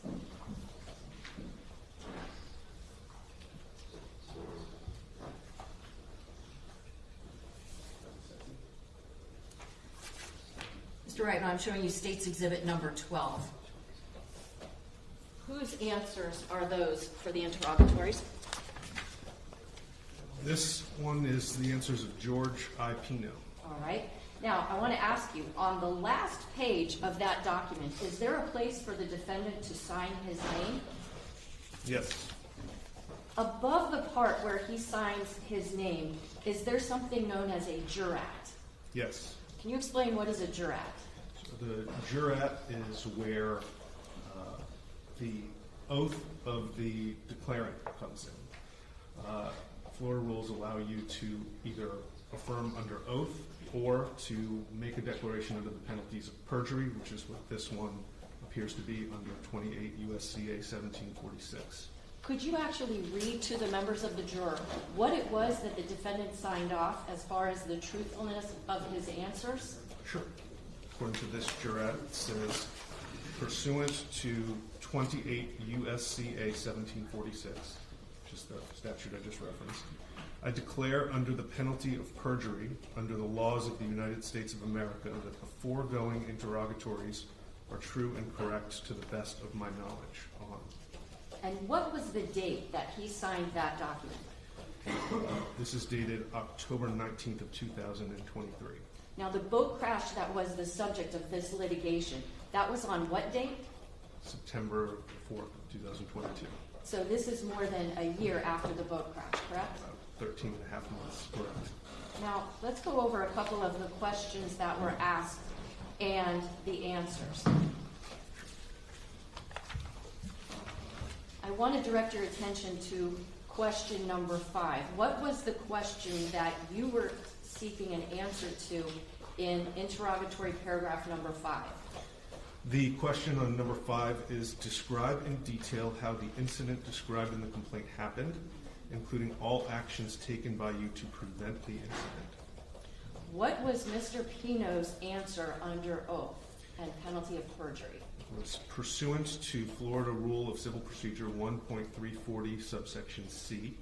Mr. Pino refers to his statements on body cam to FWC Investigator Thompson.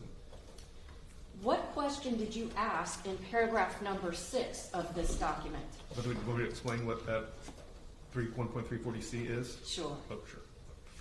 1.340C is a provision of the interrogatory rule that allows that instead of answering a question, if the other party has information that is equally accessible to them, you can refer them to whatever that item is as the answer to the question.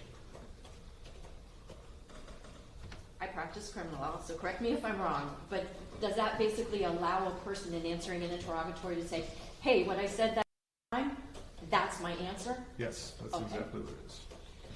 So let's talk now about question number 6. What was that question that you were seeking an answer to? Question number 6 is describe in detail each act or omission on the part of any party to this lawsuit that you contend constituted negligence that was a contributing legal cause of the incident in question. Did Mr. Pino provide, under penalties of perjury, an answer to that question? Yes. What was the answer that he provided? The answer was the wake of the unidentified vessel headed northbound was a contributing legal cause of the incident in question.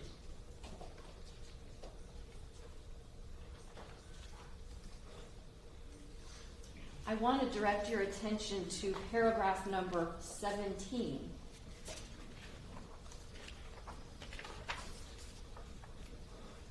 What was the question you were seeking an answer to in that paragraph?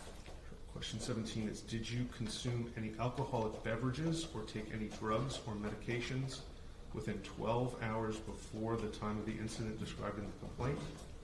If so, state the type and amount of alcoholic beverages, drugs, or medication which were consumed, and when and where you consumed them.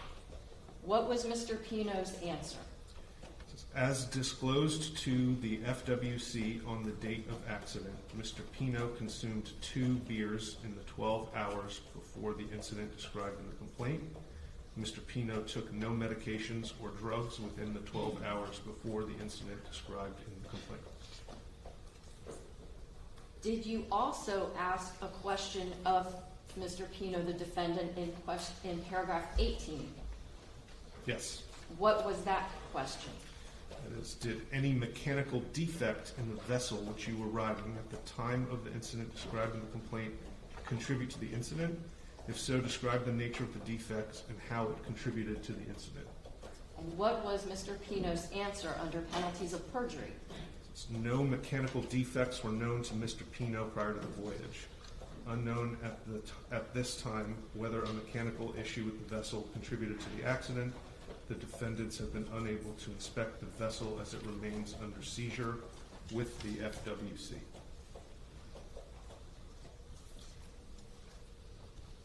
Ultimately, were the civil proceedings involving the defendant George Pino and his wife resolved? Yes. They're no longer active. Is that fair to say? Yes.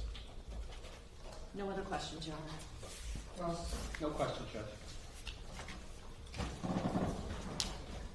Your Honor, can we reserve a further hearsay objection as well as to the interrogatory of Yes. Objection, Judge. Speaking of objections. I'm sorry? No. She doesn't want to speak. Whatever was reserved previously, those objections have been presented. Okay, very well. May I excuse you? Thank you.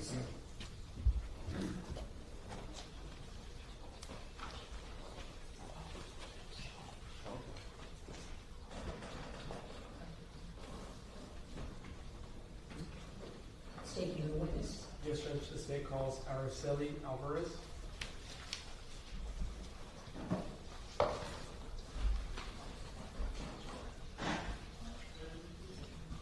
Spell the first name, please. Aracel1.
Please step forward, please the clerk, raise your right hand and sworn.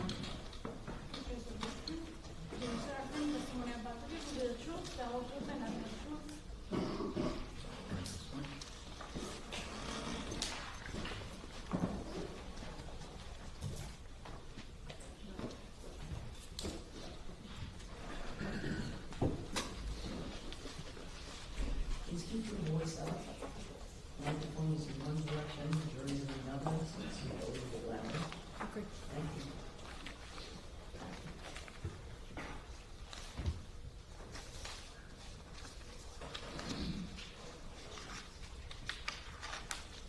May I proceed, Judge? Yes. Good afternoon, ma'am.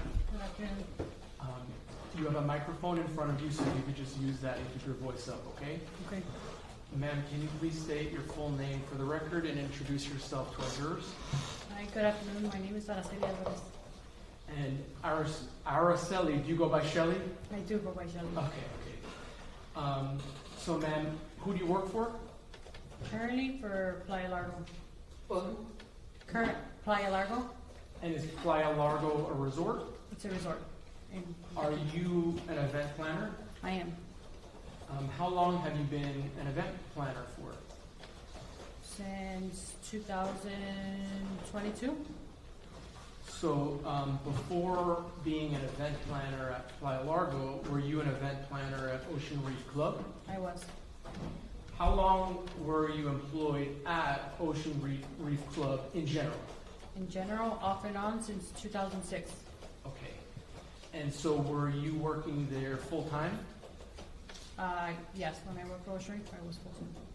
And before you became an event planner, did you work at like an ice cream shop or a smoothie shop, something like that? I did. And would you serve guests at the club? Yes, members of the club. I'm sorry, you're going to need to. More? Okay. Okay. Now, just briefly about, we've heard Ocean Reef Club mentioned. Can you tell the members of our jury what exactly is Ocean Reef Club? It's a private club down in the Keys. Is it membership only? Membership, yes.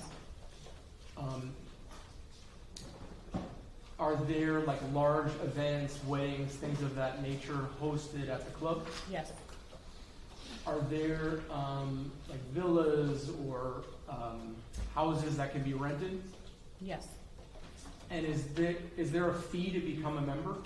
There is an initiation fee and there's fees. Can I just come without a membership to Ocean Reef Club and use the facilities and things like that? No. Would I need somebody who's a member to invite me? Correct. Okay. Now we're here for a trial, State of Florida versus George Pino. As someone that worked at Ocean Reef Club prior to the date of the crash, had you ever met or known George Pino? I have seen him in the club before, yes. Okay, and I saw you looking. Do you see him here in the courtroom? Yes. Could you just describe an article of clothing that he may be wearing? Blue jacket. Okay. Light blue tie. It's a blue jacket with a light blue tie. Identified. Thank you. Thank you, Judge. Now, just so that I understand, although you may have seen him around the club, was he like a personal friend of yours or anything like that? No, he's just, he's a client of ours. He's a patron, basically. Correct. Okay. Now, how about the Fernandez family with their daughter Lucy Fernandez that is now deceased? Did you know that family as members of the club as well? I did. Would it be accurate to say that just like George Pino and his family, they were just people you recognized, but no close connection or personal connection to them? Correct. Okay. So I want to draw your attention to a banquet event order that was filled out for the date that we're all here to talk about, September 4th, 2022. Were you the person that created this event order? Yes. Okay. And was it George Pino's wife, Ceci Pino, that requested this event to be planned? From what I recall, yes. Now, I think that you recall communicating either by phone or email, but you're not quite sure which. I'm not sure exactly how we communicated. But either way, are you sure that you didn't speak to her face to face? I don't. No, I don't. I've never seen her in person to coordinate this event. Okay. So when a member of the club wants to make an event, how do they go about doing that, generally speaking? They would just reach out to our department, and we would coordinate those those details together, and we would create that event order that you see in front of you, and we would just make the event happen, basically. And so once a member wants an event to be created, does that get input into your department system? Correct. And does that include all of the details of what the member wants the event to look like? Yes. So, for example, does the member tell you what type of food they want there? Yes. Does the member tell you the venue that they want? Yes. And I think, is one of the venues that Ocean Reef have called The Point? Yes. All right, and if I could just show you, I'm showing the defense was marked 2A for identification. Okay. May I approach, Judge? Yes. Ma'am, I'm showing you what's marked for identification at 2A. Do you recognize this as a photo of The Point? Yes. And is this the place where events can be hosted by Ocean Reef? Yes. All right. Judge, I ask that it be admitted. No, Judge. 2A March 4D, State's Exhibit 14 in evidence. No, before I ask the court to publish, ma'am, so looking out on this photo in the direction of that boat, is that looking eastward? Yes. The borders is east. And then on the left side of the page, is that north? No. All right. May I publish that, Judge? And just again repeating what the witness said, in the direction of the boat at the top, that's east, and then on the right side of the page.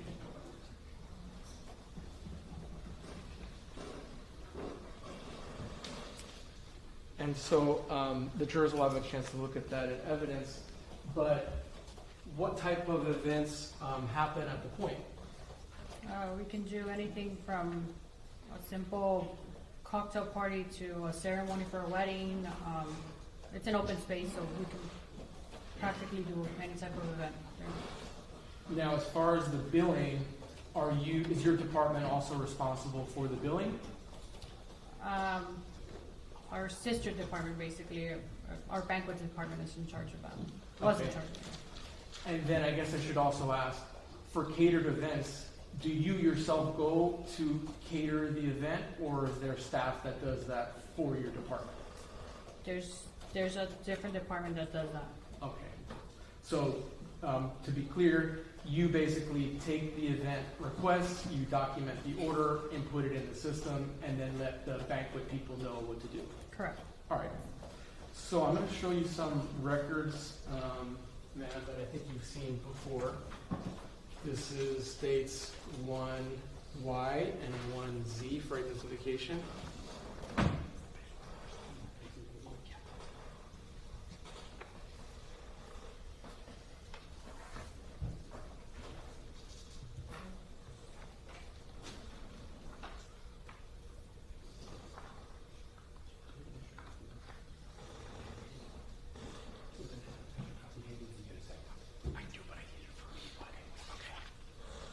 May I approach it? Yes. So, ma'am, let's first start with 1Z. Oh, no, sorry, 1Y. It's a 2-page document. And let me show you the second page.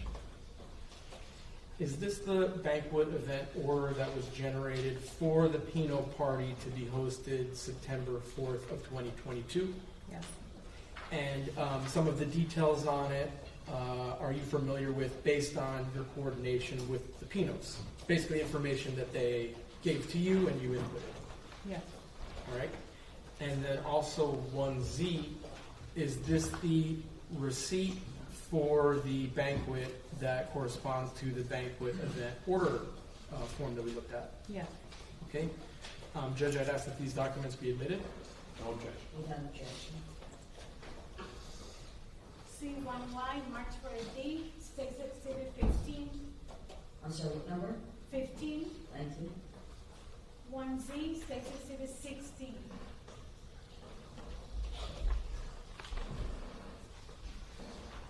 May I publish these documents, Judge? You may. And so, ma'am, before I ask you some specific questions, let me just show the documents.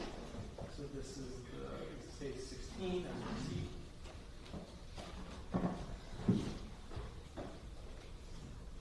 And then states 15 as the banquet event order. And I know it's small print, so ma'am, I'm going to ask that for you to help me publish this to the jury, okay? So why don't I hand you the event order forms?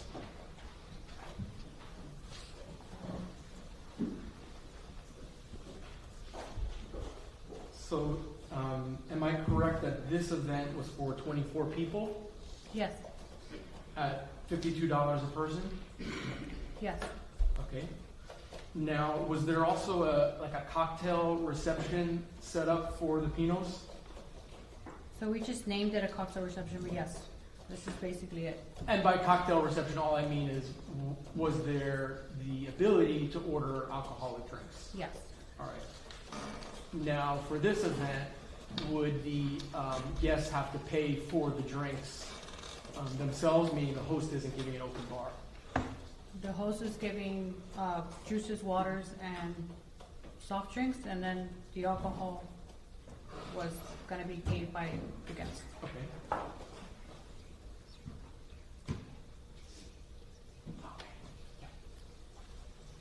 And Judge, Ms. Adams just reminded me, you do have a bigger copy, so I'm going to show the defense 1G. It's a bigger copy than what I just put in.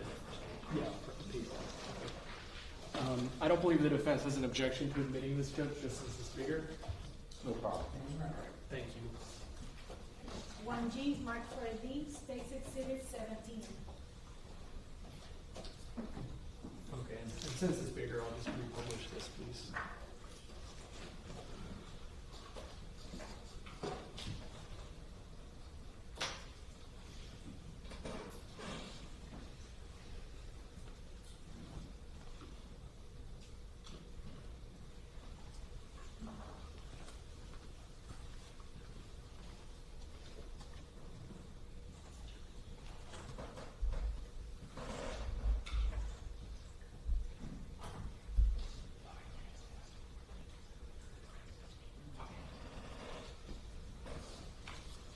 Try to get you out of here soon, ma'am. Just a few more questions. The start date for this event was at 9 p.m. Yes.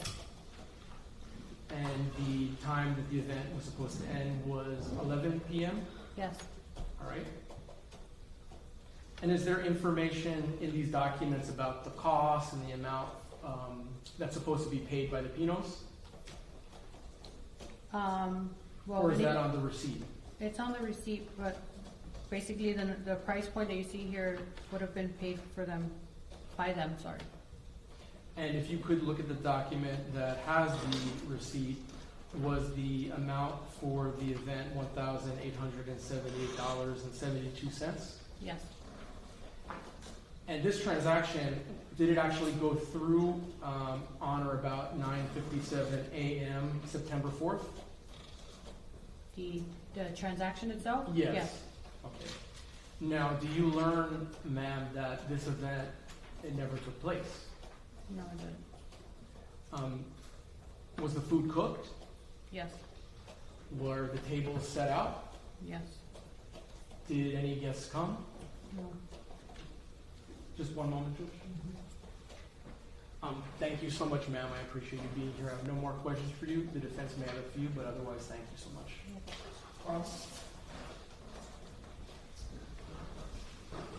Good afternoon, Mr. Araceli. My name is Mark Shapiro. Hi, Mark. I think you and I had an opportunity to speak previously when I took your deposition in this case. I don't know if you recall that or not. Yes, I do. Nice to see you in person, as opposed to over Zoom as we had previously met. Mr. Araceli, the Pinos, as you said, were members of the Ocean Reef Club. Is that right? Yes.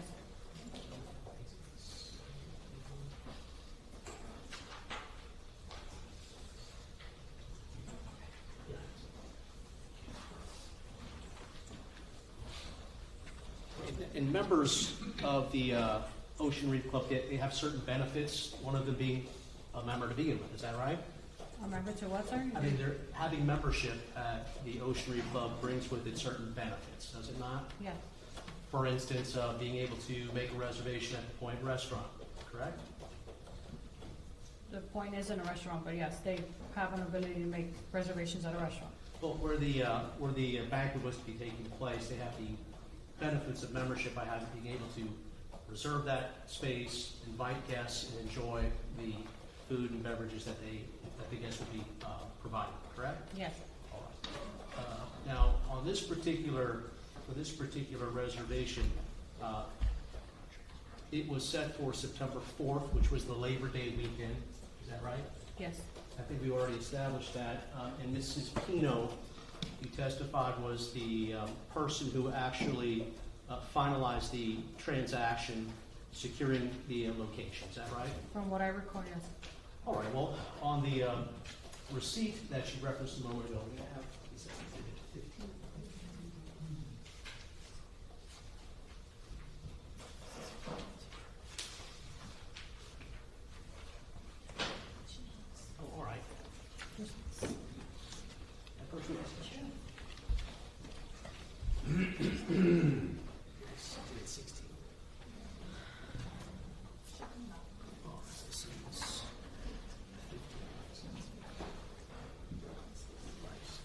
Ms. Araceli, the receipt, as evidenced in State's Exhibit 16, that was paid for, as we said, by Ms. Cecilia Pino, Mr. Pino's wife. Is that your recollection?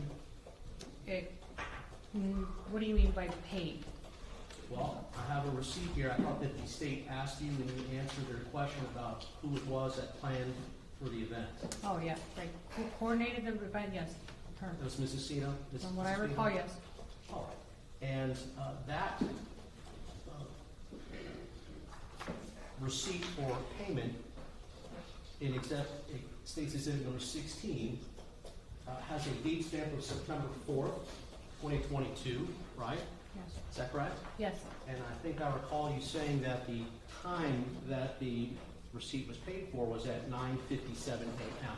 Yes. And this is a holiday weekend, isn't it? Yes. So in order to reserve a space for a banquet or a holiday weekend, I would imagine typically it's not such an easy thing to do on such short notice. Do you agree with that? Yes. And that's the case at Ocean Reef Club as well, right? It could be, yeah. Nevertheless, the reservation was made and paid for in advance of the actual event, which was going to take place later that night. Yeah. So, Ms. Araceli, being members, well, let me ask you this, right? Had the host of this scheduled banquet, Mr. and Mrs. Pino, arrived for the banquet later than 9 o'clock, they were late getting to their own banquet, would they have forfeited any part of the payment that they made for the space? I'm not understanding the question. Sure. There wasn't any risk to the Pinos that their banquet or party would be spoiled had they been late to the banquet that night, right? No. In other words, the room was paid, the space was paid for, Yes. correct? They had between 9 and 11 o'clock to enjoy the space, right? Yes. And if they were a few minutes late, even, there was no risk of loss of anything. Is that right? Yeah. And it's also true, if you recall, that the time slot that the Pinos set and reserved that night between 9 and 11, they were going to be that was the final time slot for September 4th, 2022, wasn't it? So that even if they got there a little late, they could have stayed a little past 11 because there wasn't another party pushing them out. Isn't that true? Yeah. Likely. So there wouldn't have been any stress for anyone if they thought for a moment that they might be 10 or 15 or 20 minutes late to their own event. Is that right? Yes.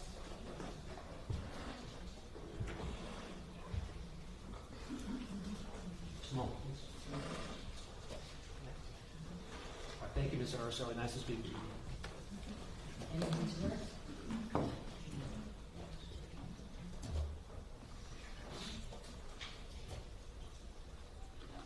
Just very briefly, Judge. Okay. Ma'am, you testified and the documents show that this event was from 9 p.m. to 11 p.m. Is that correct? Yes. Did you ever tell George Pino or Ceci Pino, don't worry about it, you show up whenever you want? Did you ever say anything like that? No. Okay, thank you. All right, the witness is excused. Yes, thank you, Judge.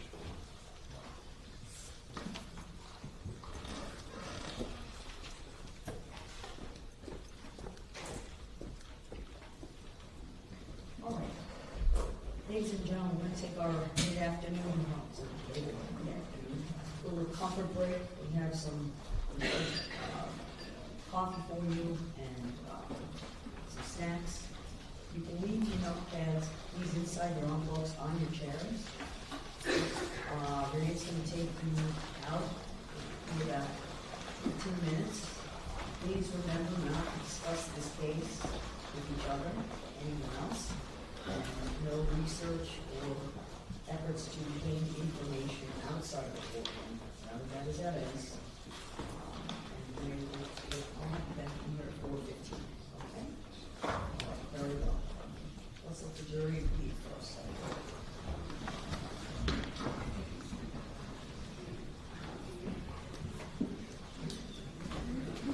All rise, follow me.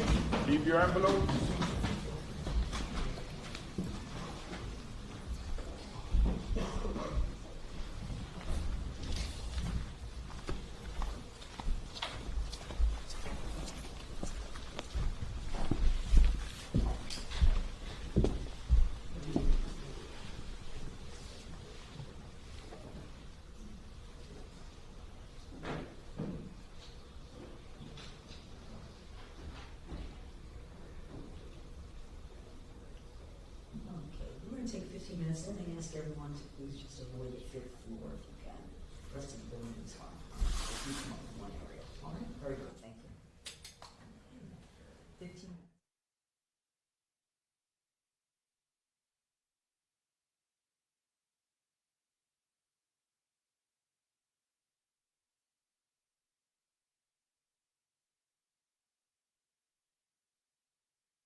Candela, C-A-N-D-E-L-A. Thank you.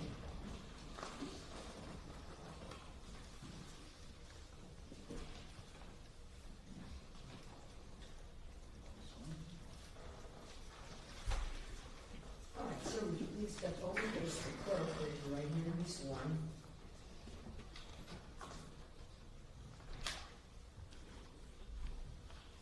Do you solemnly swear affirm the testimony about to give will be the truth, the whole truth, and nothing but the truth? Yes. You may have a seat, sir.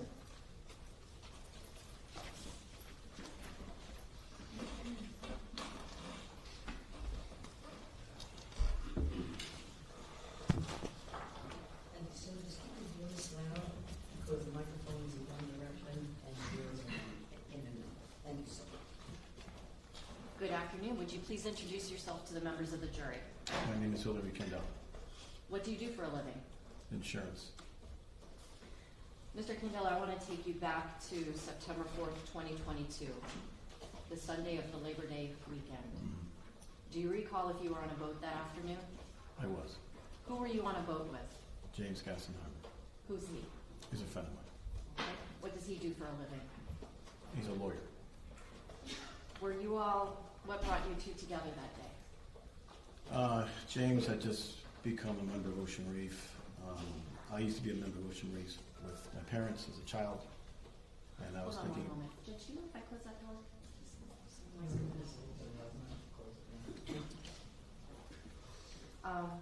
I'm sorry, something about Ocean Reef? And if you could try to keep your voice up. I know it's not easy, but Sure. talk louder than you think you need to. Okay, thank you.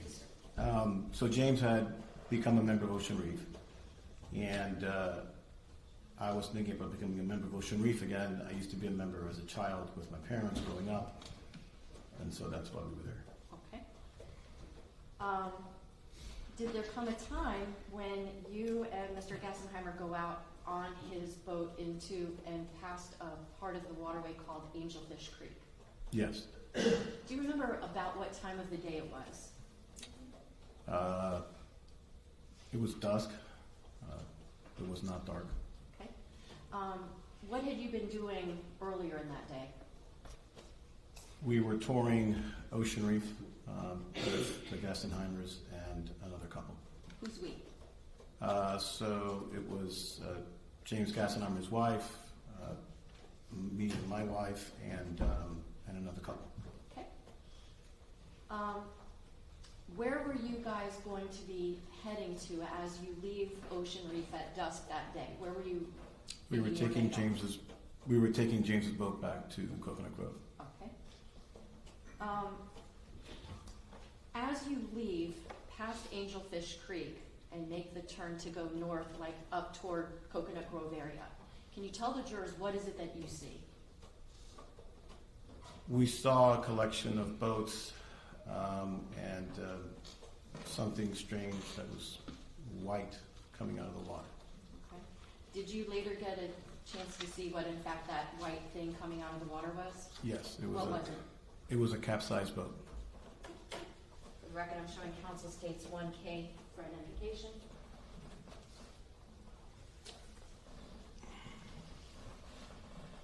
I'm showing you 1K for identification.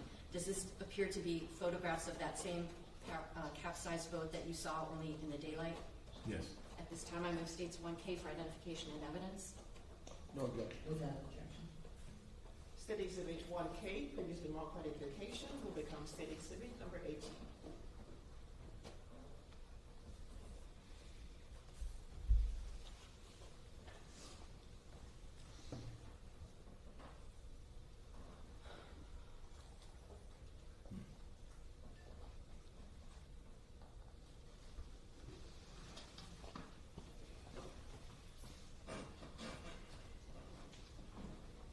Can you tell us what happened as you and Mr. Gassenheimer approached this capsized boat?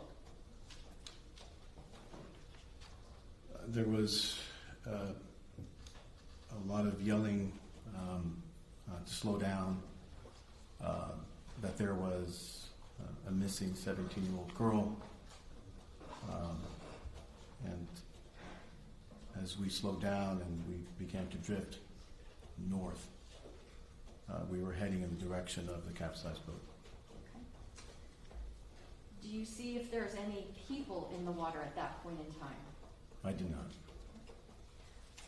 Were there other boats that did have people on them? Yes. Did some of those people that were on boats appear to be teenage girls? I believe so. That boat was a little further in the distance. Was that boat a larger type of a boat? Yes. Did it have a platform at the back of it? Large platform, yes.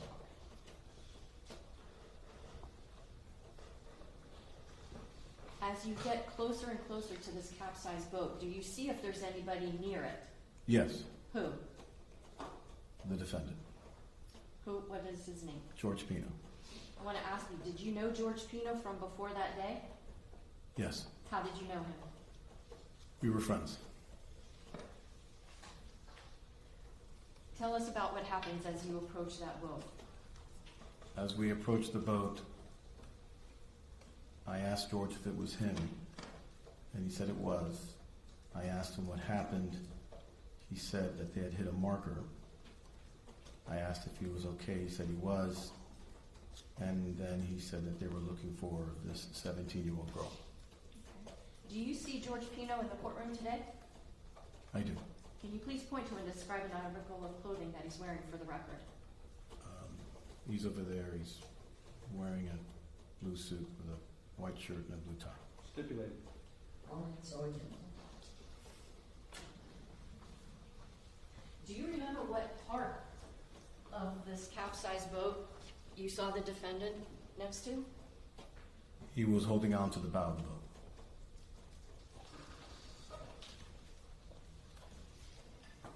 Do you see where the bow of that boat would be in either of these photographs, which is in State's Exhibit number 18? Yes. Where? Here and here. Okay. Using this pen, would you be able to circle the location on these two photographs of where you saw George Pino in relation to his capsized vessel? Here. Okay. This, he would be on the other side. Okay. Can you just draw kind of an arrow to like the location, but just right other side? Yeah. Oh, right here? Yeah.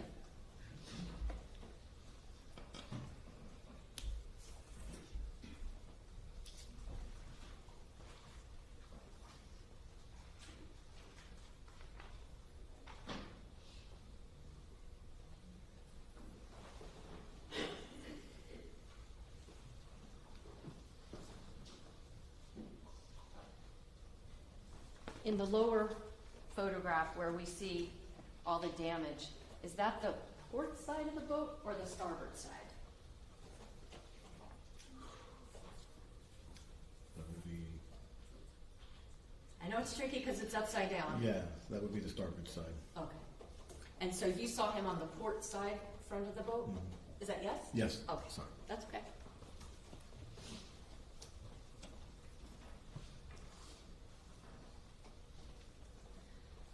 So as you have this exchange of information with the defendant, are you like right up in his face? No. Are you still on Mr. Gassenheimer's boat? I was on Mr. Gassenheimer's boat, yes. Okay.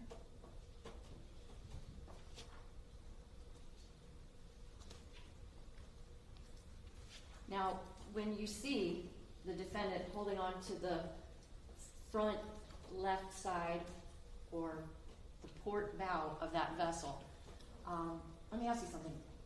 How long had you known George Pino when you come upon him at that time? Prior to that incident, I would say approximately 15 years. Did you consider yourself good friends with George Pino? I consider ourselves friends, yes. Okay. When you see him and he's holding on to that boat, can you describe how he looked? He looked dazed, in a state of shock. Now, as people are calling out saying that there's a 17-year-old missing, do you say anything to the defendant? I told him to look under the boat. How did you say that to him? As best you can recall, even though we're in a courtroom, can you please try to recreate the manner in which you spoke to George Pino from Mr. Gassenheimer's boat? So I was standing towards the bow of Mr. Gassenheimer's boat, and as I looked around, the water looked fairly clear, might have been 6 feet deep. At that moment, it dawned on me she probably was not in the area because she would have been found by that point. So she must be under the boat. And so I told George to go look under the boat. He didn't respond initially, and then I Hold on, let me ask Okay. something. Did you say to George Pino, go look under the boat? Yes. No. Did you say it this way? Go look under the boat. Oh, no. How did you say, go look under the boat? I yelled at him to go look under the boat. You can turn away from the microphone. Can you yell for us the way you yelled to George Pino that day? Yes. I said, George, go look under the boat. What was his response? He froze. Okay. What did you do at that point? And then I yelled a second time. Can you yell for us now, in this courtroom, the way you yelled at the defendant to look under the boat? And then I yelled more loudly, George, go look under the boat. If not, I will. What happened at that point in time? At that point, he said, okay, and then he took a breath and went underwater.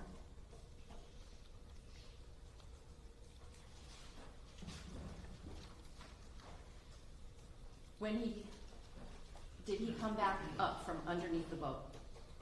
Yes, Did he have anybody with him when he came back up from underneath that boat?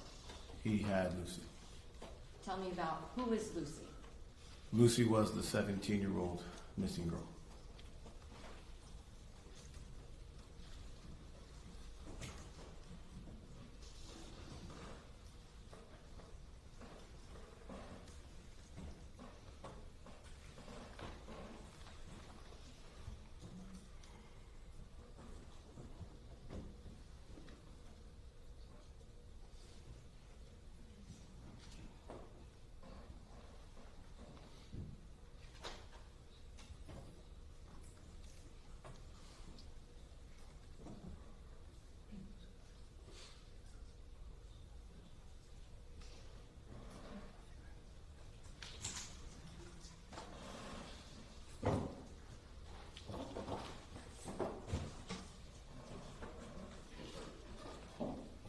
I'm showing you State's Exhibit 1. Do you recognize who this person is? Yes, Who is it? Lucy Fernandez. Did you ever know Lucy Fernandez when she was alive? No, Did you know her parents? yes, What are her parents' names? Andy and Melissa. How did you know them? Through the Epiphany Parish community. Common friends. Pardon me? Common friends. Now, can you describe for the jurors, what do you actually see as George Pino comes out from under the boat with Lucy? As George comes out of the boat with Lucy, there was a small boat nearby that he was trying to swim to. And then we turned in that direction so that we could help. And that's when James Gassenheimer tells me that he knows CPR, and he jumped out of the boat. And I took control of his vessel. And where did James Gassenheimer go once he jumped off the He boat? swam towards the boat that George swam towards, and he got on the boat and began doing CPR on Lucy.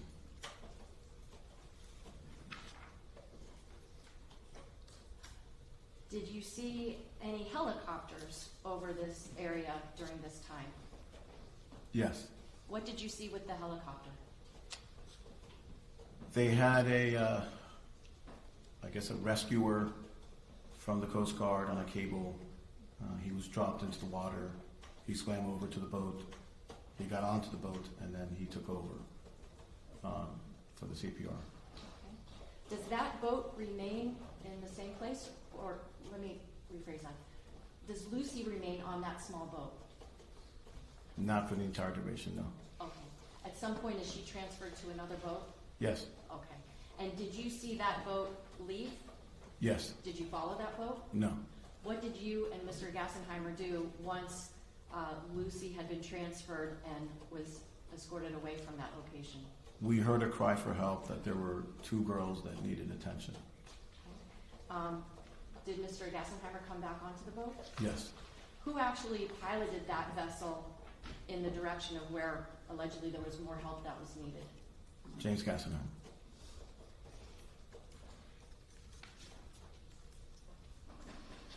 Where were these, like in what direction do you head toward upon hearing that there were additional people that needed help? South.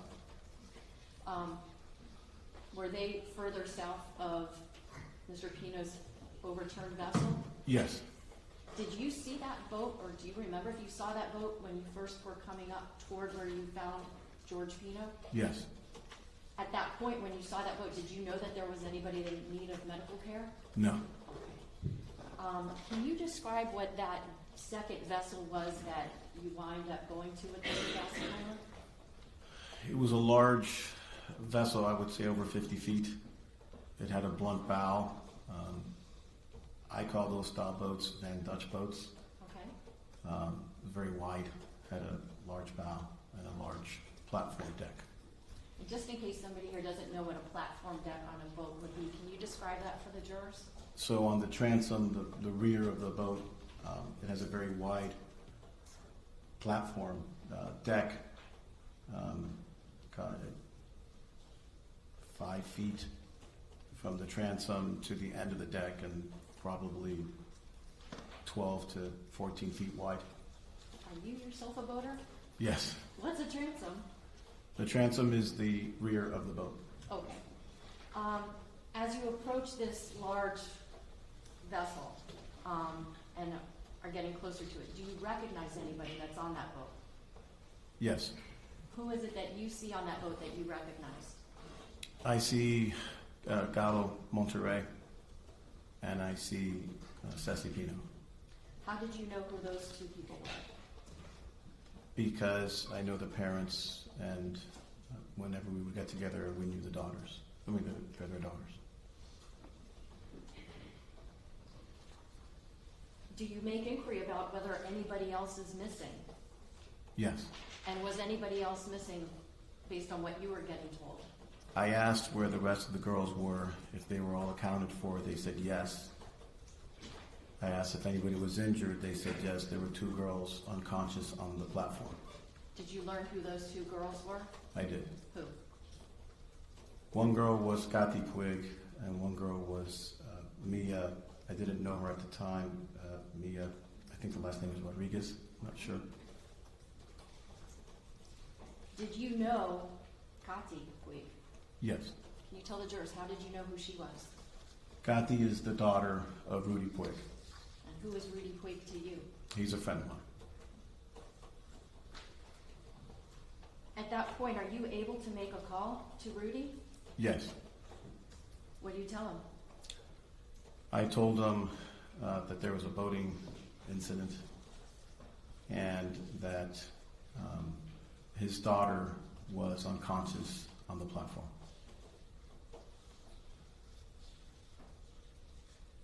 At some point, does a police boat make its way to that large boat with the big platform? Yes.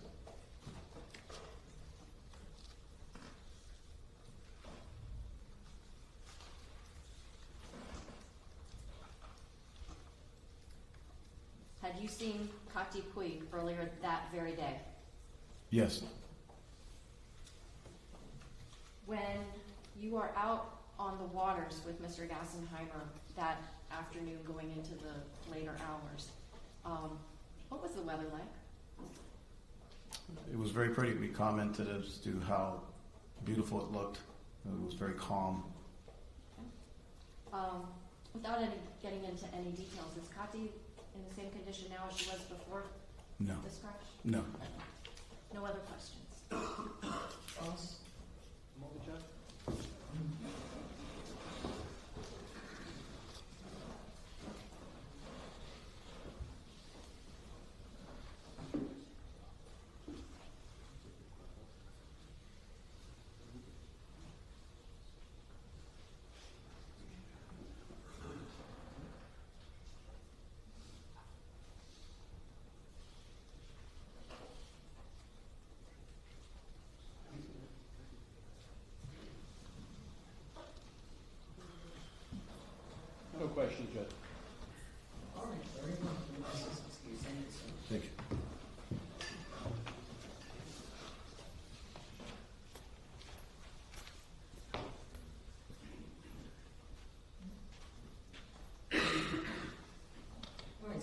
next witness?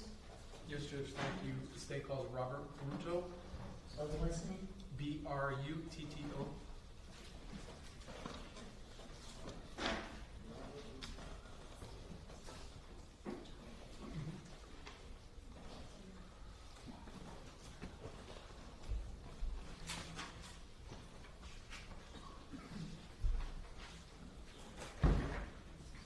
Please step forward, face the clerk, raise your right hand, and be sworn. Do you solemnly swear upon the testimony you're about to give will be the truth, the whole truth, and nothing but the truth? Yes. You may have a seat, sir.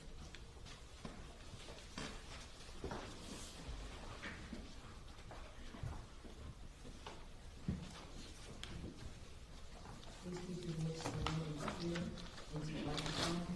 It's turned a little bit so that I can speak out. Okay. May I proceed, Judge? Yes? Good afternoon, sir. Good afternoon. Can you please introduce yourself to the members of our jury here? My name is Robert Bruto. I'm a retired Miami-Dade police officer.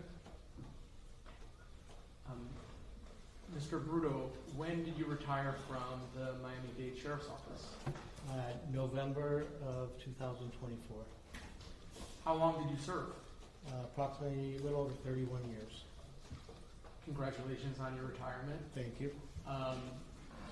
What unit were you working for at the time of your retirement? The Marine Patrol unit. How long did you serve as part of the Marine Patrol unit? Approximately 20 years. Before working for the Marine Patrol unit, were you a road patrol officer? I was a road patrol officer for 6 years. I was a auto theft detective for approximately 5 years, and then finished the last 20 as a Marine Patrol officer. As a Marine Patrol officer, did you receive specific training? Yes. Can you sort of describe some of the training that you received to become a Marine Patrol officer? Initial requirements are the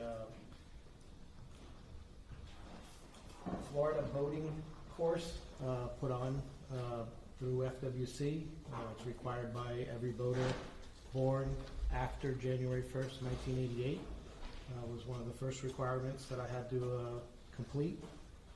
After that, once I joined the unit, the Miami-Dade Police Department put on a approximately 10-day course of boating school to teach the new boaters or the new hires for that unit the way they wanted you to patrol and operate the vessels.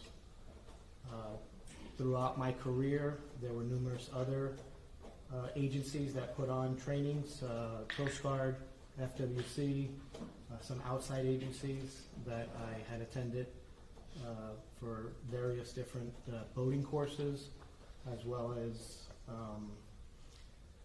BUIs on the water, radiation detection on the water, and numerous trainings. Have you ever been an instructor for trainings? Yes, towards the end of my career, the last, I'd say 4 years or so, I was an instructor for the Miami-Dade Police Department's boating school.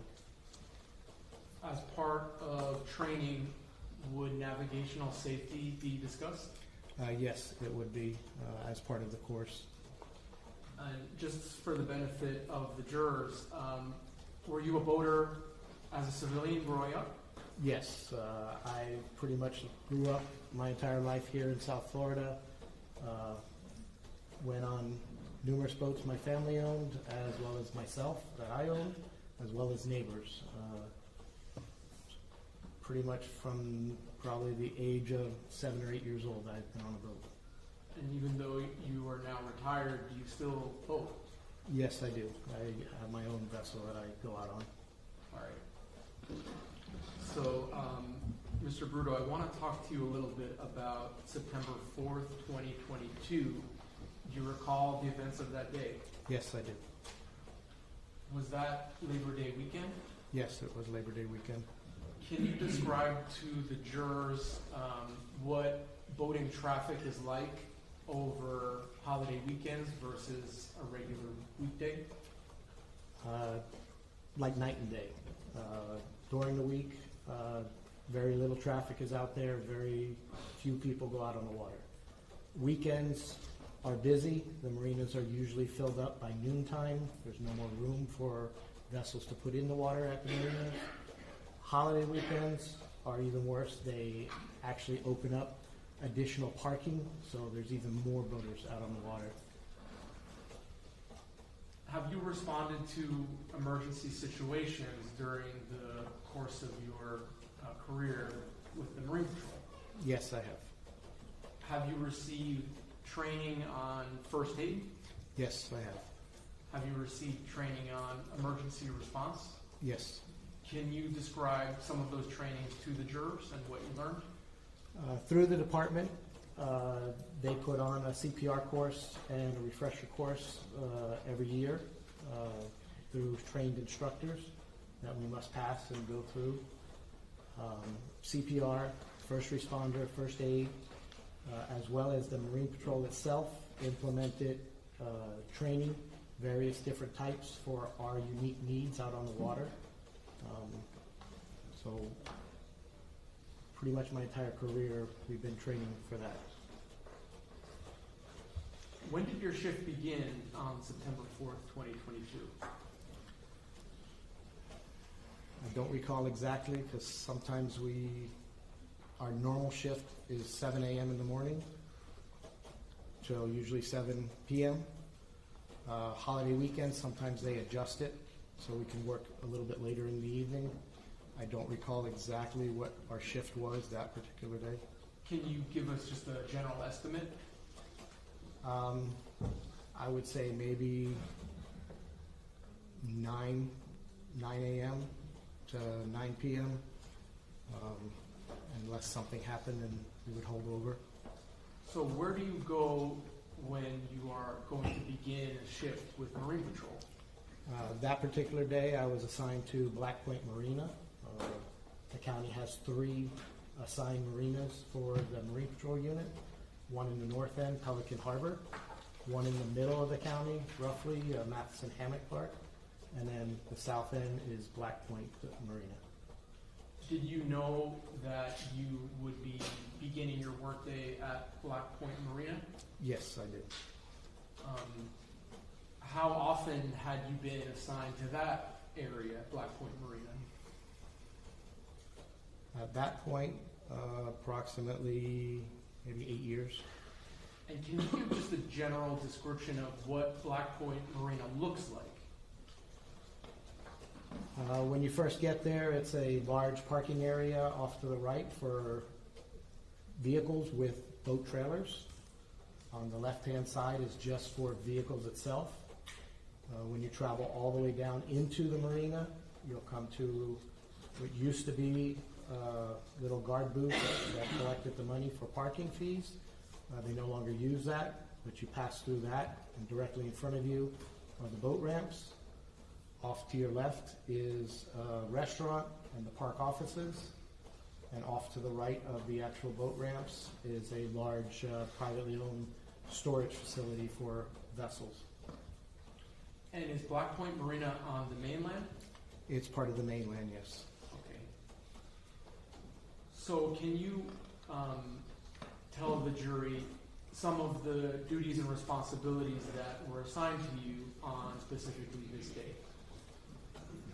Mainly, we were required to patrol the heavily populated areas of the waterways, to control the speeds, the safety of the boating public and swimmers that were in the water. Black Point's responsibility is roughly from, say, 152nd Street south, everything south of there. Then Matheson Hammock would generally be responsible for 152nd all the way up to like the Port of Miami. And then Pelican Harbor would be from there all the way up to the county line.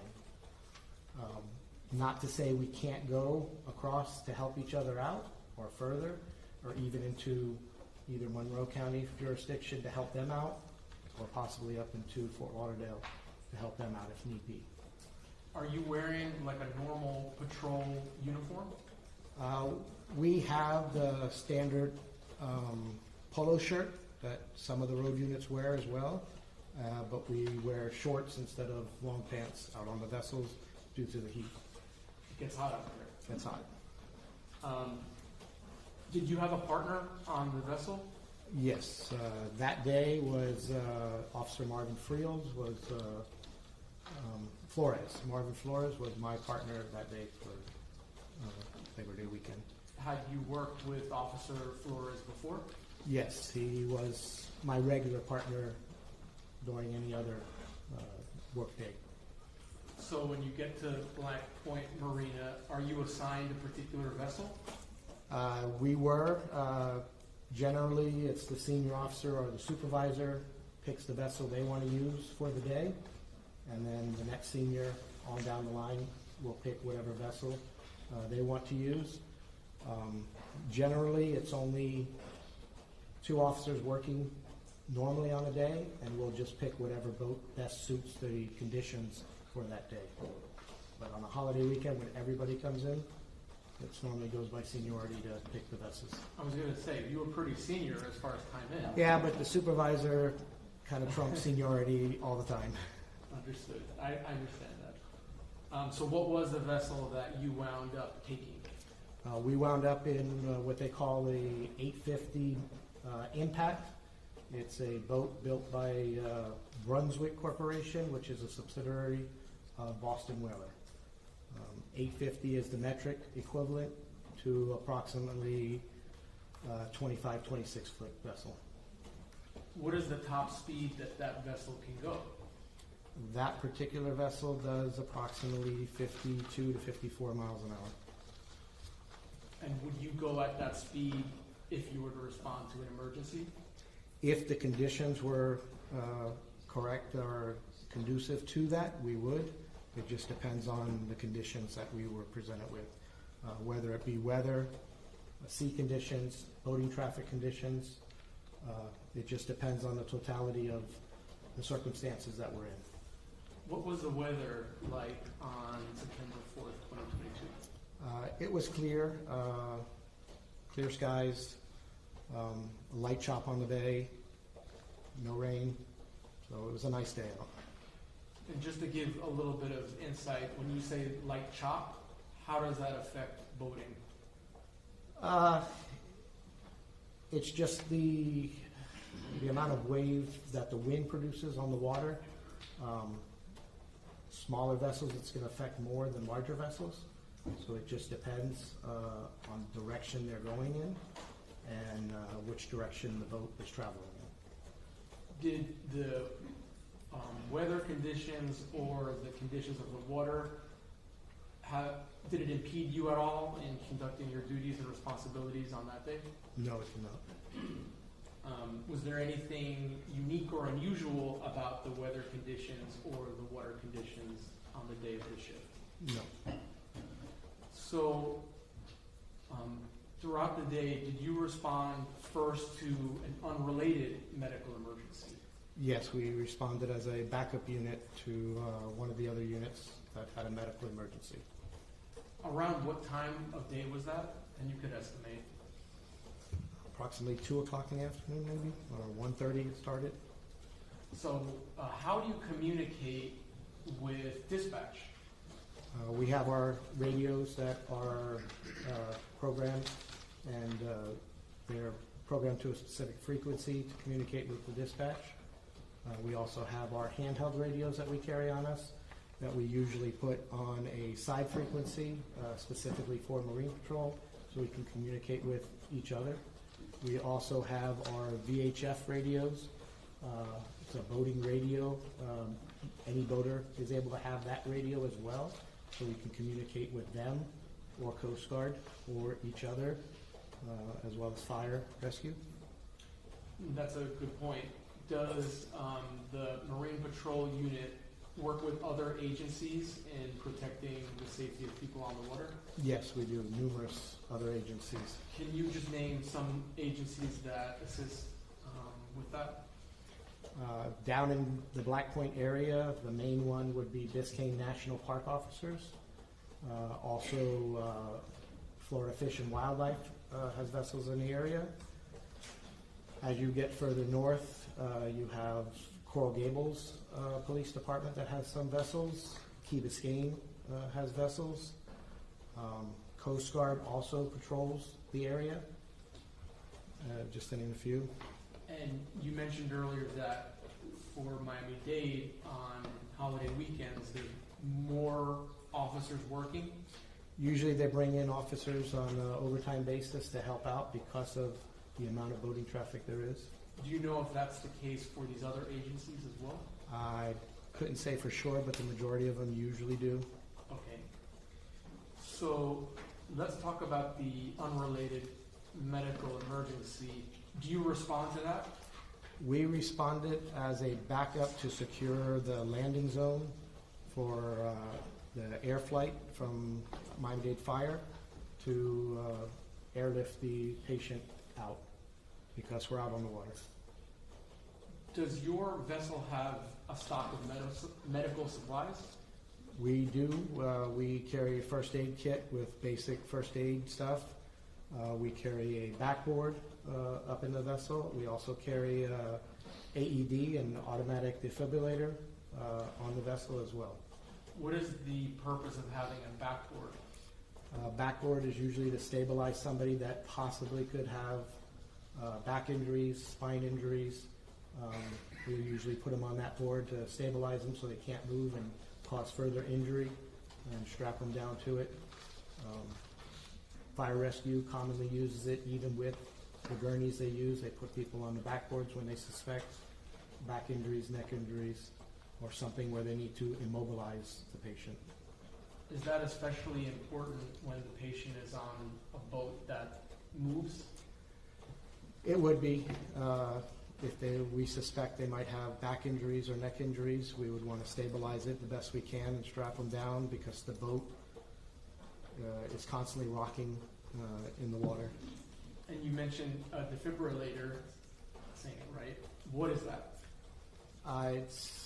It's a medical device that we use to not necessarily restart the heart, but regain the rhythm of the heart if it's not pumping correctly. It'll indicate if it needs to shock the person to get it back into rhythm, or if we just need to monitor them and the rhythm is okay. Were any of those type of supplies used in the unrelated medical emergency? They were used from the other boat that the sergeant had, because the sergeant and the other officers on that vessel were the ones who responded to that call, so they utilized what they had on that boat when they first responded there. Once they called for additional backup and needed us to go to the Boca Chita landing zone, we responded there and just secured the area, but our medical supplies weren't used for that.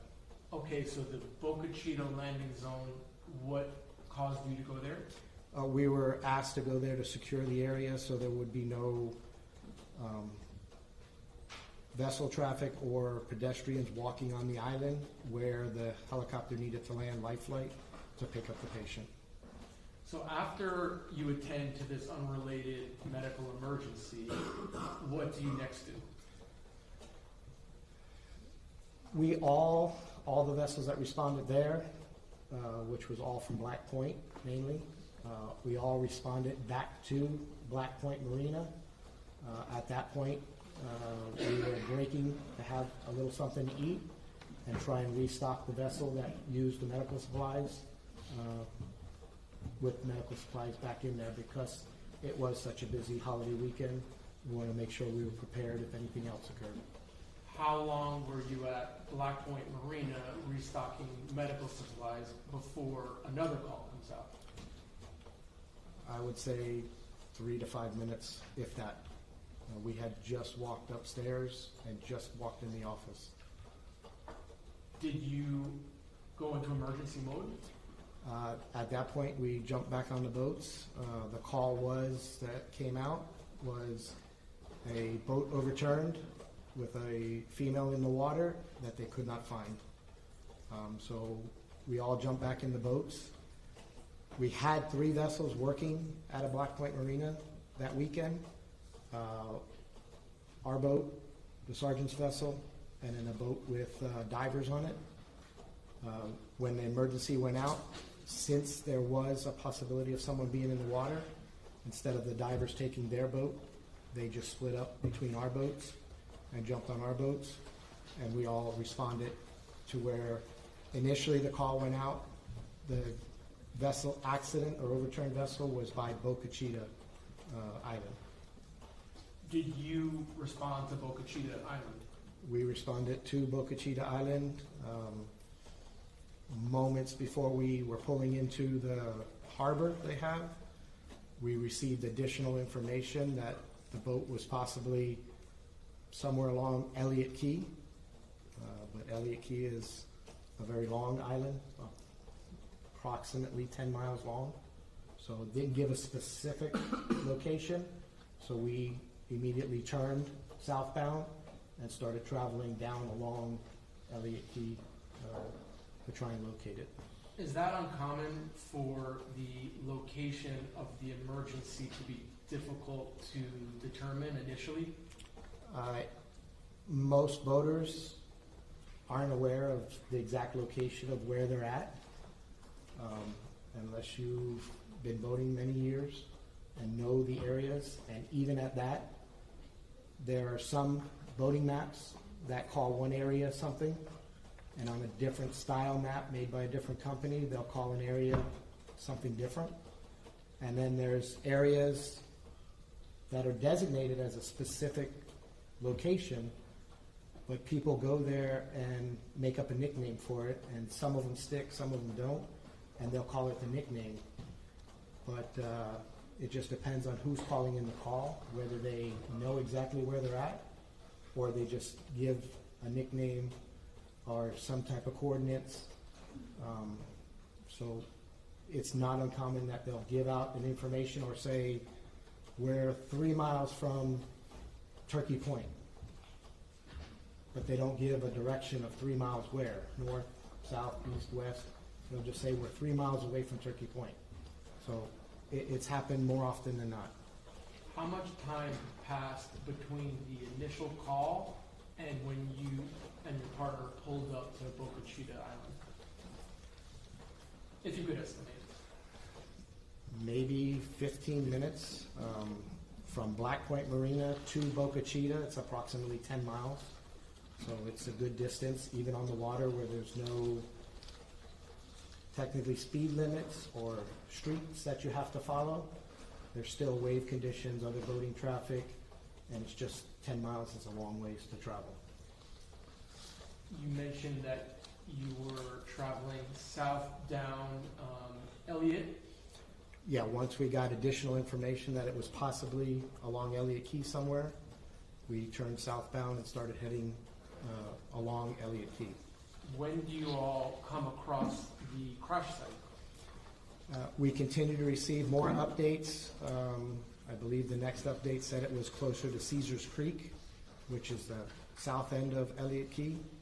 And then we received another call that it was at Cutter Bank. So we just continued south until we got to the area of Cutter Bank. We were able to see a life flight helicopter from Miami-Dade Fire up in the air, and we kind of just headed towards that way because we didn't notice any other people flagging us down anywhere else. At least initially, did you see the capsized boat?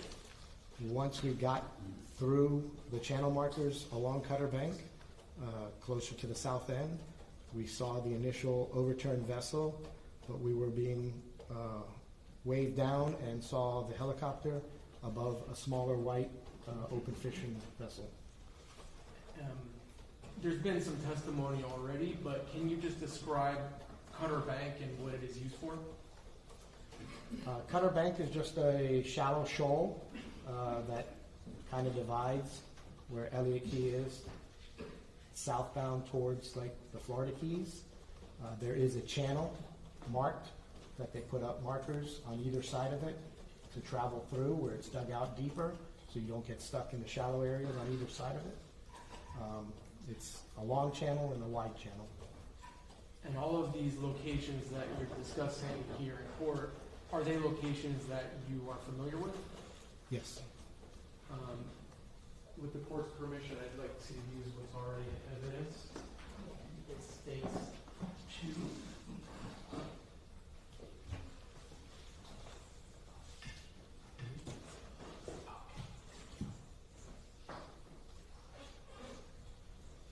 and with the court's permission, may the witness step down to help me publish this exhibit?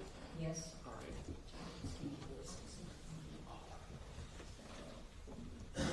And Mr. Bruto, I have a handy dandy pointer here. So Ms. Adams is also going to assist. Can you sort of show the jury the path that you just described to get to the capsized boat? We started off at Black Point, where we were. We went out the channel and traveled over to Boca Chita, coming this way, through the small cut here. And when we got approximately about here is where the call came in, additional information that it was possibly along Elliott Key, which is this. So let me stop you real quick. So the map has Boca Chita Key written on it. Is that accurate? Yes. Okay. You may continue, sir.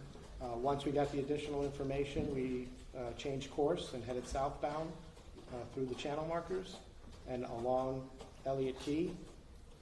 Like I said, additional information kept coming in that it was possibly further south, closer to Caesars Creek, which is right here at the south end of Elliott Key. We continued southbound. When we got somewhere along here, additional information again came in that the overturned vessel was down closer to Cutter Bank, which is this area right in here along the channel markers. So we continued. When we were approximately here, we were able to see the helicopter flying in the air somewhere in this area. And we just continued down through the channel markers until we reached where we saw people flagging us down and everybody in the helicopter up in the air. In the areas that you're describing, are they all in Miami-Dade County? Yes, they all are in Miami-Dade County. Can you also just, while we have the map up, show the jurors where Ocean Reef Club is on the map? The actual club is going to be over in this area, right here. But pretty much this whole area is Ocean Reef, where they have all the housing. But the club is on the outside. And then there's canalways and waterways going through there for Ocean Reef.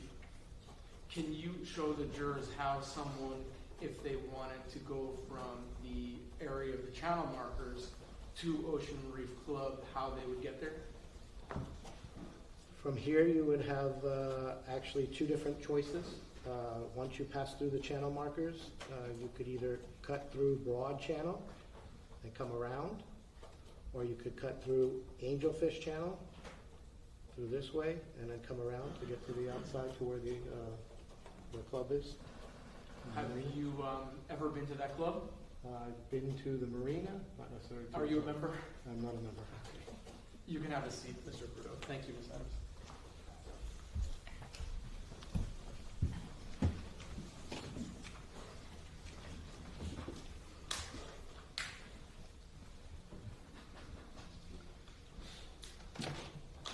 So you mentioned seeing a helicopter? Yes, the air life flight from Miami-Dade Fire Rescue. What else did you see coming from the helicopter? As we approached and came through the channel, they were already beginning to lower one of their paramedics down to the small white open fisherman that was waving us down. How close did you get your vessel to what we've been describing as the Good Samaritan boat? Once we got through that channel and saw him coming down, the prop wash from the helicopter began turning the small boat. So we pretty much went right up against the side on the right side of the Good Samaritan vessel. And I'm just going to interrupt you. Just in case, prop wash, what is that? From the rotor blades of the helicopter, as they're spinning, it's sending down the air to keep it up in the air. It goes straight down below it, and since they were directly above that small boat, the small boat started to turn. Very slowly, not fast, but just very slowly, so it was making it difficult for the paramedic to be dropped and lowered down onto the bow of that vessel. How did you use your vessel to help in that situation? I took my vessel, and again, we came up alongside and pinned that vessel's right side to our vessel, and the other vessel with the sergeant on it pinned it on the left side and stopped it from moving, because now you got a larger mass. It still would spin, but a whole lot slower. Our vessels were also a lot larger than the Good Samaritan's vessel, so it was easier for him to lower down onto one of our vessels than to the bow of that vessel. Now, when you look on that Good Samaritan vessel, who do you see on there? There were two females sitting up in the front seat. There was, I believe, a male driver, and then there was another female or two females in the back. One laying down, appeared to be unconscious, and the other one appearing to help with CPR. Was the younger female that was unconscious, did she later became known to you as Lucy Fernandez? Yes. Did you get on that boat to render first aid? Myself, no. Since I was the operator of my vessel, I was obligated to stay with it and keep control of the Good Samaritan's vessel once I tied to it. Who did board that boat from Marine Patrol? I believe it was Marvin Flores, that was my partner, Peter Gonzalez, one of the divers that came with us, Tom Kennedy from the other vessel, and I think Adam Furana went over there and left the sergeant on the vessel to control his vessel and the three of us. Was Lucy transferred from the Good Samaritan boat to your vessel? No, she was transferred to the larger contender, which would be more stable in the water. And can you describe how she was transferred from the Good Samaritan vessel to the police boat? We utilized the backboard that we had on our vessel, since we still had one. The personnel, along with the paramedic from Fire Rescue, got her on the backboard as safely as they could and strapped her as secure as they could. And then they lifted her up and moved her over to the bigger vessel. And what was the goal for Marine Patrol in that moment? What were you trying to do? Trying to get medical attention to the people that needed it the most. Did you know that there were other injured persons as a result of this crash at the time that you were with Lucy? Other than the two other females on that vessel with Lucy, at that point we didn't know, because we didn't get a chance to speak with anybody. Did you see any vessels in that moment nearby that may have had other injured persons? Right at that moment, we were concentrating on getting the medical attention to them. Once she was placed on that vessel and they took off to a landing zone on Elliott Key, I stood with the Good Samaritan vessel to get information from them for the report. And within seconds, another vessel approached, saying and pointing to a darker colored vessel that was further south that had more victims on it. Just out of curiosity, what was the reason that Lucy wasn't placed on a backboard and lifted up into the helicopter and flown away? Was that an option? Fire rescue, it's a very difficult thing to airlift somebody up off of a vessel, especially a smaller vessel that has the T-top antennas and everything in the way that could get caught on either the lifting basket. It's something that they practice on a regular basis with their fire boat. Usually their boat is moving at a slow, steady pace forward to maintain control as they're moving along with it to airlift them off, to make it safe coming up off the back away from antennas or any obstructions that could tangle up the board. And just for the benefit of the jurors, what is a T-top? T-top is the shade covering, the aluminum pipe structure on some vessels. Some have what they call a bimini top that's foldable and could be collapsed down. The T-tops are usually rigid and are permanently mounted, so they can't be taken down. And if you need to, sir, you can refer to your police report, but who were the 3 individuals that went on that boat at that time? I got the information after the fact because I didn't have any information at that point, but I do know that... Just I could rephrase the question. rephrase, or gentlemen, you can refresh that. Yeah, that's actually what I was going to say, Judge. If you need to refresh your recollection about the three people that went on that vessel, you can refer your report. All right, but just read it, and then you look up after you read it. That's no Sure. And I believe it may be on page 8.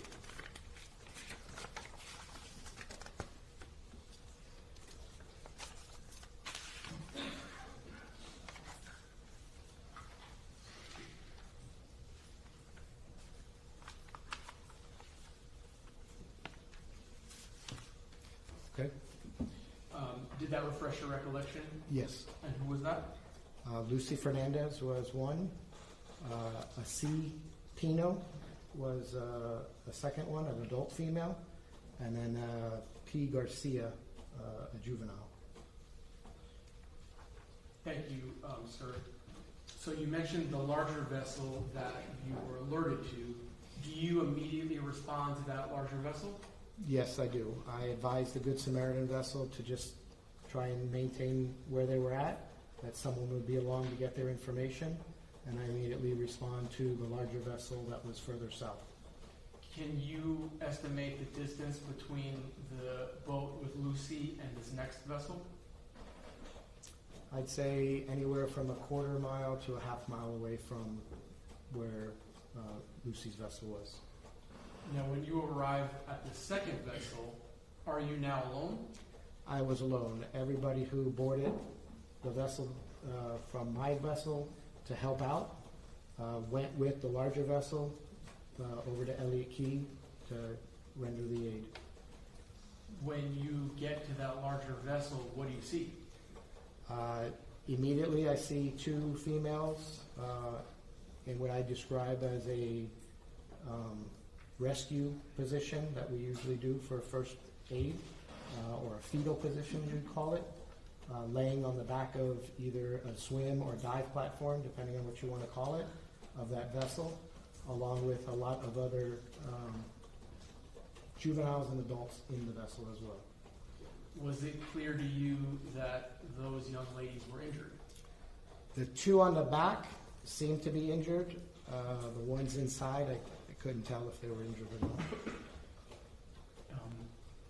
Do you tie your vessel to this second boat? Yes, I came up to the back of that swim platform or dive platform and tied off my vessel perpendicular to it so I can assess their possible injuries and find out what's going on. Do you actually board that second vessel? Yes, I stepped off across to the platform and checked for responsiveness and vital signs on the 2. One female on the right-hand side was able to nod and answer basic questions, but appeared to be in pain. Female on the left-hand side, she was non-responsive.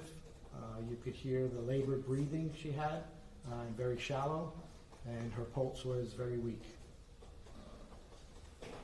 Did you have a backboard with you? My backboard went for Lucy Fernandez, I went with that boat. So I didn't have a backboard with me. If you did have a backboard, would you have used it? If I had personnel to help me, it takes more than one person, especially someone that appeared to be as injured as the females were. You would need somebody to stabilize the neck, as we were taught, before you put them on the backboard to hopefully not cause any further injury. Did you learn as part of this investigation that the young lady that was unconscious? Objection, Your Honor. What was the name of the first female that you encountered? The first one was the one that wasn't responsive, which was, I later learned to be Katiana Puig. And how about the second female? The second one, I'd have to refresh my recollection. Okay. Can you do that using your 10-page report? Yes.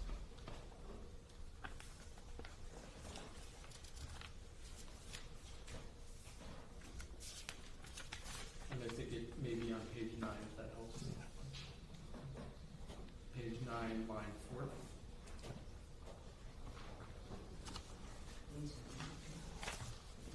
Okay. Did that help refresh your recollection, sir? Yes. And what is the name of that individual? And I, Rodriguez. Okay. Were these girls teenage girls? They appeared to be young, yes. How many other younger women were on that boat?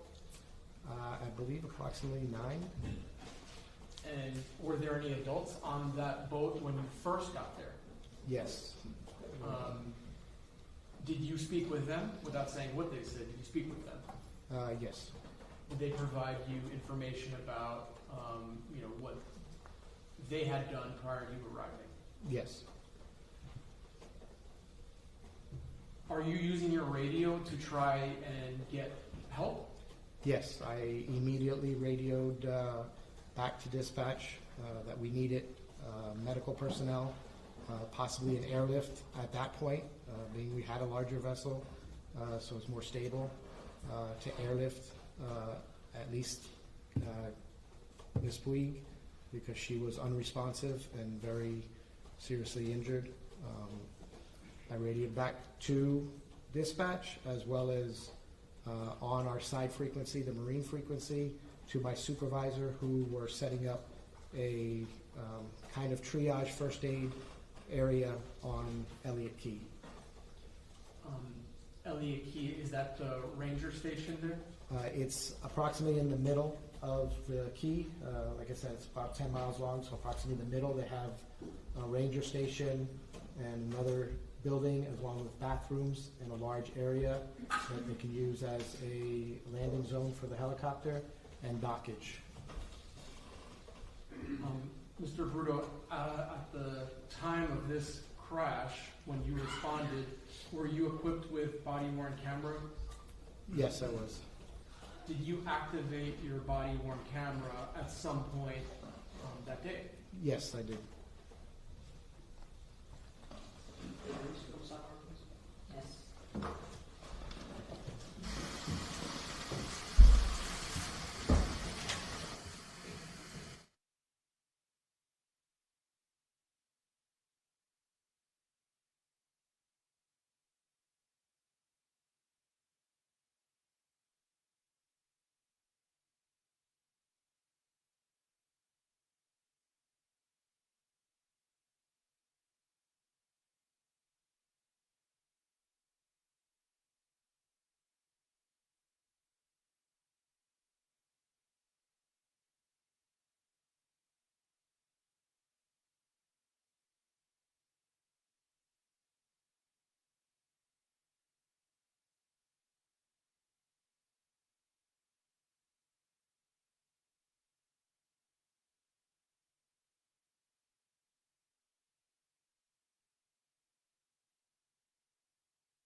this, and then maybe a third cross-examination, and I think that if it goes past 6 o'clock and anything, that's going to be on that. Okay, because you all had a very full day. So let me give you some instructions for this. Can we excuse Mr. Bruto? Okay. Sir, I'll instruct you, please, you cannot discuss your testimony with anyone. You are currently under oath, and we'll have you back tomorrow.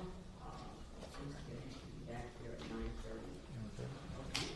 Thank you. Thank you.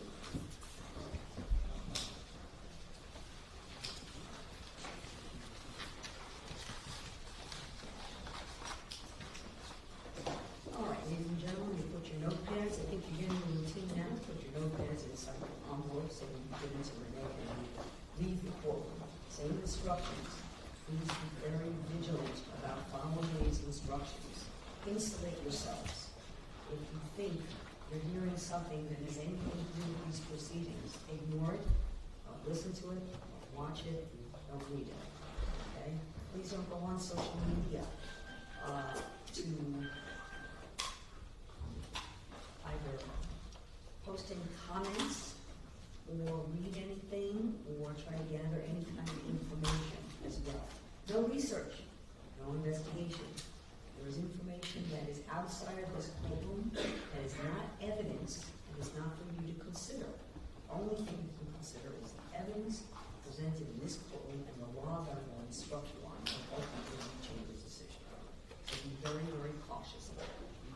Be mindful also not to speak with each other. Of course, you can't have any conversations about this case until you are sent into the jury room at the time to deliberate. Also can't speak with anyone else, parties, anyone. And if anyone attempts to speak with you or in your presence about the case, please remind them you're on the jury, keep the badges well displayed. If they persist, please let them know. Tomorrow, please be here if you would, as today, great. Please be here by 9:30. If you would report to the jury room on the 7th floor, please wait inside the jury room instead of in the hall. And Renee will bring you to the courtroom when we are ready to proceed. Okay. So have a very restful and pleasant evening, and we'll see you tomorrow night. All rise.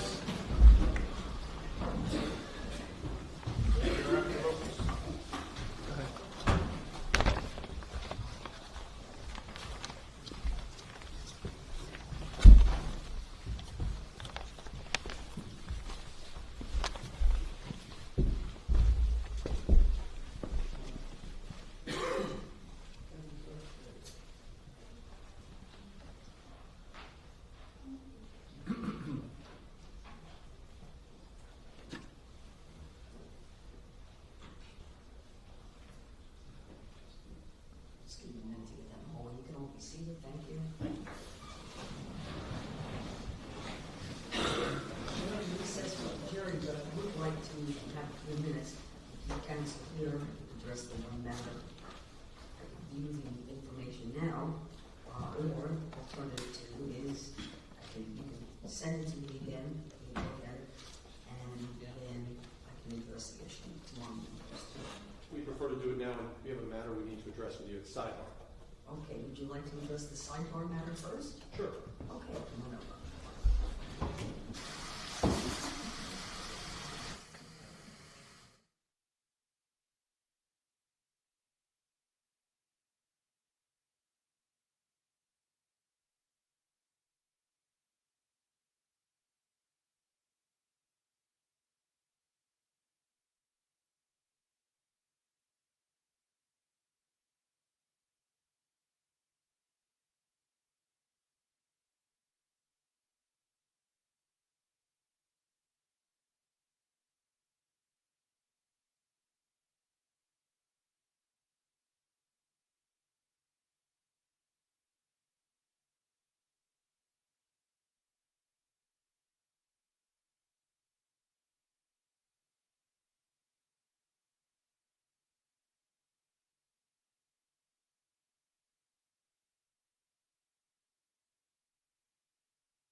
this one legal issue just came up now. I want to look at this is the body worn of the last witness. Yes, Judge. Okay. And just to be clear, it's 7 minutes of what would be like an hour and a half long body worn camera So video. it's a portion of his entire body worn. Correct. And you would like to, it's being introduced into evidence, or do you plan as just, he's already testified, it's not a demonstrative of the testimony, but is it being introduced? As evidence, yes. As evidence. Okay, let's go ahead and vote.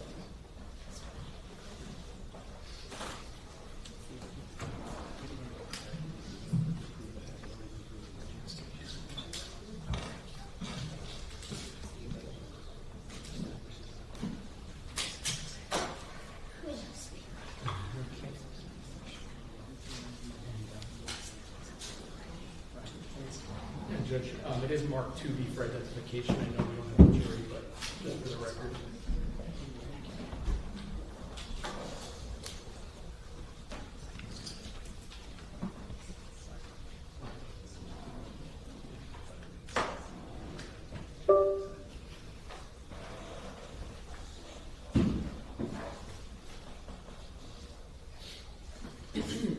May I publish it, Judge? Yep.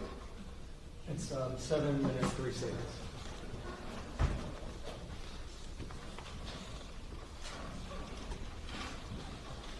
Without audio. The audio will turn on eventually. There's just a little bit of a lag time. Okay.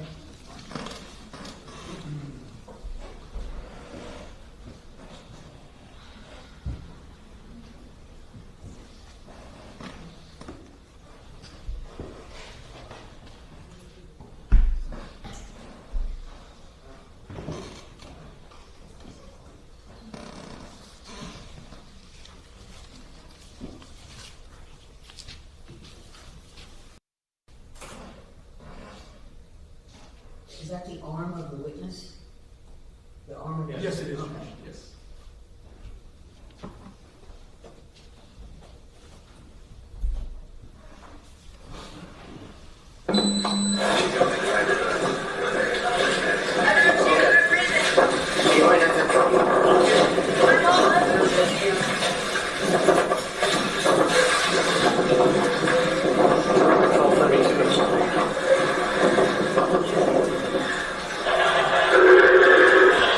Do we have anybody else in route?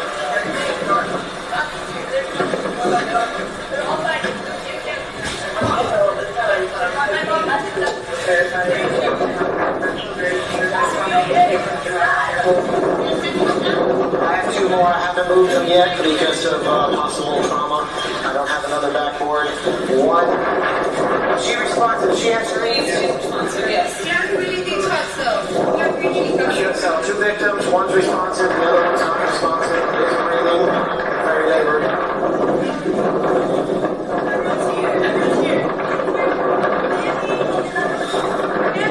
You're not on this boat. That's why I'm with my mom.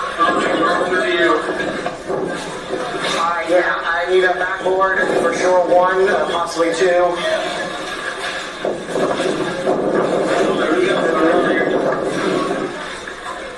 South of the ICW, almost by Pumpkin Key. It's a big black boat. I'm tied off to the back of it right now.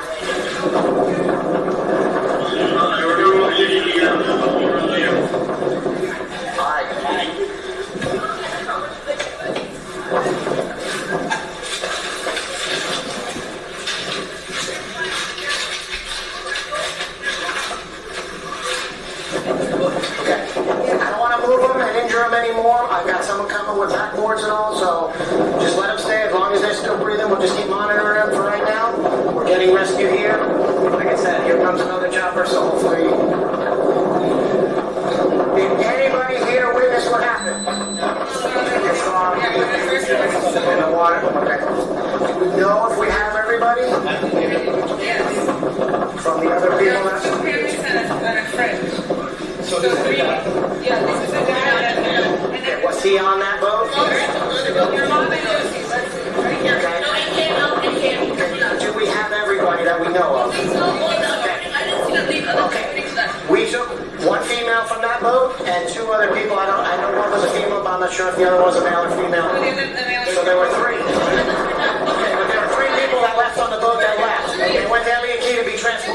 hospital.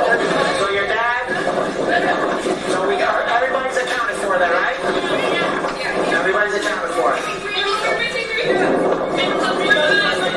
Okay, then the 3 girls went on the other police boat to Elliott Key. Okay, that's everybody. That's everybody. Okay. Okay. Is this your dad? Okay. Do you guys want to pull up over here?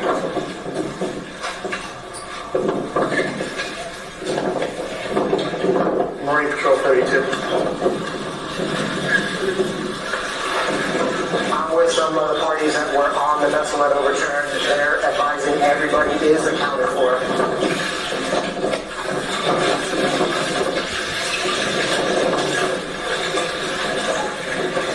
Okay, are you hurt in any way, sir?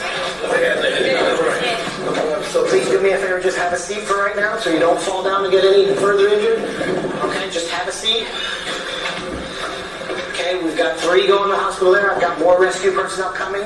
The 2 on this boat, 1 is talking to us, or at least responsive. The other one's breathing, but she's very injured, so I'm going to... She's not responding. I know she's not responding, but as long as she's breathing, if we try and move her any further... She hasn't been responsive for 30 minutes, sir. What do you want me to do? If I move her and she has neck injuries, it's going to make it worse. So, they're coming as quick as they can.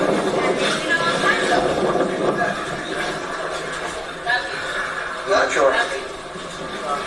Okay. Like I said, please just sit down so you don't fall down. I see you got some injuries. Okay? I just don't want you to get further. They grabbed her as quick as they could, got her in a rescue boat to take her to airlift to the hospital. Okay, we need to get another airlift for this one.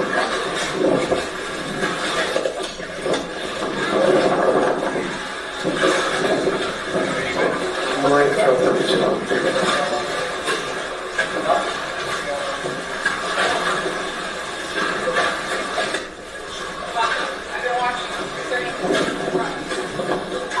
Marine Patrol 32.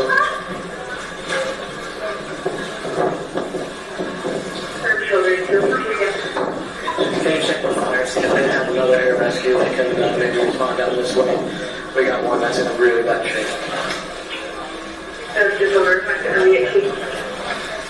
Negative, just south of the FCW, just west of Alley Key, down by Ocean Reef. I can give you the coordinates again.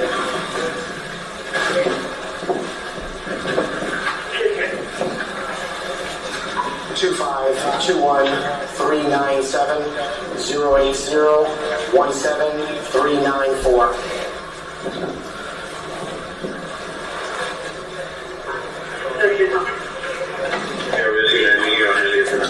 Just be careful. Be careful coming over. Please don't move.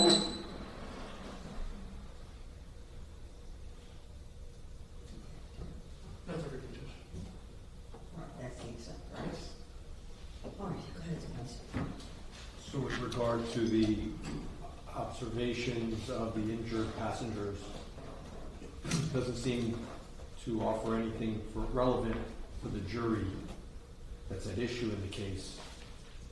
Certainly dramatic and it's disturbing for sure, but what is the fact at issue that the state is trying to prove? We've already had the testimony of the officer. This is now cumulative of the testimony of the officer, just more graphic. I doubt the relevance of the testimony in the first place because it has nothing to do with the cause of the crash. This idea that the extent of injuries is somehow relevant to the culpability of the operator seems counterintuitive in many ways. We have catastrophic injuries in civil court every day, and the extent of injuries in a civil case doesn't turn it from civil into criminal. And so that logic that was offered to you at the sidebar doesn't work. Otherwise, every catastrophic injury would be a criminal case. So that doesn't work. And of course, that even assumes that these are the victims of the crime at issue. And this is a homicide case. We've already unfortunately had to hear and see some evidence about the death. And this is cumulative of that evidence, and therefore even less relevant as well. Okay, speak to me two things about the audio portion, which frankly, the opinions of, and I understand, I think it's been made clear to the jury that several of the girls were very seriously injured. Okay. I think that this witness's audio, how critical or what bad shape, I think it does get cumulative in some regard, but also the only charge here in the criminal case is the matter of the death of Lucy Fernandez. So I question the audio part of that. Corroborating his testimony through the video, what he did, what he observed. I think over defense objection, I think there's a good portion of that I think is fine in terms of corroborating his testimony. Okay. But then it does become to the point if there are more witnesses you're going to be presenting to, it becomes a cumulative issue, and then that's where it outweighs any value. Not ever to minimize the significance, but I think the point has been made. So explain to me about what more, because I do see looking at this that I think, particularly the audio, that I think the point has been made. I think he's testified to that. That's seriousness and extreme nature, and he's already testified that these two young ladies were so injured that they were transported to the hospital for their injuries. I think that makes the point. So, what do you say? Well, what I would submit, Judge, first off, is that there's nothing, it's sad, but there's nothing gory, bloody, no, anything like that. So that's number one. Number two, the footage, I would submit to the court, is really important to give a context within which this mass casualty event was being handled. It was a very difficult and chaotic scene for law enforcement to have to figure out who's gone where, who's injured, is everybody accounted for. And this shows, in a very impactful way, this is what we in law enforcement were dealing with. Also, Judge, if the court is concerned about when then Officer Bruto is talking about the condition, particularly of Kaki Puig, we can certainly take that audio out. But I would submit that the remainder part of this clip, it shows the lighting conditions, it shows the sea conditions, it shows the condition of the defendant. It shows the defendant not being manhandled or treated abusively, as the defense has kind of said, oh, well, he was in custody. You see that he is being tended to. I also would say, Judge, that it also shows that it's difficult locating scenes on the water, because as Officer Bruto is trying to, figure out, where are these other boats, what's happened? And also, Judge, it shows when he goes to open his supply cabinet where medical supplies would be, it's basically empty because everything has already been given over. Well, again, for corroborates. Yes, they corroborates. So if the court has concerns about the audio portion where Officer Bruto advises that one of the girls looks like she's in really bad shape, we can easily take that part out. But the rest of it, I don't think that there's more than even 25 seconds where you're actually seeing him checking on the well-being of the girls, and there's no audio during that part. There is no audio. I understand and agree with that. I understand the defense point. Okay. I'm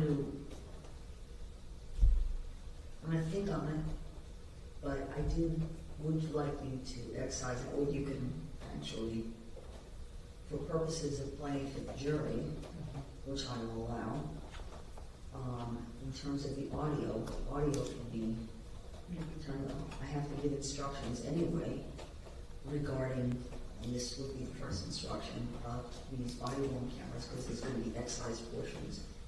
But the question I then would have is how many, you know, the point of what the conditions were at that moment, time of day, all of that is relevant to the entire picture.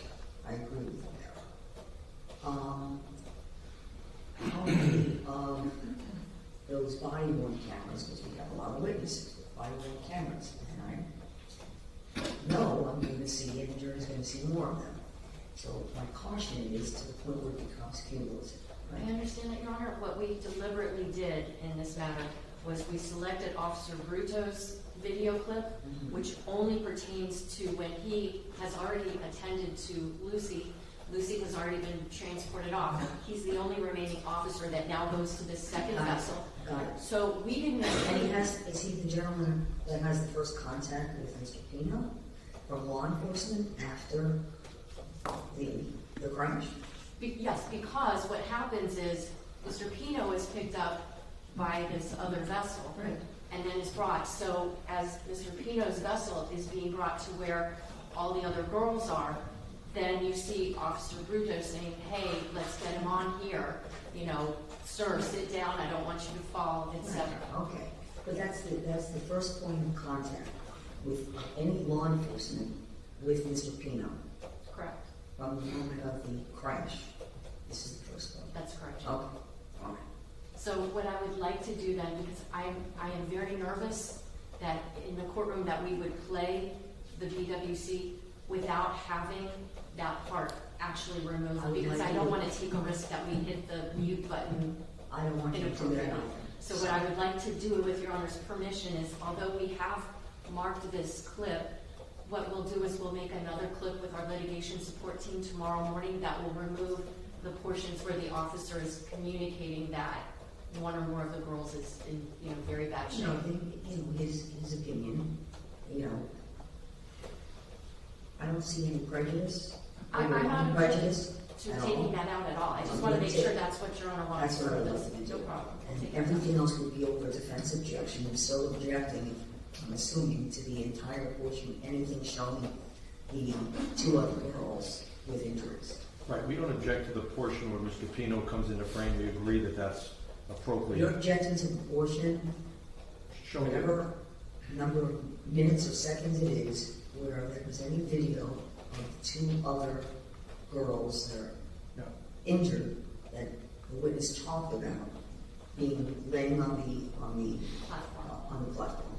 Yes, but beyond that, the concept that the state wants to show the context for a mass casualty, as if what impact this crash has on the law enforcement community and how devastating this is and how complicated what the repercussions are of the elision, so that the jury can start getting angry at Mr. Pino for causing all of this context. Chaos.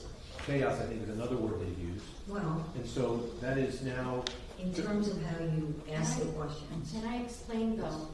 It's not about, oh my goodness, this is so terrible that this has happened. It's about law enforcement, specifically, ultimately, Lieutenant Thompson, who is tasked with the responsibility of managing this.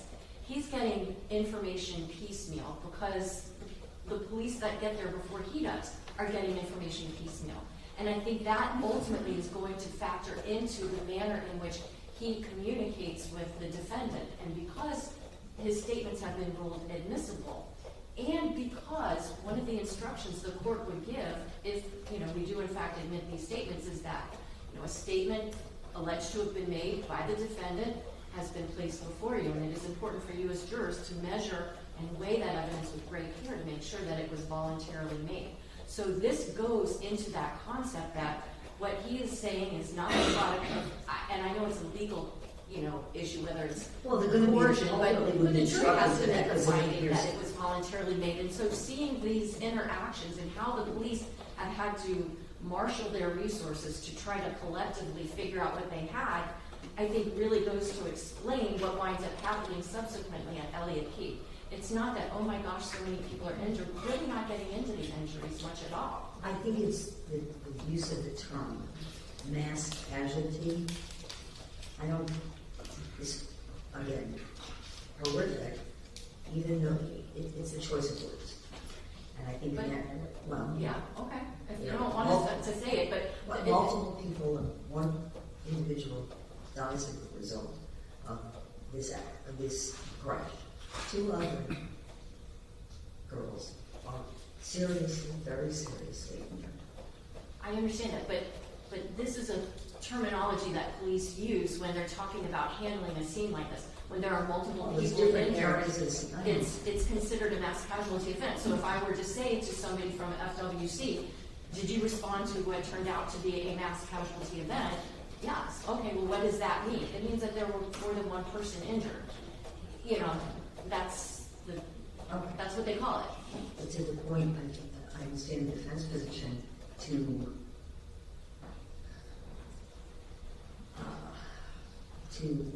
hype the situation to the point where it would cause their argument anger towards the defendant. And I understand, Judge, but you gotta you do not have prosecutors before you who hype anything. I'm going to let you present your evidence. You will make your objections at the appropriate time. If you think there's a question asked that's improper, or language used in the question that's improper, you'll object to it, to the form of the question. And in terms of whatever edits you're going to make to the audio, to excise out portions of the audio, I'm going to allow that portion of the clip or the body with the instruction, but I want to see it again, and I want to show it to the defense again. And we'll maintain, for purposes of the record, I'm going to maintain the original. It's going to be marked for identification, and then whatever the evidence is going to be would be the evidence. So both are maintained in the record. The only request I would have of Your Honor, and I know the court asked the jurors to come back, I believe at 9:30. Our litigation support personnel, they leave at 6. They're usually in at 8 in the morning. So Mr. Borst and I would just need a little time with them because we don't know how to do that. You'll work with them. Okay. And get that done.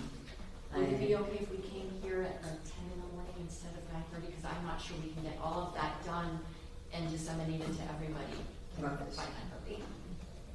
He was posted because, as I had asked all the parties, if there are any other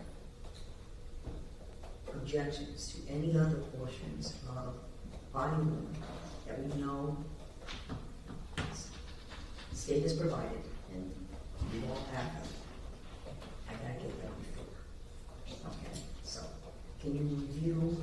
Now, it would be helpful in that regard if we have a preview, a little bit of witnesses, right? Because the defense knows witnesses are coming up the next day, then the body worn cameras related to those witnesses, we can get that done. So you want to try to give us a highlight of what you might have tomorrow. You have this witness is coming back. This witness? There'll be other witnesses with body worn. The only other witness that I think body-worn camera footage is going to be introduced through is Lieutenant Thompson, and we've already gone through what those clips are. Okay, so this is the only other witness with body worn? Aside from Sergeant Delgado, who video clips I already submitted to the court and to counsel. Okay. Yesterday. Okay. Actually, I think they were given to counsel sooner than that, but Your Honor asked for them, so we sent them last night. So you believe that Thompson is going to be testifying tomorrow? I'm hopeful, but it's kind of tricky to gauge how far we'll get with him. What I did want to ask, scheduling-wise, if Your Honor knows, I know the court had indicated most likely on Thursday would be the day that we're going to go view the vessel. I think Your Honor said it would be probably in the latter part of the morning. It might even be earlier in the morning. Okay. Only because I'm trying to gauge when we are finished with that, does the court anticipate hearing from other witnesses? On Thursday? Yes. Oh, yeah. Okay. That helps. Then I'll I figure out the I can talk to you about it right now. I think that I need everyone in the courtroom to start the session on Thursday. Okay. And then everyone's going to have their instructions on how they're going to conduct themselves. And what this field trip is going to be. This is not a public field trip. This is a private field trip. And there's only going to be a limited number of people that are going to be actually permitted to go past the lock gates. I discussed it briefly the other day. I'll remind everyone tomorrow how that's gonna work. But we would leave here from the courthouse, where we'd be escorting the jurors at all times. And we would be leaving with escort to the Eric location. I think probably as early as, 9:30, 9:45. Okay. Then we would come back here, whatever time that would be, probably be close to noon. At that point, I anticipate I'm gonna have everyone in the courtroom, and then I'm going to formally recess for lunch. And everyone's gonna go have their lunch. And then for the afternoon, I would like to have the recess. So, of course, we have a rain date, but I'm gonna ask the jurors actually to bring umbrellas. I don't know how, if it's monsoon rains, we're not going. But if there's a drizzle, and we can manage it, I think it's safer to accomplish this on Thursday rather than do it on Friday. I remember that the defense had made some requests about they wanted to have an exemplar vote. Will they plan to have one? Oh. Because they need to let us know. Oh, I haven't yeah. heard anything about that. I have not heard further on that. As of this moment, we don't have any update for you on that. Let me check with.